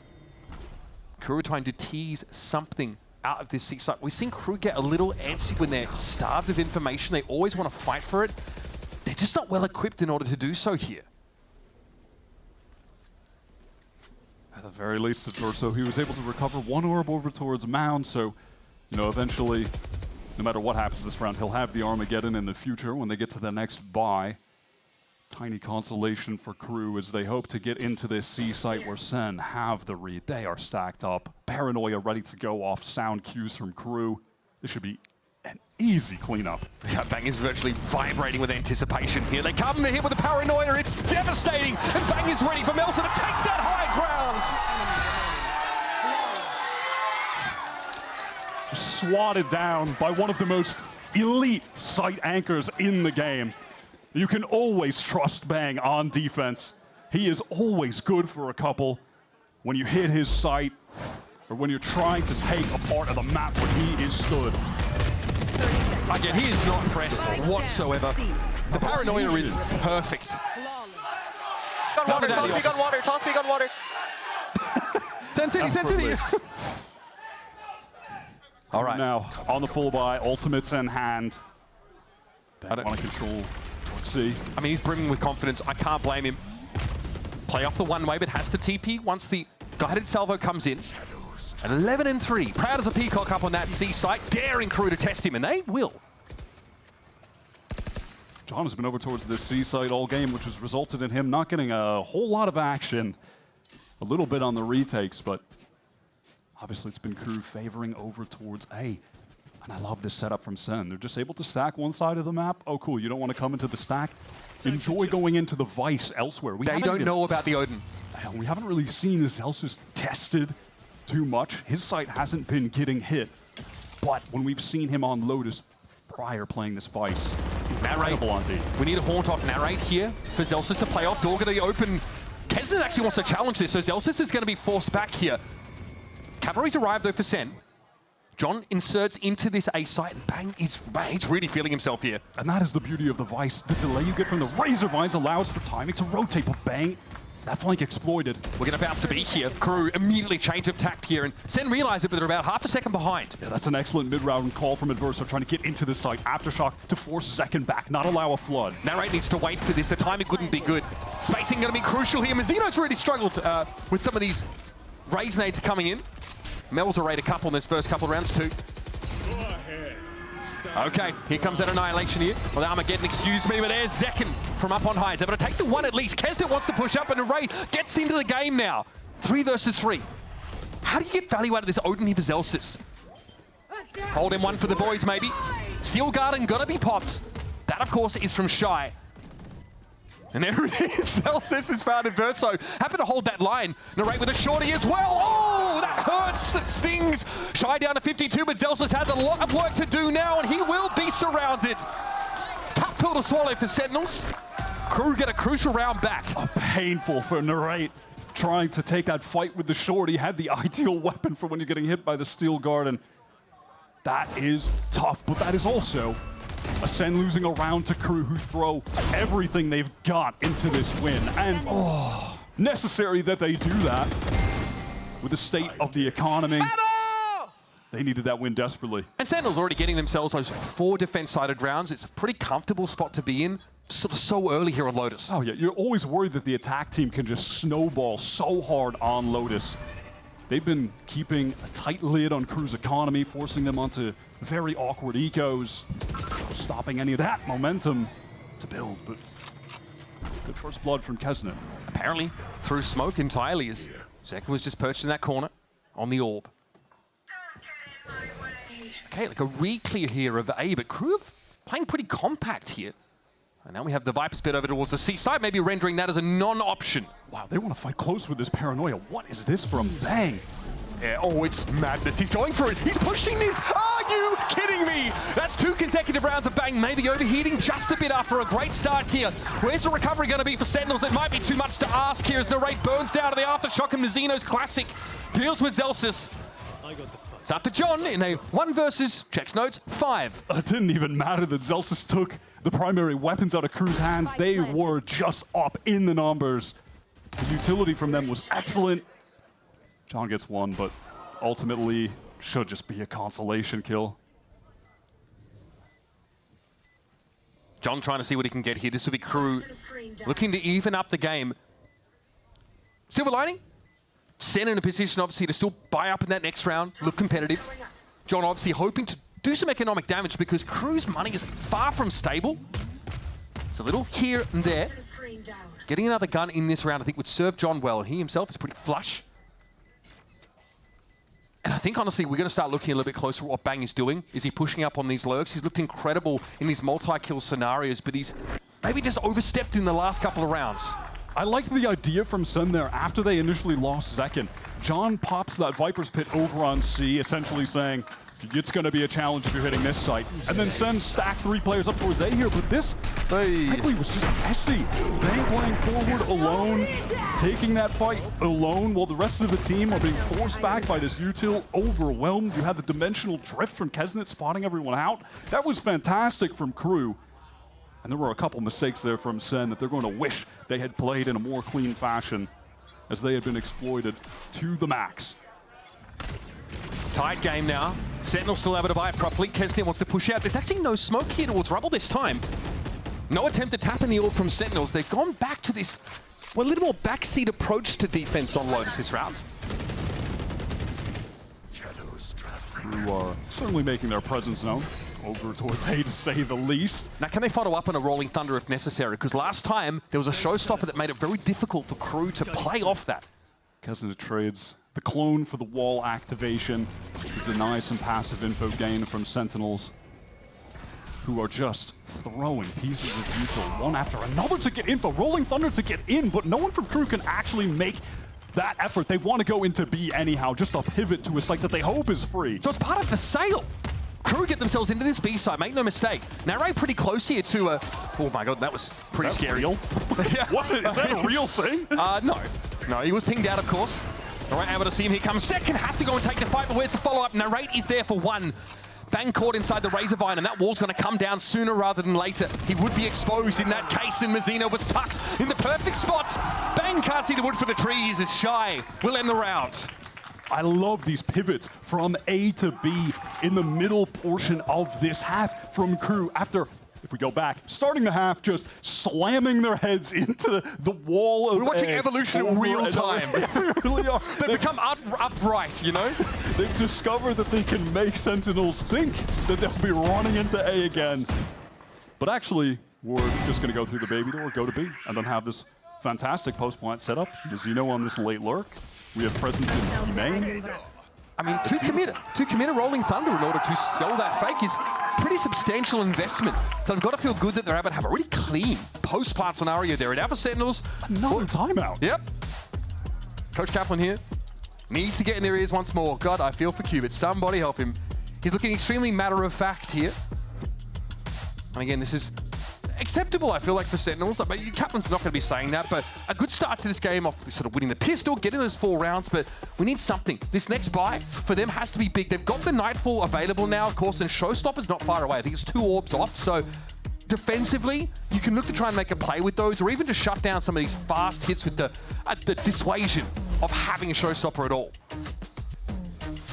Last time Kaplan called a timeout, Sen immediately won the next round. It was an eco, it was a simple gamble stack that didn't feel like much of a gamble. They just a all classic, over on that A side. A Coach Ryota timeout, if you will.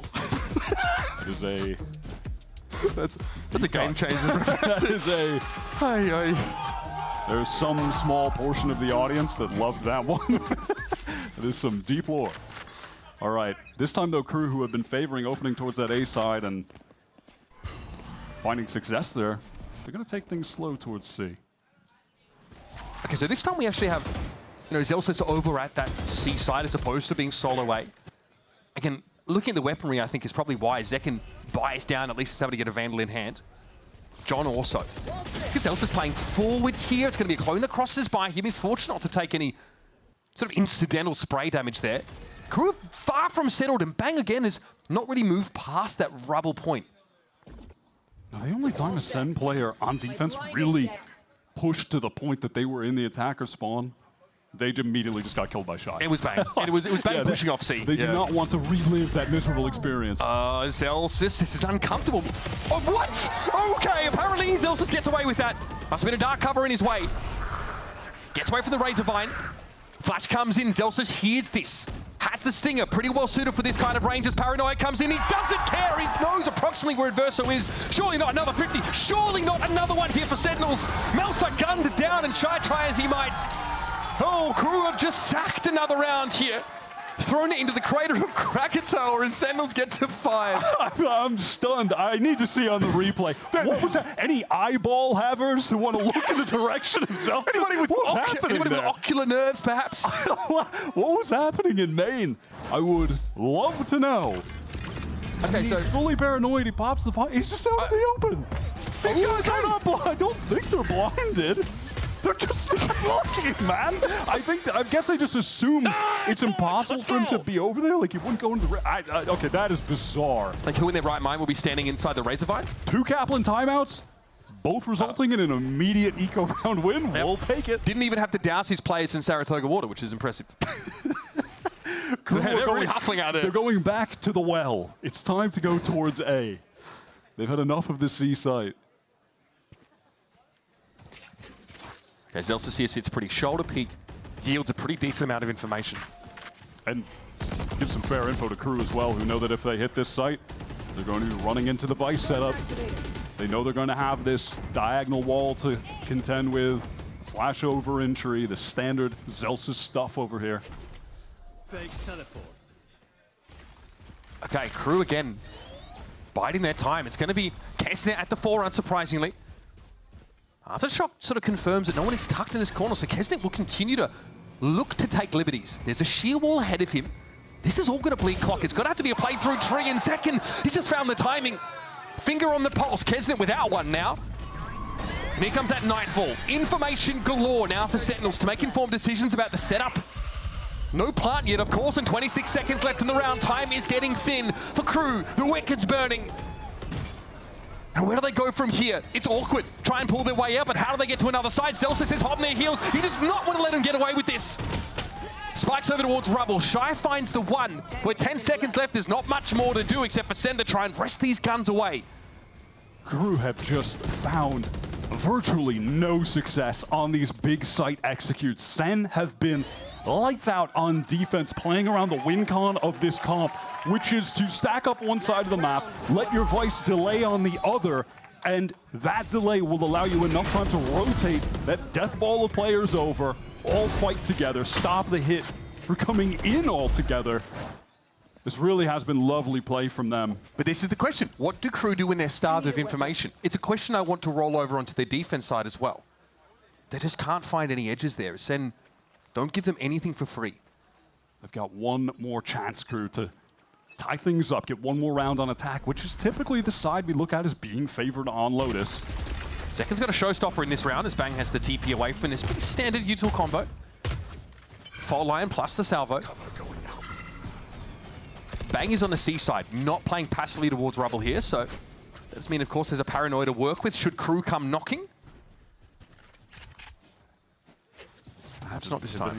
Yeah, they're just pivoting back through spawn, headed over towards A, but you can see actually that dimensional drift sent towards C, where they've still got Melser inserted, so they have full intention of going back if necessary. They just want to get the rotates over to A right now.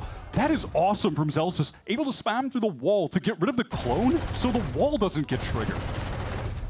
And the gate crash also is used ultimately there by Kesnet. He's not convinced that A is the play. Looks like Adverso's going to be inserted here, but you kind of want Yateo where the action's going to be, I imagine. KRU are going to head to B, and Adverso, in theory, would have to join them. At the moment, it's just Narrate from Sen, playing off of John Cutie's wall, just jiggling towards Heaven. Armageddon will force any players out of those spam angle positions that you could take towards B main, allowing KRU free access to the site. Sen have a showstopper for this retake. That's a scary position to be in if you're KRU. They knew about this before they hit this B side anyway. Bang's going to fall though. That's Melter finding something over towards Mound here. He won't opt to push up into Waterfall or anything crazy like that, but here's this TP. Okay. Zeknir gets onto the site. Showstopper gets him there. Now it's a matter of Sen holding this real estate. Fires it off, Shy avoids it, and there's Zelsa's falling. He tries to take a swing, and Mizzino's looking dangerous. 17 health and a dream. He'll take 3, and even the game heading into the half. KRU are going to be regretting not just going to B over and over. They have won every round that they got the plant down on that site. Really excellent post-plant setups there, and that flash from Shy got mega value. You could see it completely blind up Zekin on entry with a showstopper, as well as 2 other players that were getting in with him. And also kind of a raw contact retake there from KRU as they make their way back into the B site. They know they've got to clear because of the showstopper. Get out of there. They wait it out. Beautifully done. It's an even game heading into the half. Our first map of Lotus is promising to be a bit of a banger, so don't go too far. Much more to come from this series between Sentinels and KRU Visa.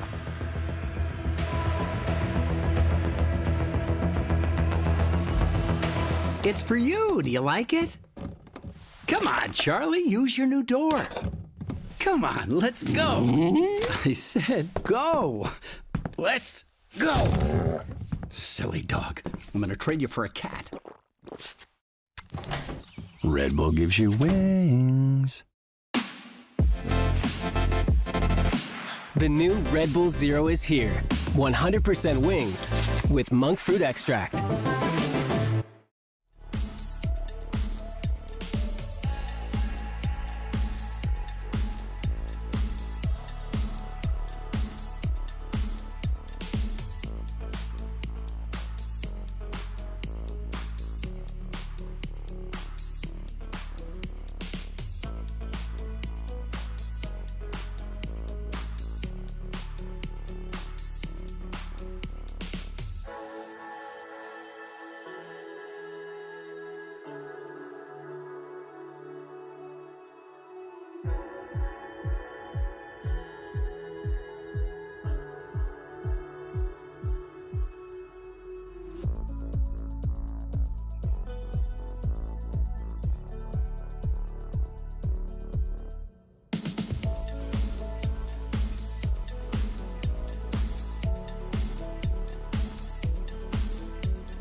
Pretty lively first half here on Lotus. Sentinels get themselves 6 rounds on the defense side of this map, but curiously 2 of them are huge thrifty rounds that really break the back of KRU as they're trying to get into this game.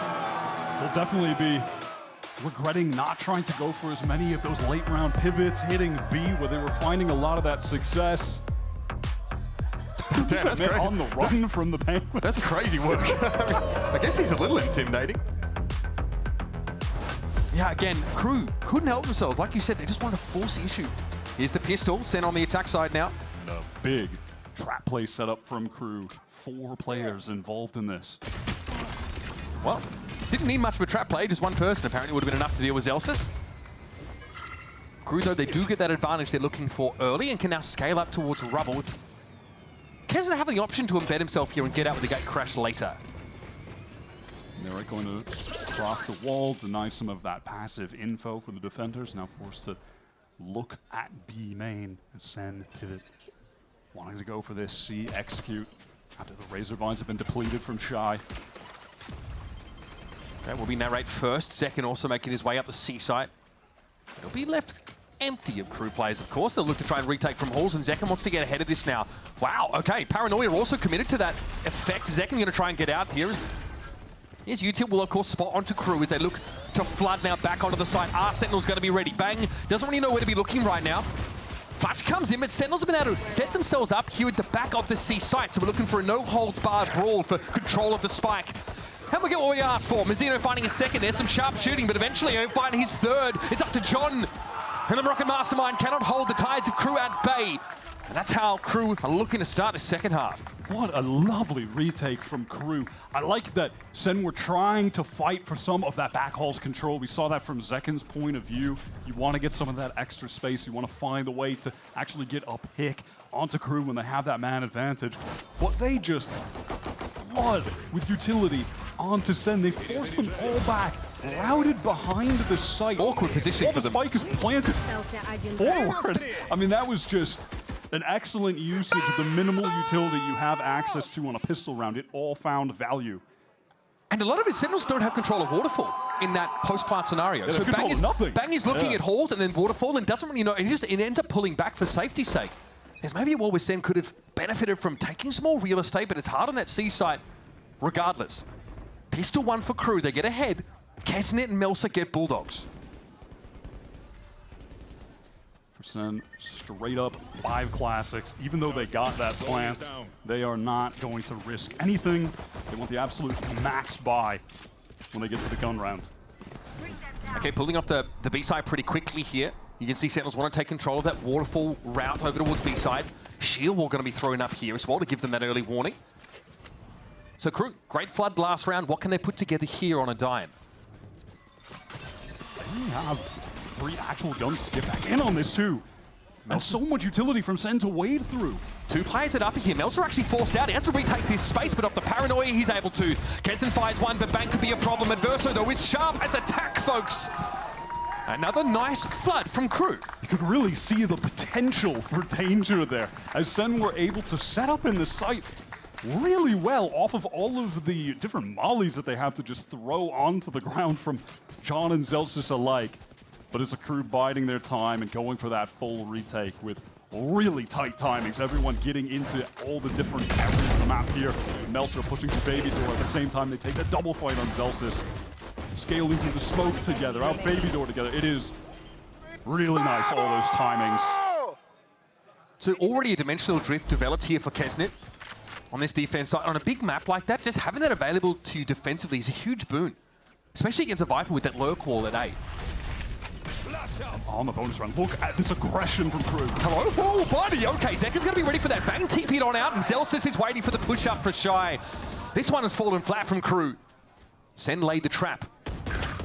Oh, buddy, the firing squad is ready to unleash, and Kesnet sheepishly gets out of dodge. Even at that, Sen were ready for the pivot to re-aggress out of B with a high-low setup. John collecting free kills. Listen, I'm not going to be mad at KRU ever for trying to do something proactive on your bonus round. But it's to a fault, I think, from this team. More often than not, KRU tend to look like a bit of a kicked anthill on defense. They're very, very active. Sometimes they can't help themselves. That's a situation I'm okay with, but yeah, we do have to keep an eye on them to see if they just try to make too much happen. They are a victim often of their own willingness to go for aggressive looks. Push down too far on the extremities. Yeah, of course, KRU have adopted this Taeho look after having a bit more traditional approach and Kickoff. So far, so good. Melsa set up on Rubble. Pretty standard look here for KRU. Gonna be a bit of a fight, though, off the back of this. Zekin wants to take it, and the curtain comes down. And Verso picked up. Zekin, though, a little bit low. Melsa able to get involved and deal with the raise. Narrate still chompy at the bit. He still wants to take a fight here, but is there much to be found? Melsa almost predicting this. Narrate still able to succeed. 3 versus 3 now over on the B side. The dimensional drifting Kesnet spots Celsius out, who opts maybe to change his heading. Kesnet has to find a good timing to retreat there. Didn't actually have a teleport he could go into. And oh, Mazzino on the line. The second Narrate wrapped around that corner of the box. I mean, Narrate is just convinced there's no one tucked on that box. He's looking at Baby Door there. Okay, here's the Vice util. Zelsa's trying to sell the solo man fake, so John can just work up towards A for free. It's not called Celsius for nothing, Wyatt. At least John's been able to get up over towards this A side. And there's that lurk wall to deal with, however. You've got to be ready for this. Mazzino shows a little bit of leg. Celsius now needs to get towards A, but he's definitely wary of being cut off from that Baby Door angle. And okay, Viper's Pit thrown down on the A side. Why not?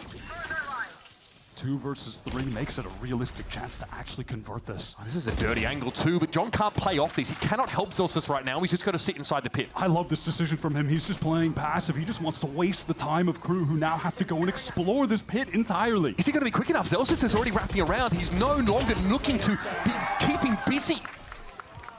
This is the problem now. He's got to get through 3 players. Mazzino's already gotten this to half now. Kesnet trying to swing this, and KRU will shut it down.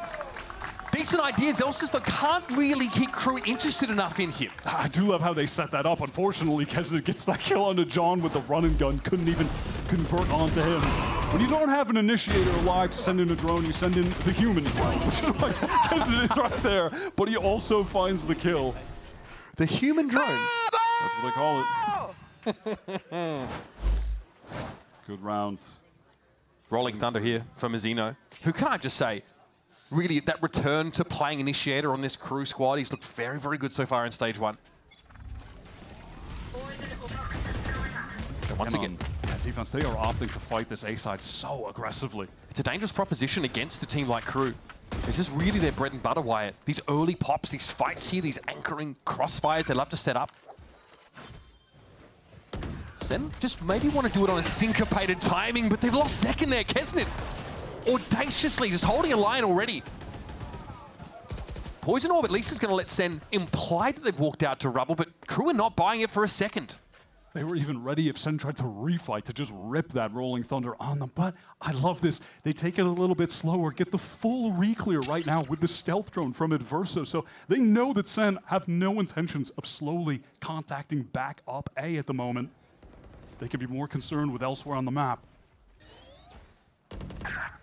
Celsius patient on this one. John does get his pound of flesh over at the C site. That's Melsa just asking for a little too much. And now Sen maybe getting away for this. Celsius, though, was an important anchor for them in that position. He's been compromised. Adverso's able to push up now and eventually wrap over towards this mount area or stay embedded in case there's a bounce back, but it's not much time for that. Rolling Thunder's going to complicate the calculus here for Sentinels. 25 seconds left, 3 players to try and get to this side. The odds are not good. And here comes Adverso, slithering, sneaking his way towards Mound. Likely will catch a whiff of Sentinels here. They've got to go. 13 seconds left, but Adverso strikes from behind. And there's no coming back from that. It is so comprehensive from KRU. I love that Rolling Thunder timing. There's only 28 seconds left on the clock when that's sent out. Causes that further delay, and even if that, it forces out a piece like the Paranoia from Bang, and then by the time they're trying to get back in, they're being flanked. There's multiple players facing from the front. It's just so well-rounded. Wyatt, Sentinels use their timeouts to win those thrifties. What are you doing, bro? They have no timeouts left, no opportunities for Kaplan to intervene from here on out, and KRU are starting to run away with this map. now. Meltzer is pushed up over towards Mount. Paranoia can't even force him back. He's just taking the fight, 2 for 2. K-Sting is here now, pushing up. Some upgrades available here for Sentinels. They've got to be quick about this. No one there to trigger the Razorvine, so they're going to get onto this C-side unfettered. It's a smoke that blocks Adverso off, and he'll have to wait now at Waterfall. Kesnet to wrap through Mound. KRU want to spring this trap pretty quickly, and Kesnet gets a freebie. Now wants to keep putting that pressure down. It's going to be Bang, who's wary of him. John falls, and it's up to the lone man. Can Bang do it? Kesnet falls quickly. Mazzino and Adverso surely going to double swing this, and Bang has to have a sense of it. Can he find some purchase here? The answer is no. It's Adverso. Once again, sending KRU to 11. The IGL for KRU, returning to the Tier 1 scene after a couple years in Challengers. And you can't ask for 3 better agents in that retake situation than having your Breach, Tejo, and Yoru to come back in on the C site. After that initial 2v2 fight. This KRU team, they are looking electric with this comp after being behind the meta in Kickoff. They're never usually the trend-setting team with the agents that are being run. They are truly the meat and potatoes VALORANT team, good fundamentals, good shooters. Classic comp, slow to adjust to the meta. But if they can refine the meta, that's when this KRU team can really take things up a notch. Be one of the top teams that we've got in this Americas scene. Who needs innovation if you can perfect what already is? That's what KRU are looking for. Here comes Zach and Showstopper, hit immediately by the special delivery. Still, the rest of Sentinels are going to commit to this B side. That Showstopper's about to expire, though. That's a big weapon out of Sentinel's arsenal. But they are swarming over B. Adverso collects that orb, gets the Armageddon online for the retake, and there's going to be a triple flank fight. It's got to be here, Zelsis. He has to come alive, and unfortunately, it's much the opposite. Melso able to stack up with many of his other players. Here comes that Armageddon over towards the B site. It's going to force a little bit of movement. John here, though, going to duck back now onto the site itself. It's Melza making his way through. The hit squad of KRU are not missing right now. They are deadly effective. Narrate's able to find just the one here, but it's 3v1. Narrate quiet for much of the game. Kesnet rips him a new one. See the light of day through his ears. And KRU get to 12. These guys are so sharp with the aim right now, and it feels stupid to even say right now, because in terms of firepower, when KRU are on, they are up there with the absolute best in the world. Mazzino having a sickening performance. I swear, every time you've seen him get a kill with the Phantom, it has just been lightning fast. The way he's rounding these corners, the reaction time has been so insane. And that is the danger of this KRU squad. It feels like at any moment, any of the players on this team can just go nuclear. We saw it through Kickoff. We saw it with Kesnet already last week. Sen fighting like they're programmed to do so, but Kesnet was born and molded by this scenario. He hasn't seen a quiet early round until he was already an adult. And already a 5v3 in this map point. KRU are looking imperious. And Narrate has struggled. He has been struggling, and this is SEN's map pick at that. It's been a home map for them in 2025. This is the only map that they actually were able to get a win on in Bangkok. And KRU are just looking a cut above. Sen now have to go for this. That's the sheer wall, of course, that is going to give away their intent. And KRU can take their time. Grouped up now, 3 players, of course, and bear in mind, Steel Guard and Dimensional Drift, it's all on the table here for KRU. They can play with their food a little. Here comes the Drift. This is Kesnet. How many has he had in this game? It seems like every other round. Yeah, is this initial D with how much he's been drifting? Wild. Okay, here's that Steel Guarded. Now Sentinels without their primary weapons. As much as we like the SEN bundle, that might not be enough to get them over the line here. It's going to be popped by both sides. Celsius was able to develop his as well. And here's John looking to take a fight towards Halls. A long climb, though, still. KRU advantage. Narrate able to find 2. It's on the table now. Celsius and John have to make it happen, but Shy shuts it down. Oh, man.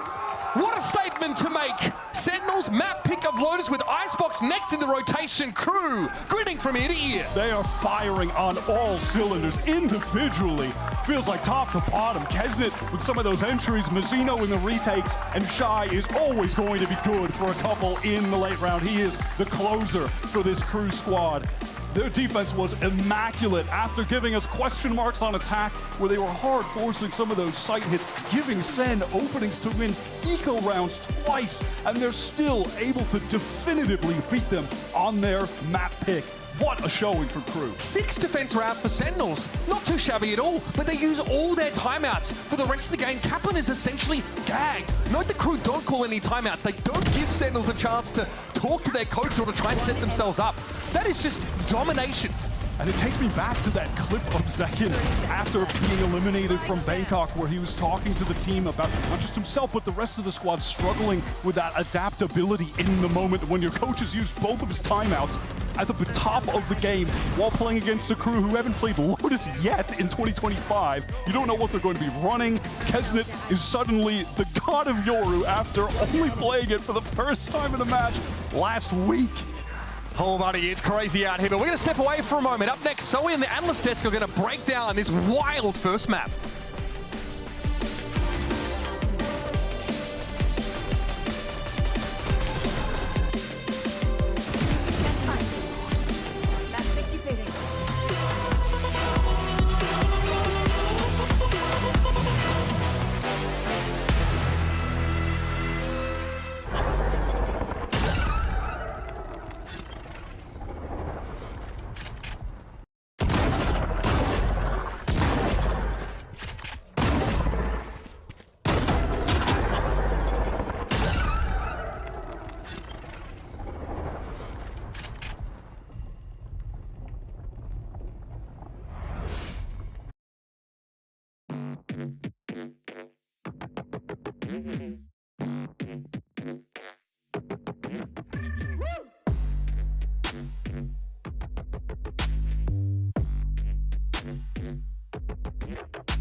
Zekin is more than ready to return fire. Zekin giving us our second ace coming through strong.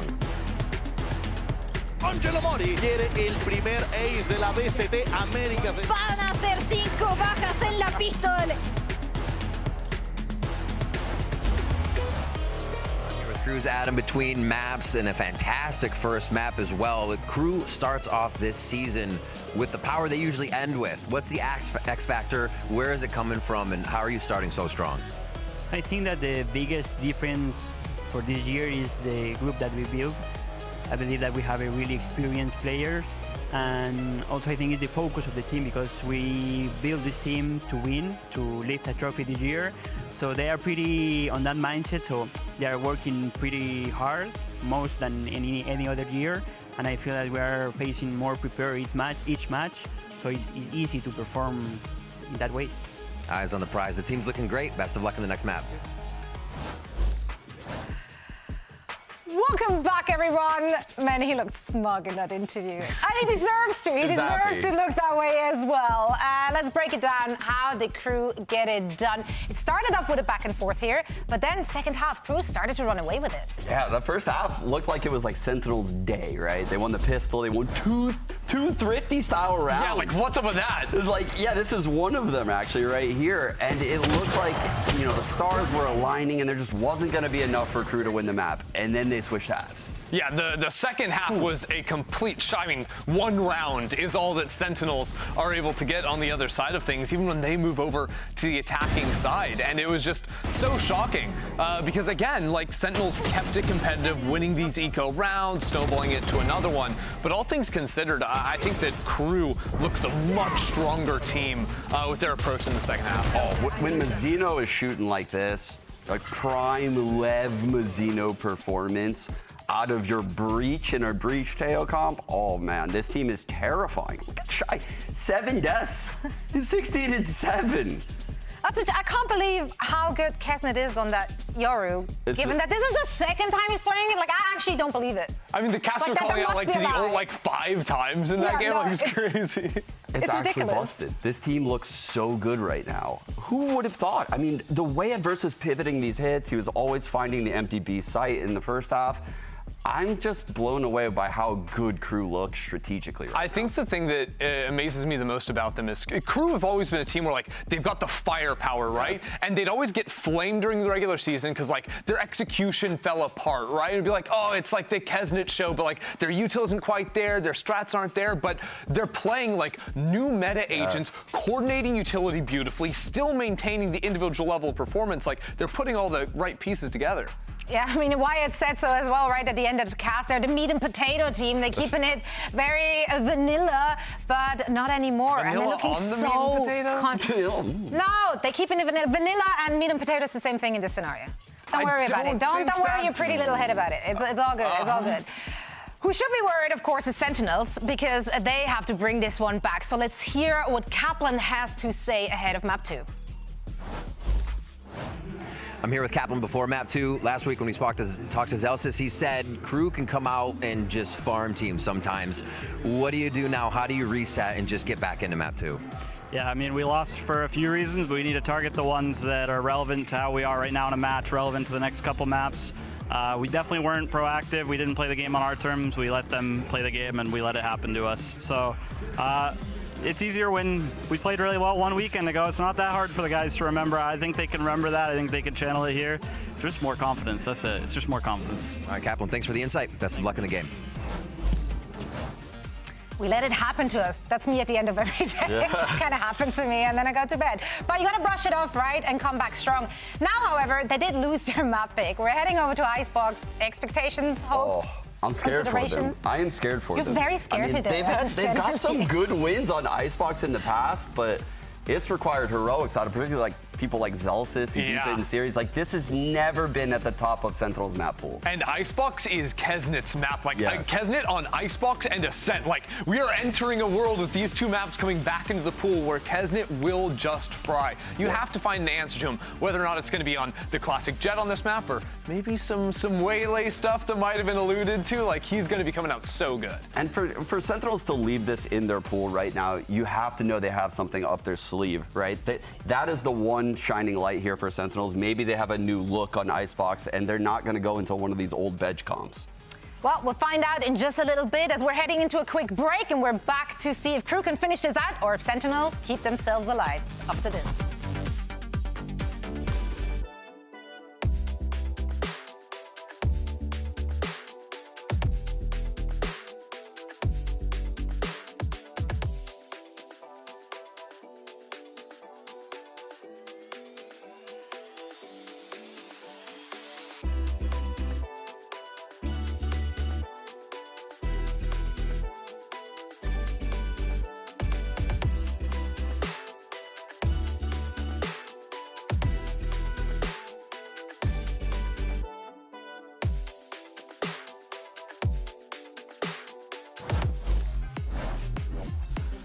First map, interesting one in this series. Sentinels end that first half, 6 rounds, looking pretty good, and then completely disappear. And frankly, for Sen City, that goes from bad to worse. The weather gets a little bit worse because we move on to an Icebox, a map that we haven't seen in quite some time here. One that I think, as Sean points out, in our little interim, that wasn't exactly a stellar one in general for Sentinels, and one that we saw KRU on quite a look with Rainer or Jet looks respectively. So I'm curious to see what they're cooking up here. Do we go back to the same old look? Because Wyatt, Icebox is unchanged since leaving the pool previously. It's the agent pool that has changed. We've seen teams try to experiment with some Tejo here and there on this map, so interested to see if a KRU team that, as we said, kind of just follow the trends and try to refine what the meta is, actually step outside of that narrative, try and reinvent themselves here. Or same for SEN, really. I mean, it's just a question of what these teams want. I don't know. We will have to see. But as far as SEN's quality on Icebox, I'm looking at Bang to be the star for this team here. He is one of the best players at playing around that B site. The way he controls main on this map is really some of the best play you will see from anyone in the world. And I'm wondering if he can kind of be the injection into this SEN team that can make them a better Icebox squad moving forward. But that being said, though, on map 1, Bang, he started off so hot.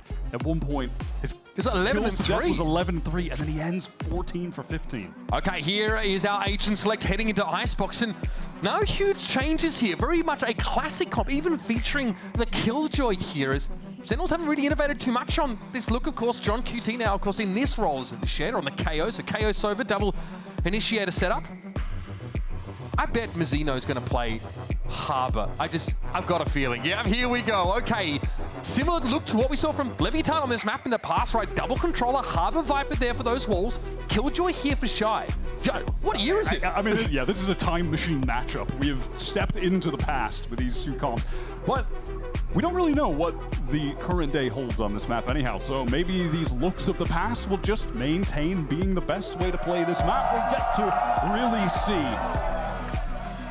But ultimately, the meta won't matter here. We're going back to the fundamentals. This is a scenario that all 10 players in the server will have been in just hundreds of times over, practicing against these comps. Something that we saw a lot from KRU on this map, especially defensively, is they crossfire really, really well inside that A site.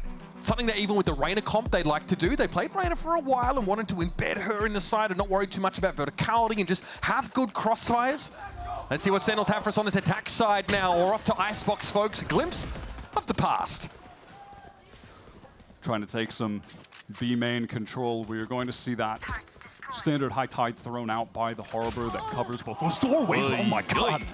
What is that? How does Celsius go down on the cross? Brutal.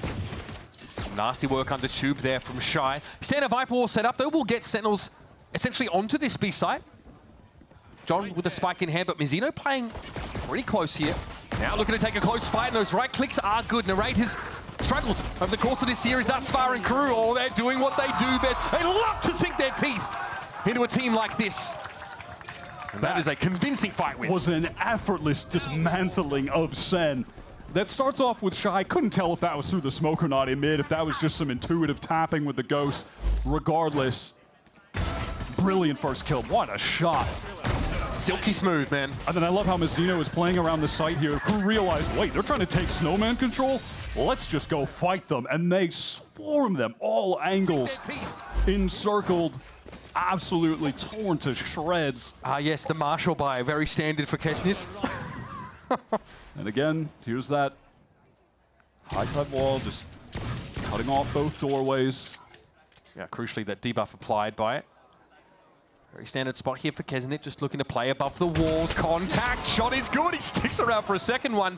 Got to respect that level of audacity. Not punished for the greed. Oh my god, Mazzino picking up the slack. He wants more. I can't believe it. He wants more. That was the nose scope. You're kidding. Keznit, you have an MB2 for a reason, my friend. Okay. John B3. Okay. Yeah, strong start there for KRU, and they really are more than happy to stick around, repost on those angles. They're feeling themselves. They lose the two worst weapons that they had in the round anyway, so realistically, who cares? Oh my god, I just saw right before we were getting into that, Kevin was buying an op already on the bonus round? Huh? Do they have dinner reservations, or? They want to end things quick. Or at least get off to a good start. And the way that they're playing, they're making me believe that they might just end things even faster than literally anyone on the planet was expecting. Who are showing out today? They're also going to be lit by that briefly. SEN now looking over towards this A side of the map, and this time it's Bang posted up mid. I do like the setup for KRU. They have the off controlling over towards B, allowing the rest of the defenders to stack up elsewhere. And if the SEN hit does come into A, multiple players to contend with mollies all over the ground. It's going to be so frustrating to try and scale past as a team. Might end up in a situation where someone like Zekken gets isolated and killed. Okay, Bang happy just to get the turret over towards Boiler. Of course, there's a cheeky few lineups to cover that if you're on the attack side, but Bang just clears it. This will draw Shy out of formation. It doesn't like to be info-starved, nor do any of these KRU players. Aldrone sees very little. And there is Zekken getting ready now to dash onto the side, into the Cloudburst. He goes now, but getting hammered down by that Nano Swarm combination. Zekken able to avoid it. Had that regen shield, so I mean, somewhat durable now as the fight begins. Fragment and Snakebite thrown to the back of sight, but Mizzino unaffected by both. Zekken now has to fight. Gets the one, but Narrator's going to be good for the refrag. It's Mizzino without the required weaponry here, and Kesnet, surely not. We just get out of here with the Operator. Time to save. He needs to go on the run. I mean, frankly, the setup for KRU was exactly how they drew it up. But I like that SEN were able to pause, take their time getting back into the site. Zekken didn't overcommit to any duels when we were looking at his point of view. Kesnet is in some serious danger right now. It's only Zelsis that is chasing him at this point, but there's still a bit of time left in the round, and Sentinels are swarming, circling like vultures. Kesnet now will simply hide in the corner. I mean, I don't know. Honestly, frankly, I'm looking at Kesnet's money. How the hell did he get all of this cash? I mean, he's fine even if he dies. Hey, look how close he is to Bladestorm. That should tell you everything you need to know. 6 kills, 3 rounds. He will, however, have to hand over the op. But SEN have no desire to take it. It remains on the floor and into the next. He'll just buy another because that man is rich. So he's got the op. This time with the regen armor. Yeah, it was that pause for SEN after they got into the site and refight. Then Zekken takes the swing, and Narek gets a couple kills, who is a man that definitely needs to come online individually. Had a very slow start back on Lotus. Someone who's probably a little bit more emotional than a lot of these members of Sentinels. Definitely we've seen him express frustration after weaker performances in the past, even after wins. He's hungry. And this is definitely a time for him where he can't let the emotions get the best of him. He needs to step it up to steal away KRU's map pick. Okay, pretty tentative here for Sentinels. It might just be another dash into Cloudburst, and Zekken has to be wary, of course, of the Nanoswarm set up here. They're going to be cleared or activated. That Shock Dart comes in. You're essentially seeing the exact same setup from KRU with the off controlling B, everyone else stacked up towards A. Yep. This time they have much better weaponry to take these fights, however. Pretty surgical here for Zekken. He wants to carve a way in, and they try not to deal with the op if they can help it, but they might pull out. Yeah, the big difference, though, from SEN on this round is that Bang is exploring towards B, but he's caught out in the open. They're going to go back to A. I just don't think there's any option for them now with the time left in the round. Zelsis gets pinged out here, though, so KRU know that there's a bounce back towards A. The crossfires on defense are so good. This genuinely looks hopeless for SEN. They'd have to go insane on this execute individually. They already cleared this corner. Mizzino's in. He reposted there now, and SEN don't have the util to get him out, and they're not going to check it. Zekken, though, still wins the fight. That's absurd. Narrate also able to get them, and you just talked about the crossfire. Talk about a couple of crossfire. That is devious work from you, mate. 4 players stacked up with the rifles. Perfect flash from John, by the way, to clear that player in Gen, who couldn't connect the first bullets onto Zekken. Mizzino, who you mentioned, he was reposted there, walked back in, had a crossfire from screens, and 2 players on catwalk. Still died. They can't find a kill? That is mental. Then that's what you need to see from SEN. They're really meticulous in these early to mid rounds, right? And they just surgically remove these aspects of KRU over the A side. I can't express enough how much of a favorite KRU are to win out in that situation. Kateson again has to sit on this operator. Suffice to say, there won't be the funds to repurchase this in the next round. So the threat level a little higher here for Kesnet. Maybe approaching DEFCON 2, if I'm honest. Gonna try and walk away now, and he will get to keep this op into the next round. But that was so stunning from Sen. Let's see it play out again. That flash was beautiful from John. Perfect timing. Mazzino might have been able to get that kill. He was able to see Zekin, but then after being flashed, just did not know where to put the crosshair. The way that they scale both sides of the site together, sick side execute. And you are seeing KRU, they are pushing up amongst that, right? They're pushing into Sen a little bit, realizing they lose Mazzino a little too cheaply there, and they get punished. Placing swamp grenade. What is the move from KRU on this eco round? An eco round that obviously involves the saved operator from Kesnet, who just loves posting up at the B site. It feels like the most cost-efficient way to cover that part of the map is just to put Kesnet there solo. At what point, though, did KRU get a little antsy? Yeah, we mentioned it on Lotus. Didn't come to fruition at all, but often on defense, that is their undoing. Their own willingness to try and force too much. And on try to do too much. On this map in the past as well, we've often seen them like bounce on defense between sites a lot. They're going to force Kesnet off this line in theory with this owl drone. Yep, he respects it. Repost Sky because he's Kesnet. Now pinged. Surely we get off the line now. Yes, Zekin going to push him pretty quickly. Kesnet has to beat a hasty retreat. And it gets back behind the B site. Flash in for John. They've got to be thinking about snowman control, I'm sure of it. Cut off these op lines or just pull back entirely. Yeah, they just have the superior weaponry to play back, swing for each other late. Matter of fact, if they need to, they even have the Hunter's Fury from Narrate. So SEN are really set up for success here. They've got this Mazzino util to work with, though. He can really carve up the map and allow KRU to get in behind it, but it doesn't matter. Zekin fires up for two. Adverso sitting duck. 3-piece for Zekin. And no guns dropped by Sentinels. Crucially, the gun dropped in that round was Kesnet.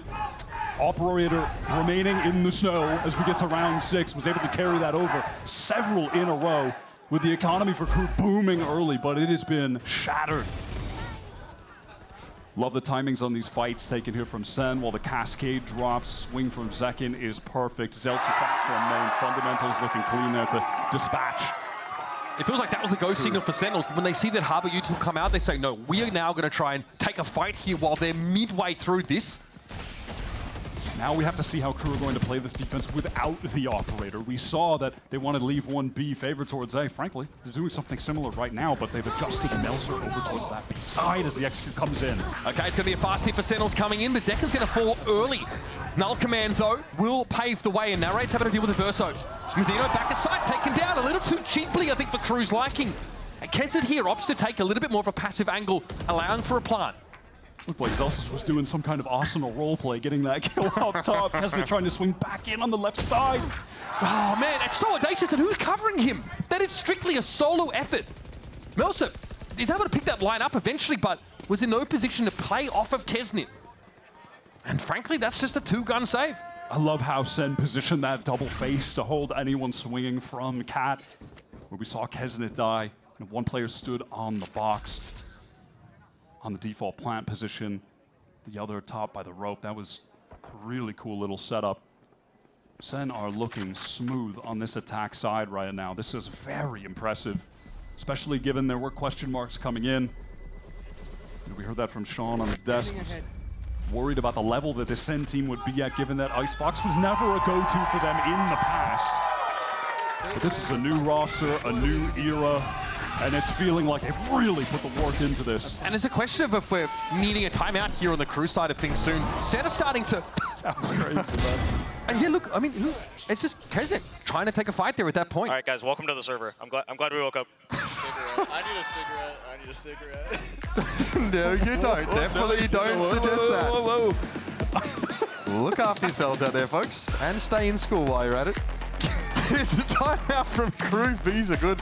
Whoa, it's on your studies. That's it. Stay on the straight and narrow. Okay, so SEN here starting to run into a couple of rounds where they've got sort of round-defining ultimates. They've got lockdown on the horizon. Also, you know, getting towards that Viper's Pit here. But I'm looking at KRU specifically because they've got that Hunter's Fury and, of course, that Harbor ultimate, which can be in a pinch really crucial to allow you to re-clear this space. And it was a timeout as expected. This is a good time to go for it. It's a quasi-buy here for KRU. It's not the most convincing, but I'm sure Kesnet's going to have a Blade Storm and look to crack this one open. I'm definitely, like you said, I'm looking towards that ultimate from the Harbor. It's so effective, especially when you're going in on a flood. If someone taps the spike, when that lightning bolt comes down, you know that's going to be a free stun as well that you can scale off of while the other players are having to reposition. I'm looking to see KRU take advantage of that ultimate in a situation like that. Also want to see out of this timeout how SEN intend on adjusting. It has just been so easy for them to take this A site round after round. Are they going to open things differently, try and maybe play more passive or explore elsewhere on the map to see what plans KRU have? Okay, this time it's a little more passive towards that A side. No early exploration. Melsa's going to be allowed to push up here. Yeah, worried about the potential for a Kesnet like dash updraft off of a deep recon, try and take a fight towards Belt. So in the past, KRU had this tendency on these save rounds to buy Sheriffs and push mid as 5. That was very typical for them. This time though, they've got some guns in the mix, so they're probably not reverting to that protocol. SEN are playing though as if they're ready for something of a push-up. There's nothing to see here either. This should get a drifter towards B, but okay, that's a shot under tube over towards kitchen side. That's that mid-anchor of Shy down. And that false info from the drone could allow SEN to now scale up towards A, slowly take that space and work back into a full execute. Time's certainly of the essence. 40 seconds to play with now, but that Harbor util's being drawn out on the B side, and Kesnet realizing he might have to rotate back to A here. Yeah, this is the KRU ants round. They are just running around that defense. They do not know where to position at the moment. But they've made the read, actually. They've gotten back to A right on time. Okay, getting messy now. Mel's having to deal with second, but it's going to be a trade. Numbers favour SEN now in this 4 versus 3, and they're on the front part of the site, but Kesnet, surely he's not going to hold out. His interlope is in for free. Surely looking to excise a toll now, but it's awkward. He's got to swing out and get a trade at best, but it's Mazzino, vintage Mazzino. Able to use that ultimate now, give Bang the hot foot. He's stunned up, but he misses a golden opportunity. Bang healthier right now, has to keep moving here. Mazzino, oh my God. That is dirty business. The movement there, just taking that extra step, and then the shot. Beautiful from Mazzino. An unexpected way to win that round, to say the least. Shy looked almost reverent there, witnessing that from his teammate. Fair enough. Hello? 911. I'd like to report an absolute murder of 4 individuals hailing from SEN City. Either that or he's trying to phone a friend to figure out how to win defensive rounds without clutching 1v4s. It's one or the other, man. Because you can't replicate that. Well, they say the hardest battles for the toughest soldiers, don't they, Wyatt? See how this goes down. Oh my God, that is gross. I feel like I need to take a shower after watching that. How the yeah, it's all that seawater, you know? I mean, the swings from SEN were perfect. That is picante. Holy. Okay. He is on one today. Well, you can't be losing when you have someone playing like that, man. you got to get back in the game. Okay, Stan looks to open around here. Cascade thrown out. Zekin, though, wants to ask for more. Viper's Pit 1 away. Lockdown 1 away for Sentinels. Kesnet back on the old faithful operator. Yep, and again, KRU are just going to stack up towards A due to him controlling B, but they're going to be pushed out of the site, at least temporarily, by this lockdown. Adverso offers, just holding back in his Hunter's Fury for the time being. So KRU are going to respect this, allow Sentinels to move on into A. Oh, wow. Okay, big ping there for Johnny. Sees so much. And it just took down the Hunter's Fury. Kesnet, great opening. And that's been disabled for the time being now. Viper's Pit here for SEN in the post plant. Kesnet does get his pound of flesh, but there's so much more to be done now. And to get through this pit could be a tough ask. And also see nothing. No tags at all off of that Hunter's Fury. Time is ticking. Celsius crouched, biding his time, waiting inside the pit. Adverso wants to try and light it now, but Zekin's dealt with Melsa easily enough. Celsius is waiting, ready to take the fight. And KRU down to 3 with an operator as well. This looks awkward. They're going to have to walk away. It's going to be a 2-gun save here. We're Shy looking for something on the exit side, but there's nothing to be found. Clean look for SEN. The KRU team had nothing to explore into that pit. No drones. SEN were stacked up in it. Cannot express enough how much value the 0 point from John got. Not only did it catch 4 players, sure, you get the info that they've been pushed all out by the lockdown in those common positions, but more importantly, it nullified the usage of the Hunter's Fury while they were planting the spike. That's the exact situation where traditionally you would have seen that defensive Sova rip the ult onto the spike planter while the rest of your team floods in. That play was canceled out by one utility piece, and then that pick gets max value. And it's another round where Kesner has this operator. He's drifted across from B and has nothing to do with it. These saves will make Owner proud.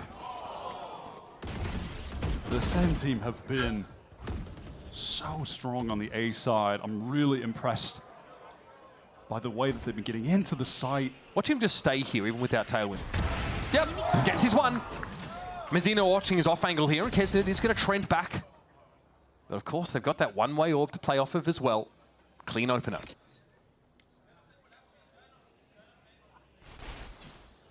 Center just waiting to play off of this pop flash with the recon as well, which gets some info towards back yellow on B, so they know that there are no crew players entrenched in forward positions at the moment.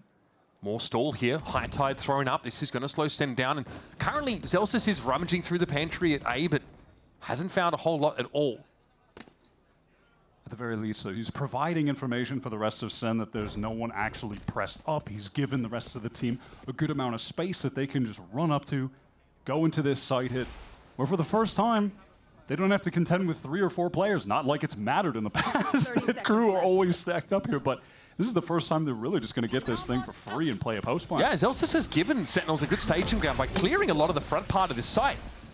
I mean, unless crew want to flood in, time is dwindling so low. 15 seconds. SEN haven't even tapped the spike yet, and all the crew are stacked up. Okay, oh, that's nasty. Narrate going to be caught by the shock dart. John going to try and get this plant down now. Scant seconds left of the round. It's him and Zellsis against the world. Mazzino gets plugged. Zellsis has to make it happen. V3 here, and he spots Kesnit on that off angle. It's a comfortable swing for Kesnit. Crew get back within 1 round. I love how crew played that, and I think perhaps this is a moment where a little light bulb goes off in their heads like, wait a second, we can just play this for the floods. We don't have to be trying to anchor this as crazy as we have been. That has not been working out for us. There they do it because it's textbook to play like that in the 5 versus 4, especially given that the time got horrifically low for SEN to try to plant.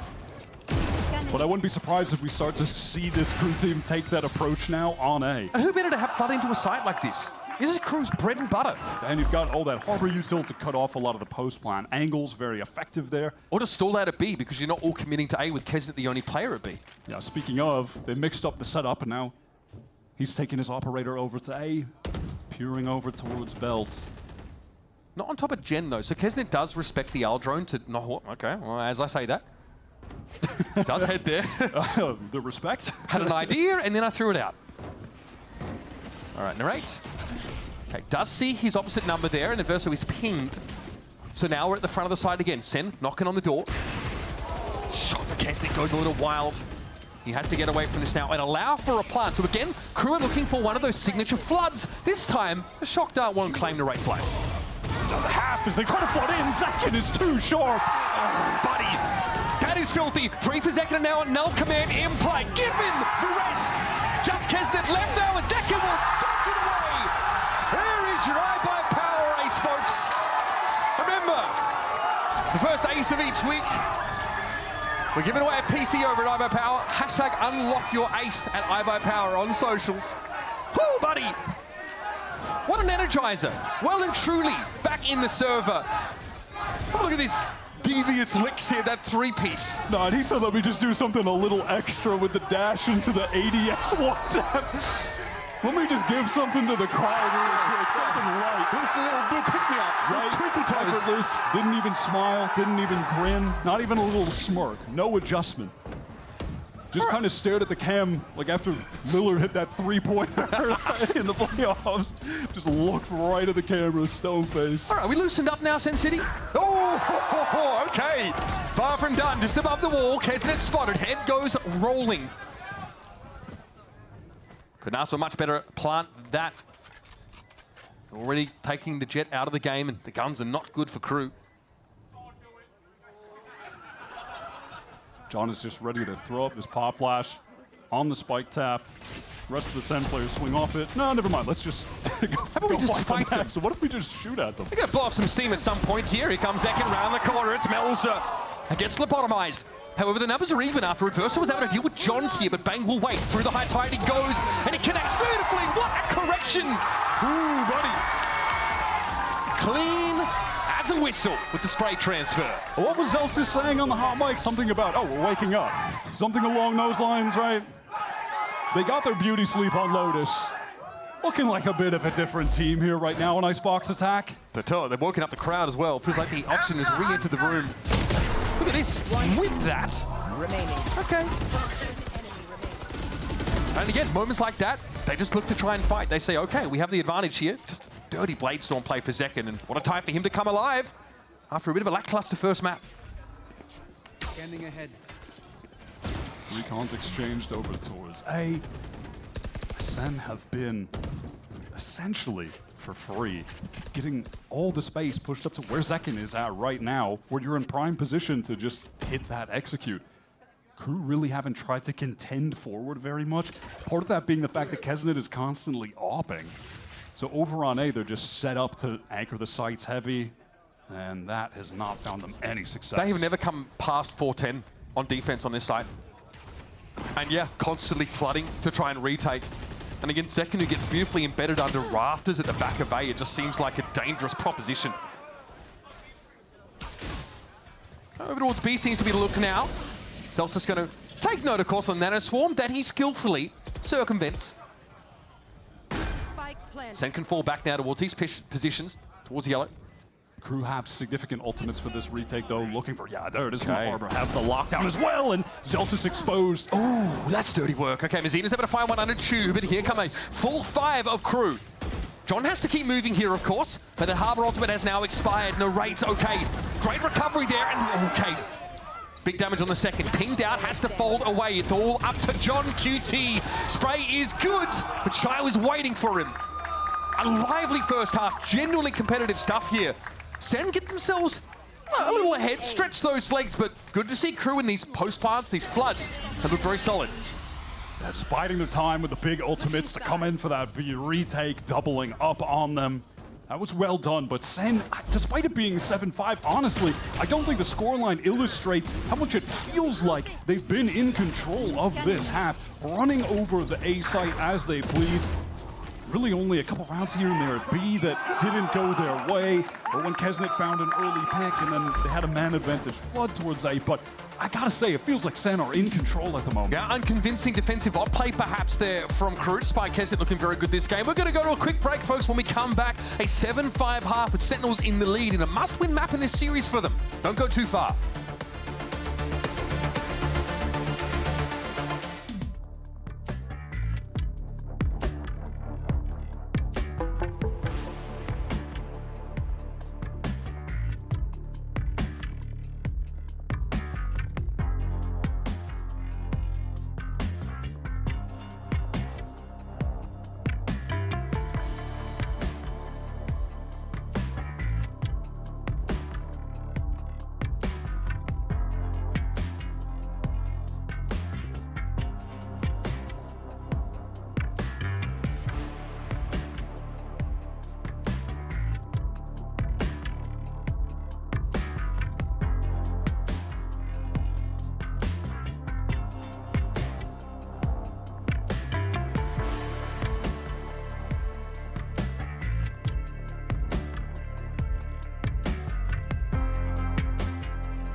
Well, it's been a hot minute since we've seen Icebox at this level. Well, apparently, not a whole lot has changed. We're seeing the two dominant styles of the past here, the double initiator, the double controller comp, going head-to-head.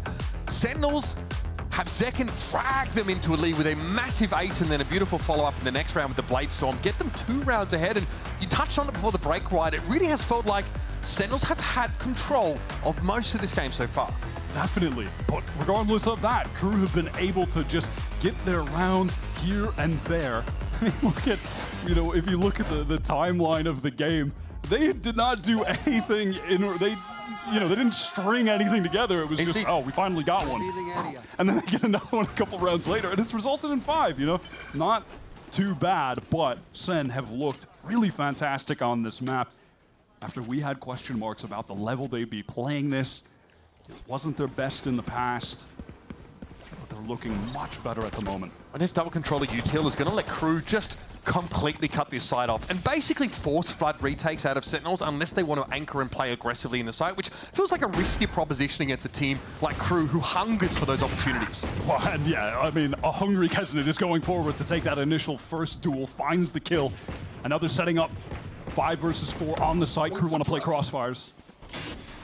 Here comes Sentinels. Remember, this KO util, this flash is going to be huge. Get Sentinels into this side. Zekin opens things up beautifully, though. Melso waiting under rafters, but Zekin, he doesn't miss those. Kesnet a little bit low, and Bang likely to challenge him as his wall drops. How quick can you be on the uptake? Kesnet finds his one. Frenzy goes to work on Zekin, though. It's up to Narrate versus Kesnet. Narrate needs a moment, needs a little bit of a confidence boost, but Kesnet slaps him down and walks out of the round with a cheeky 4.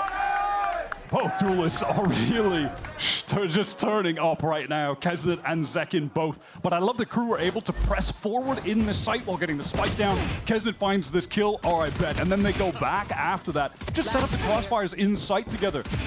Play to the fact that you have that man advantage 5 versus 4, and mathematically, you can just trade that down and win from there. That's literally exactly what they do. They're down to 1 player. The math checks out. And look, Kesnik's chasing those frags on the side, just like his beard hunting his headline. You can't be doing that to him. You can't be doing that to him. I have big forehead privilege, I'll have you know. I get it. So SEN here, this time more embedded on A. Like less likely to try and give it up here, right? Because they're worried about like all this controller util just forcing them off the side entirely.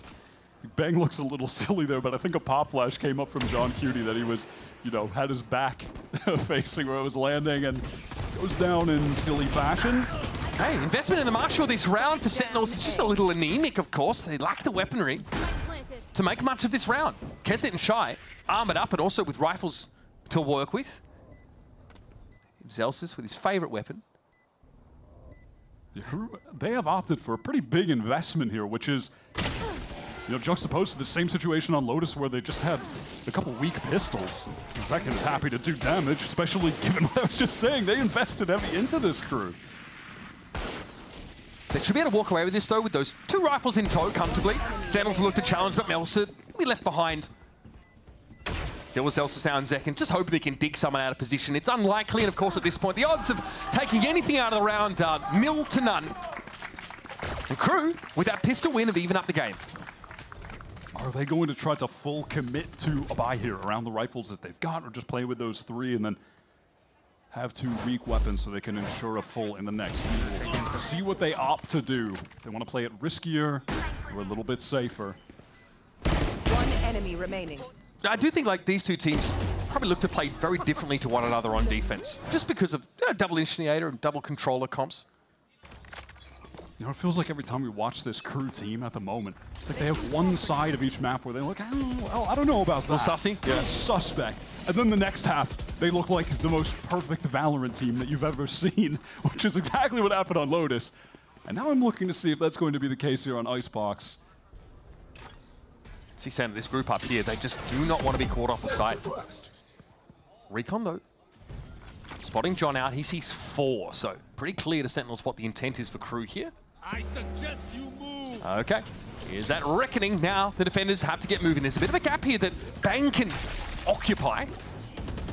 KRU are going to try and hit this hard now through all of this controller util. Kesnet over the top, caught by Bang, though. He's out of range of that Harbor ultimate. He's able to find himself a couple. Zekin follows up nicely, finds the 1-for-1. It's Shy and Mizzino now. Well, a bit of heavy lifting to do. With Narrate falling, though, they've at least been able to even the odds in that cove.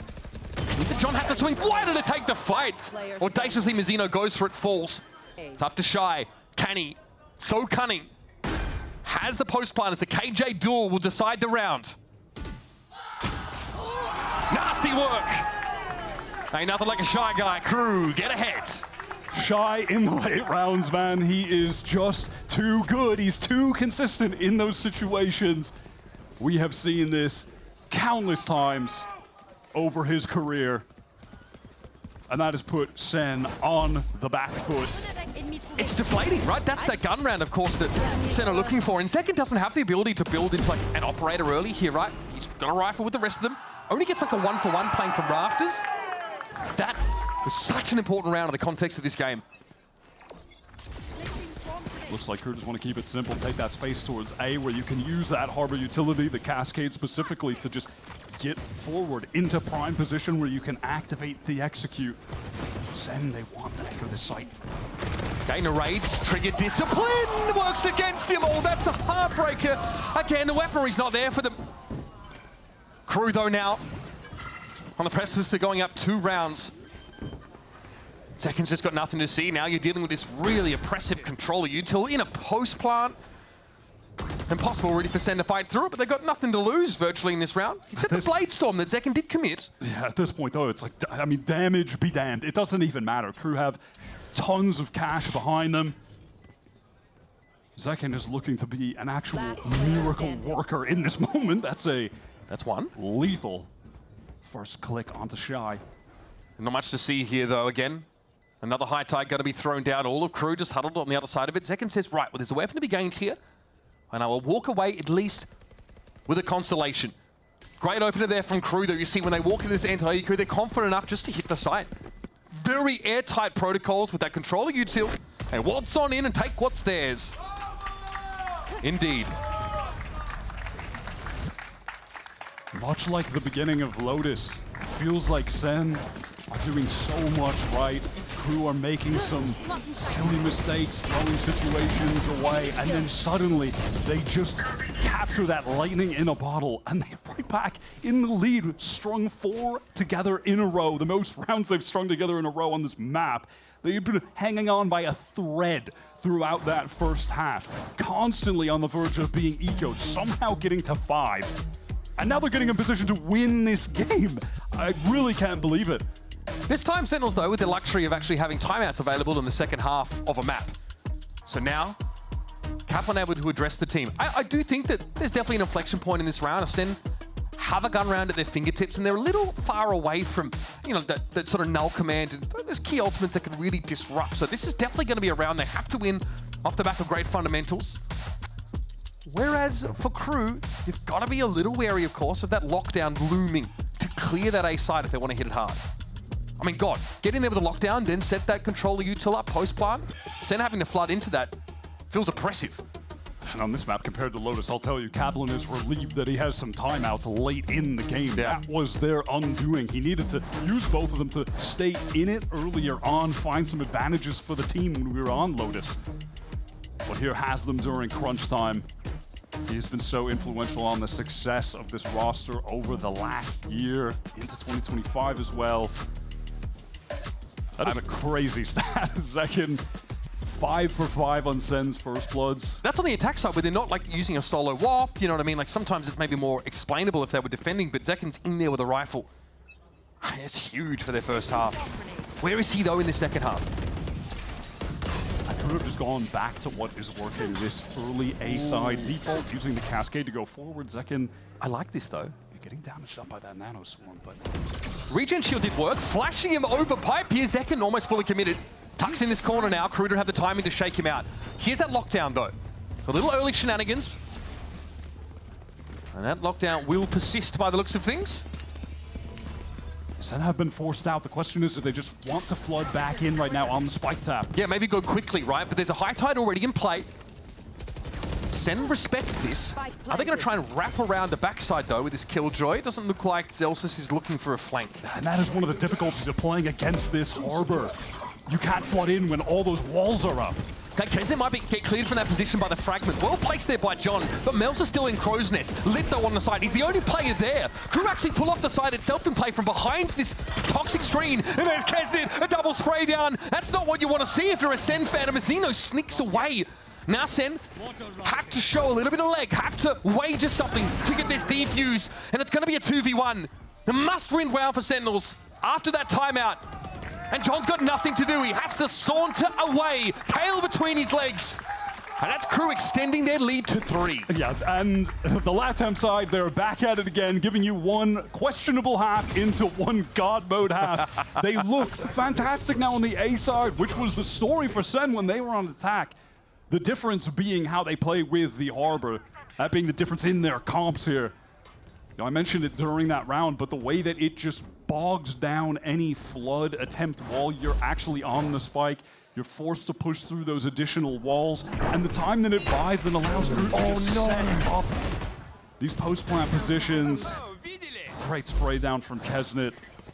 Operated this round for Zekin. So finally, we're seeing SEN go in this direction, and he wants to play up with it. Look how close he is.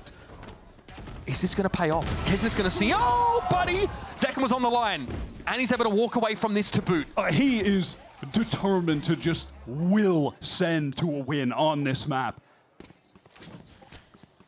With that said, KRU don't have a lot of map control elsewhere, and they've really never tested B on this attack side. I don't know if that's going to start now, honestly. You got to clear that turret, of course.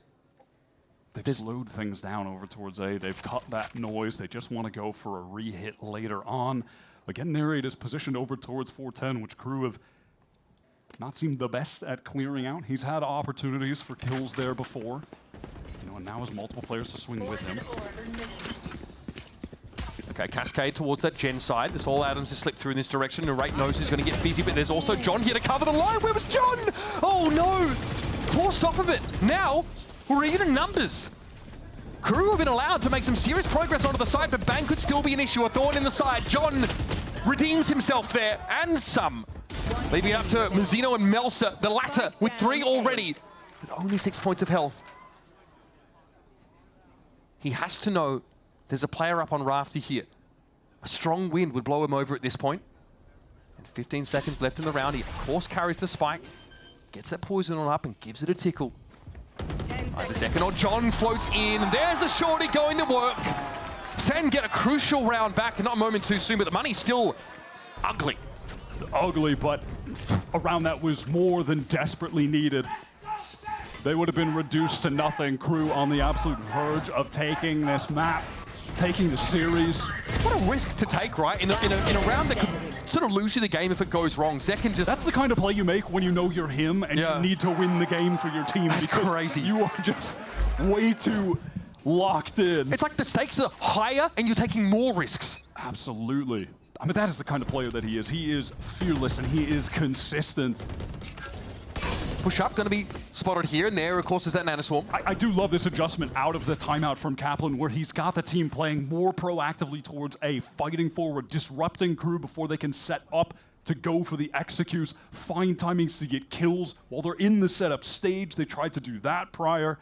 I really like the adjustment, and it's paid off so far. What would the reaction be here for Bang? Does he think about making use of this Viper's Pit if he gets enough of reason to? Or take for a Verso, getting very close to a Hunter's Fury. Okay, just a probe at B. No commitment yet, as KRU still have Kesnet set up over towards pipes here. But Zekin is locked in, looking towards Belt. The operator at A here. And again, no Owl Drone to force him off the line yet. Verso having used that a little bit early, but you two should come back around. SEN are just hoping right now that on this hit, Zekin can find his and then set up for the 5 versus 4. Retake doesn't have an opportunity. Too much to obscure his vision. Wow, early Hunter's Fury, and it connects onto Melser. That's big. Give that player advantage. Narrate ready for a little bit more here. Getting those tags in. Verso goes quite low, but John gets knocked inside that null command. Kesnet is him! Hits the back of the site. Time of plenty here to go for a plant, but Zelsas might have been looking to line up some util. It doesn't matter. Narrate finds yet another one, though. That is big, and it's up to Mazzino. Might be... Oh, my goodness! That ain't right! The Red Bull clutch out of nowhere. Mazzino produces the golden rabbit from the hat. That is sickening. On this map, it's just felt like there's Mazzino, Zekin, and everybody else. Kesnet's had his moments, but these two players have been lights out for their respective sides. Mazzino today has been different. This is easily his best series of 2025 so far. It is not even close. He has come up with 2 mad clutches. I really liked the aggression that both teams were playing with there, that like furious fight from KRU backside after they had lost a player to the Hunter's Fury. They said, no, we're still playing this forward. We're going to fight together. And they were bringing things back until SEN came in with some excellent trades of their own. I mean, Hunter's Fury gets a kill for Narrate straight away. John comes into the site with null command active, downed instantly, and they have a 3v1. And Mazino just dismantles it systematically.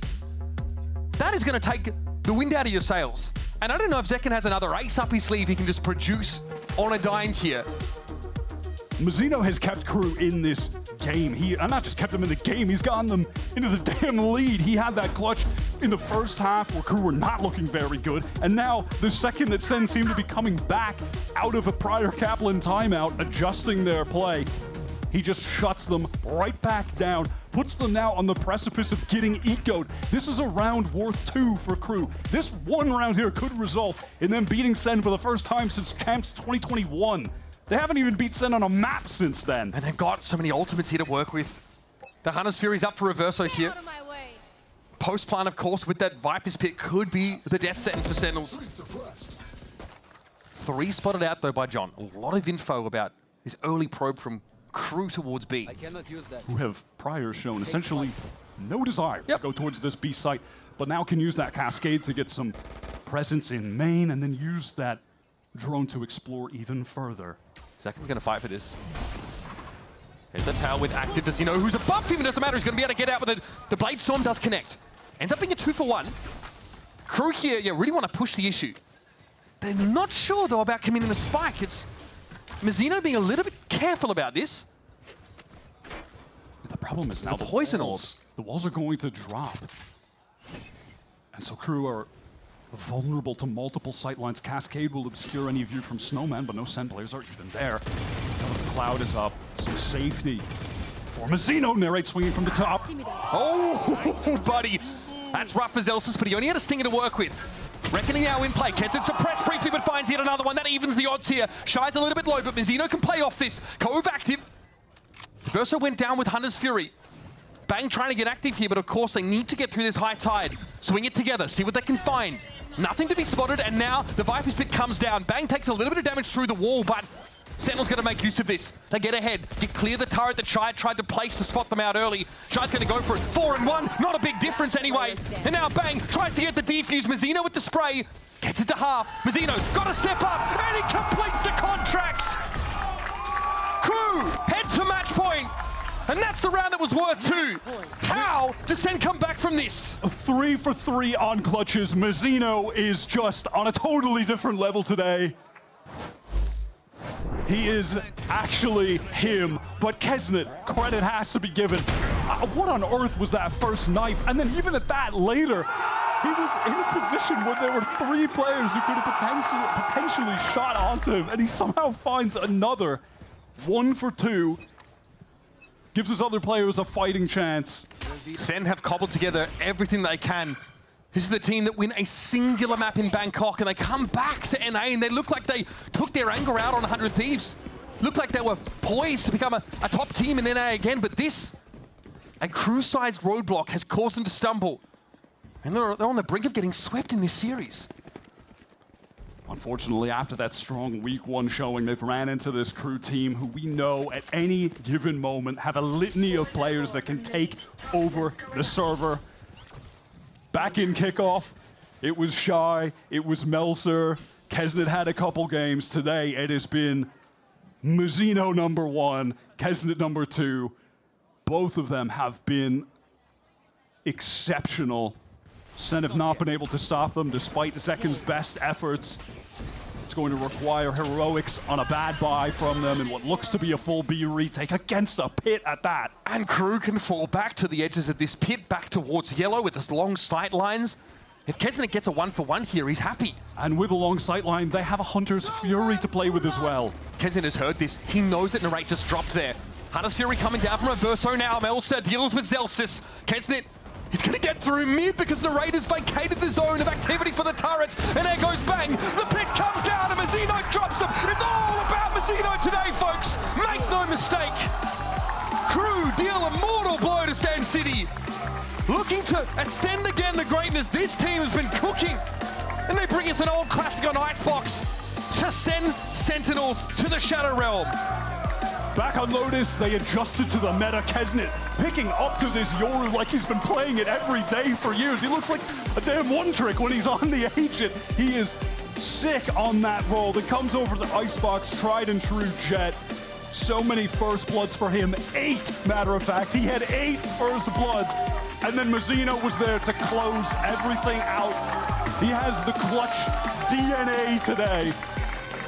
What a player. And I don't want to get ahead of myself, but I'm getting deja vu to stage 1 last year where KRU goes and wins 5 games in a row, becomes one of the top teams in Americas. This is a great start. I mean, what a notch in your belt to take Sentinels down for your 2nd win.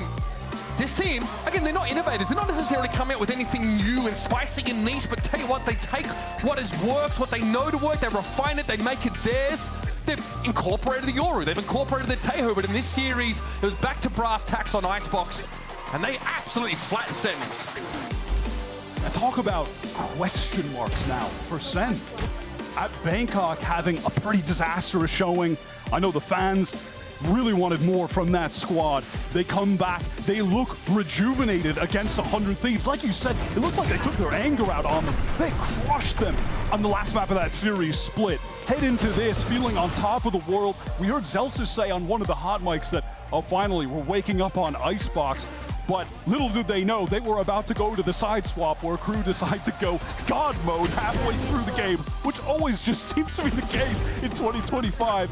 They had such a swingy series against Loud last week, which gave us question marks for them this week. I mean, it's just completely flipped on its head. I don't know what to think about SEN as we go forward. You have to ask that question because this is a SEN that has Zekin firing. He is performing. He delivers some of the most ridiculous moments in this game, finds an ace. Next round, he has a fantastic opener. Really he was giving us the montage clips. So who else is it? Ace perfect montage clip. And what is the identity of the Sentinels team? We're still asking that question, right? You know, Zelsis has probably, up until today, I felt like at the peak of his career, someone who could be truly relied on by this team. Still question marks over Narrate. Where does he fit in? The role swaps that Sentinels also have had now. Soul searching coming back from Bangkok. This is going to complicate things even further for them as they try and find their feet here in stage 1. Yeah, I wonder if they feel now like they might have to kind of go back to the drawing board on their approach. Tough showing today, but can't be too mad at them. This was a KRU at their peak. We know the KRU can hit this level. It's always been about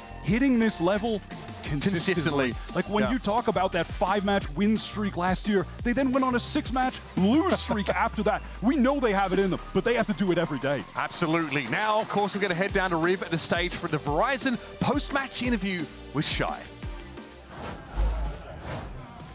Thank you, gentlemen. I am joined by Shy as they take down Sentinels, shutting down the power in Sen City. Let's hear it for KRU one more time. Shy, you played fantastic. I want to get your thoughts on the reaction, though, of the Mazzino clutch. You were going crazy. What were you thinking during his clutch?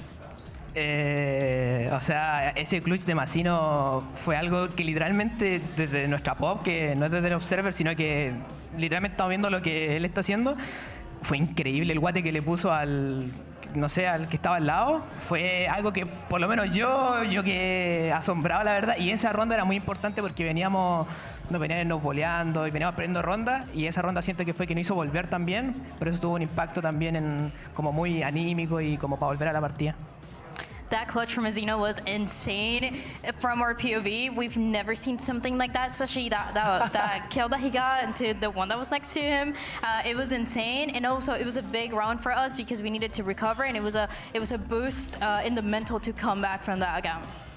And you yourself, you're clutching 1v1s. You're not missing out here. Why are you playing so well lately? What's it about? Porque estás jugando también últimamente. La verdad es que todo lo que llevo en mi rutina siento que hace que sea mejor jugador. Últimamente me estoy despertando como a las 8 de la mañana y estoy jugando toda la mañana, toda la tarde y toda la noche, y eso está haciendo que tenga un nivel consistente. Y también en ese clutch que tuve también fue algo mental porque hace mucho tiempo me acuerdo que Celsius dijo que era como su némesis, así que igual como si uno va preparado diciendo que eso, obviamente va a perder el clutch. My routine is the biggest part of it. Recently, I've been waking up about 8 a.m. and playing in the morning, in the afternoon, at night, all the time. And also that clutch that I got was something a little bit on the mental side, because Celsius once says that I was his nemesis, so I wanted to win that one. All right, I got a final question for you. You guys are looking like the strongest in Alpha right now. You've taken down Loud in the revenge match. You've taken down Sentinels. How are you feeling about the other competition and how strong you are right now? La verdad es que nos sentimos demasiado bien. Este era un partido que realmente era uno, bajo mi punto de vista, de los más importantes que teníamos en el grupo, porque Sentinel era un equipo bastante fuerte, según yo. Top 1, top 2 del equipo más fuerte en el grupo, y siento que el equipo se ve con una cara diferente y sobre todo, como ya lo he dicho anteriormente, venimos de una preparación demasiado bien. Ahora sí hemos tenido el tiempo de prepararnos con Adverso ahora, y hemos tenido un mes y medio, y la verdad es que siempre lo he dicho, este es el equipo de LATAM, así que sigan confiando. We're feeling really good right now, especially because of this match. This is a match that we knew was the most important one to win, because Sentinels is top 1, top 2 of this group, so we wanted to beat it. And also, we've had some really good preparation. We had about a month and a half now with Adverso, and as I've always said, this is the LATAM team, so keep believing. All right, well, Shai, thank you so much for the interview. Congratulations on the win. Jaya, thank you for translating. Don't go anywhere. We've still got more of the day to go. We got to talk to Mazzino and Adam over on Match Point, so let's get to it.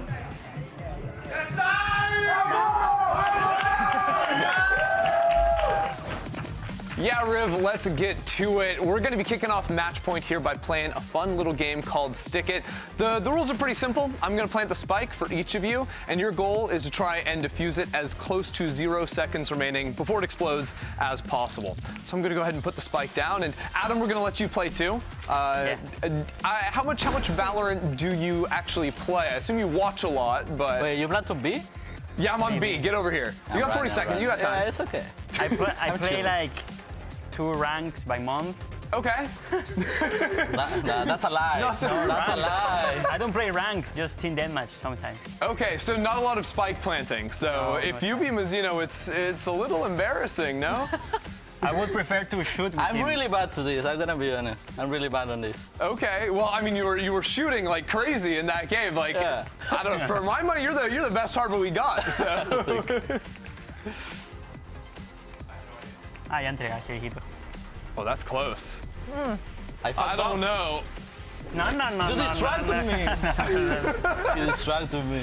So all you have to do is defuse it. Really, it's a little simpler for you. Nah, you have to go to the limit. I'm just starting you.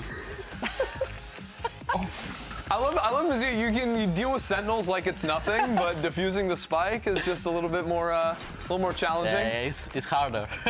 He is not prepared for that yet. I did that on the game. On the game, I was alone with the spike, and I defused like 10 seconds, and the team told me that to wait to the limit, and I couldn't just. Oh, so that's the leaderboard? Yeah, that's the leaderboard. You're tied with some of the greats like Bustio and Ospas. I'm on the 3rd, though. Yeah. Oh, you want to go above them? Berno got an insane one. Adverso 4 seconds. No, that was pretty bad. That's pretty bad. That was pretty bad. Wait, why did Mazzino get up there? The spike exploded. Hold on. No, because I already went here one time. Oh, okay. So I was cheating now. So wait, this is your 2nd time and you did worse. How is that possible? You have to go more to the limit, you know? Okay. I respect trying to going for first place. That's not bad. He's cheating. Okay. Are you using both hands? Go to the limit. Go defuse. Wait, don't knife me. Come on now. You know, Ospas couldn't shoot me the other day when we were playing this. Wait, you troll. Hey. You troll. No. Oh, it's perfect. No, it's off. 0.2 seconds off. 0.7. No, what's going on, but guys? I did better than him. We're really good at distracting ourselves. Right, yeah. You used all your energy out on the match. I respect that, so we're gonna let you get away from here now. You know, take your losses in the wins. I feel like you guys were just sabotaging each other. Come on over here. Let's chat. That's crazy. Let's talk about it. Let's talk about something that isn't that. Honestly though, you guys should have seen what Enders did just last week. Aspas tried to shoot him, and Enders' movement was insane. Like, he avoided it, and Aspas died. It was the whole thing. It was wow. Speaking of wow, Mazzino, talk about it. You want something? Let's talk about it. Okay, so you closing it out on Harbor with a 4K on Icebox. Seeing Icebox back into the mix, very, very stylish. Like a gazelle, essentially. Please ask your question. Sorry, sidetrack. Okay. Yeah, Icebox back. You back on Harbor. Were you excited seeing Icebox back, knowing that you can pull that Harbor out again? Yeah, 100%. Yeah, because now the meta is like, no way Harbor goes in, you know. So getting Icebox back, getting the chance to play Harbor is nice. So I like it. Were you worried as a coach, like knowing, like going back to like those old comms that everyone knows what to expect and how to also counter those kind of comms? Yeah, I think that we are a team that tries to explode our strengths, and we spoke that there are really few Harbor players at this level, for example. And if you have a strong Harbor, you should play Harbor because Harbor is a pretty good agent. The thing is to have the user, and we have the user, and we prove it today. Would you extend that philosophy to like other agents? Like there's agents that aren't getting played a ton in pro, so you're not having scrims against them, practicing against them. Is it valuable to take those types of agents to maybe confuse the other team? Yeah, I believe that there is a thin line between the meta and what are your strengths. So we try to play that line. Also with the duelist, for example, like we are more inclined to play the duelist that we feel strong with. So, for example, Kenny started playing Yoru, and he was playing strongly with it. So we decided, hey, let's play more Yoru, and kind of that is the idea with Waylay, for example. So it's a process, and it's playing between the meta and your strengths. So you never know when you're gonna see a Waylay. Yeah. I'm waiting for it. Yeah, we kind of hoped to see it today, but it was not the case. General thoughts on that new agent? How would that fit into your playstyle? I think it kind of fits because it's a really explosive agent. You can do a lot of crazy things, so we will see. He's so mysterious. I'm waiting like he's just gotta have this up his sleeve, or probably. I don't know. Well, listen, there's still some weeks of play to come. Speaking of which, looking at your schedule, I think 2G is coming up next. EG is in the mix. 100 Thieves, I believe, is your last matchup. Yeah. How are we feeling about those teams? How do you feel you stack up against them? Perfect. Next question. I think that today's win was a huge thing for us, and I believe that would be a motivation for us to keep going on the next matches. We have hard matches up against, but I think that the team is going in the right path, and I'm sure that we are going to play good with those three teams. Certainly looks like it. I do want to ask, who's the friend we've got here? What's their name, and what's the backstory, if you want to share? It actually doesn't have a name. But, what? It's from my girlfriend. Okay. That is on Chile, so I bring it with me to everywhere. And yeah, it doesn't have a name. Like she just found it and told me that. You should name it right now. Name it right now. Name it right now. Nah, she's gonna she's gonna punch me. Manuel. I need to tell Manuel. Manuel. I think perfect. No notes. Okay, Manuel's here, KRU's here with us as well. Let's take a look at the schedule and the standings. You are at the top now. What were your general thoughts on the group? Do you feel like this is a very closely matched group? Is it anyone's game, or do you feel like it was very clear who's going to come out on top, which is obviously you guys? Yeah, generally I believe it's a hard group. There are a lot of strong teams, and I feel that we started like playing against one of the hardest teams. I believe Loud was a hard game. Today was a hard game. Actually, I think every game is a hard game.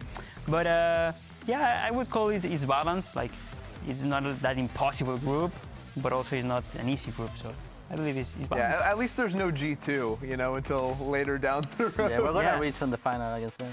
Look, I want to watch that. Right? That's how you do it. Right, before we let you go, I want some predictions for tomorrow's matches.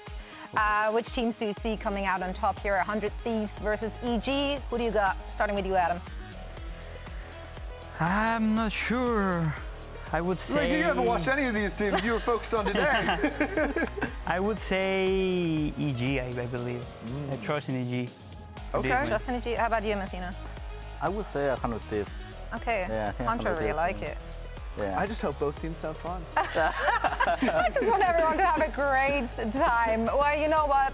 Looking at everything the teams have shown us so far in week 1 and also just today, I'm sure we're in for some treats once more. Guys, thank you so much for joining us, and that does it for us here today. But before we leave you, we still have the Samsung SSD Fast Replay, so check it out. He's here looking to course correct in stage 1 with a new coach and a fresh face. And Furia, same thing, right? This team's still hunting for their first win of stage 1. These teams both in big needs of wins today. Paranoia is great. Havoc has been set apart and now dealt with. Finesse taking a step back from the fight, having to dodge a little bit more utility as Rafa hunts him down, nipping at his heels. A third on the round, finds a target, cannot connect, spotting the second, and now destroyed. Rafa with 4, Furia as well. He's done everything that Energy have asked for and then some. Once again, his number has been called! And he delivers the Red Bull clutch for NRG! Are they going to be ready for this? I don't think NRG will be. The Prowler through, Havoc pops the ult, they're stunned up, they're trying to tuck tail and get away, but Havoc gets 2, make that 3! Disaster for NRG! Furia, take Lotus. What an impressive win. Stun not connecting, Tom's gonna hold out onto the plant as he invests the ult. He's left in 1v2 and Fox with 3 massive kills as NRG gets 7. Now everybody else is able to play all the way back, use the weapons to their advantage. Too nasty. NRG respond beautifully with the 13-2 win on Pearl, and that's going to take us to Fracture Dre. Very nicely timed, but he somehow drops. Great response out from Finesse with the frenzy. Finesse is in a good spot. Oh, crosshair down. Heat now dead. Finds the last. Finesse gets 3. The pistol for NRG. Another great start. Finesse getting 3 to the round. Just look at the health bars on the remaining members of Furia. It's very doable right now for NRG. That's 1. And the other 2 are not much better off. They're so weak. Mata gets 3 to close it out. NRG stomp Fury on the last 2 maps to take the series 2-1. KRU Visa taking to the stage, generally a competitive team in Kickoff, but the last time they won against Sentinels, it was Champs 2021. Since then, they have not won a singular map against Sen City. Bang is virtually vibrating with anticipation here. They come in here with a Paranoia, it's devastating, and Bang is ready for Melsa to take that high ground.